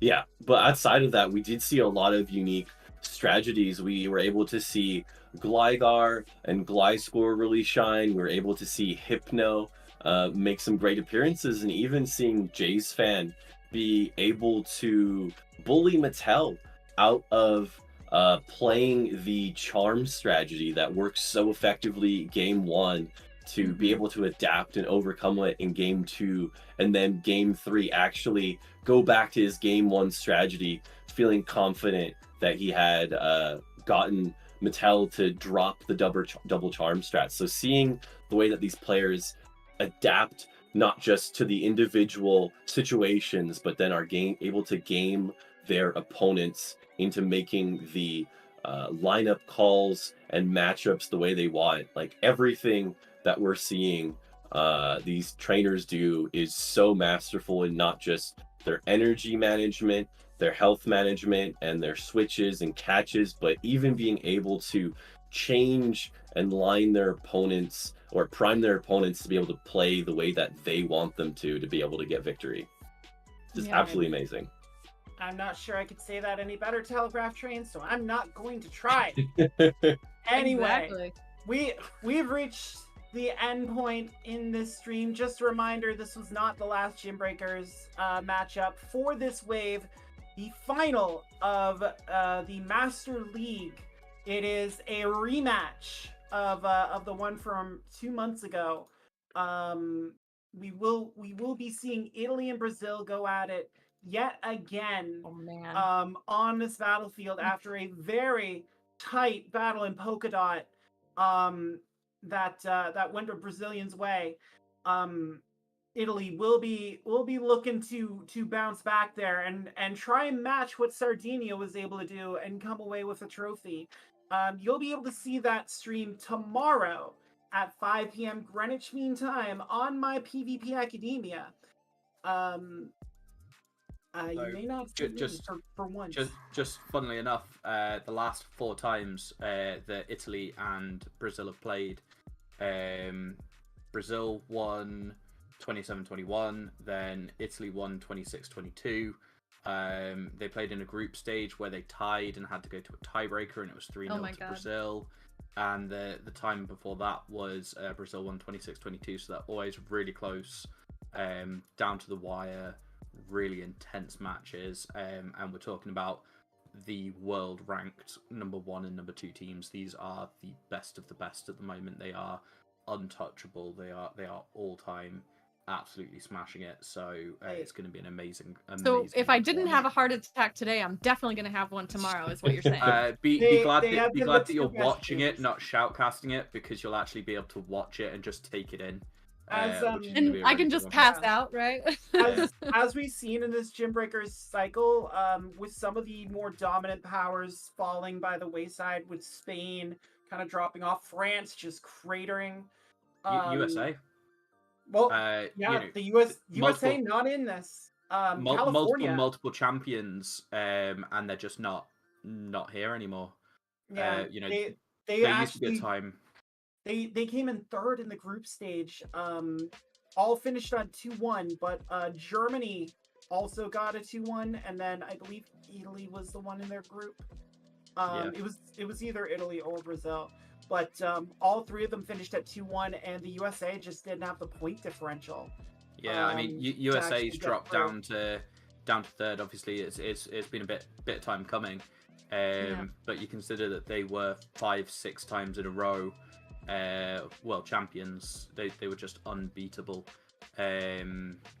It's been a and wild you've got- time for PvP lately in general. I mean, we've seen a lot of Yeah. shakeups with what's going on with Silph. It's, you know, we've seen a lot of more regional tournaments around the world happening. So it's been kind of crazy around. So I'm not surprised that there's been a huge shakeup in these group format metas. Yeah, But I'm really the excited that shakeup they over are the still country, so- here. Yeah, I am really excited that there is still a format like this where we can see such top level play. I mean, it makes me excited for what's to come in Ragnar and Vanguard the next 2 months. The Netherlands is even returning, and Adequance has been drafted. Could see an Adequance in battles next month. Ooh, spicy. So just keep that on the horizon. But we are at the end of this stream, We so are. I do want to thank all three of my co-broadcasters for coming on here and joining me and putting up with my, attempted flag waving, even if it fell short. Hurricane Kaz, can you tell the people where you can be found? On Twitter. At the Hurricane Kaz. I am no longer a social media mystery, and I am there. I am posting stuff, and I am excited about everything that's coming in PvP and some of the projects that I'm working on now with some of the other talented trainers around the world, like y'all. Aw. Telegraph Train, where can people find you? You can find me at Telegraph Train pretty much everywhere, but most often here on Twitch on my own channel. And tonight I'll actually be streaming. I'll be doing my usual Thursday night dance party. So if you haven't been there for that, it's a little less casting and a little bit more dancing. So I hope if you are there, you're ready to be a little bit more degenerate than we were here today. That's triple charm team, right? Like, that's Yeah, I was about to say that's the only way you could be more degenerate is running. I mean, yeah. Yeah. Yeah. But yeah, definitely check out Train streams. The rave parties are always fun. Hawkeye, your turn. Twitter at Hawkeye117SK. Probably best way to find me. I post intermittently. I'm usually around. Failing that, Discord, tag me in the Gymbreakers server if you want to scream at me. By all means, do. I do things that are worth being screamed at for, including writing weird things. So yeah, I'll be happy to scream at you as much as you You'll want. take the Hawkeye. punishment. Oh, promises. You can find me on Twitch at Final Boss AJ. I've been streaming pretty much daily since the start of the year. I will be doing it again after this stream, after I actually finish my day job. I'll be hitting Retro Cup. I got a couple teams I want to try. Frostlass is finally back, so I'm going to use the ever-loving crap out of her. You cannot find me on Twitter anymore because Twitter managed to be so freaking dumb, I finally gave up on it. So you can find me on Threads at Final Boss AJ because I am done with the hell site. And yeah, just Google Final Boss AJ. Thank you again to our editor, Matthew Breaker. Thank you to our producer, FishOnAHeater. We're going to raid Matt Beer 87, Hawkeye getting the raid to his fellow Brit. So enjoy some more GBL content. And again, thank you to everyone for joining me. Thank you for letting me on here on Pallet Town yet again to do the thing I do. And we will see you next time, y'all. Thanks, everybody. Bye. Bye.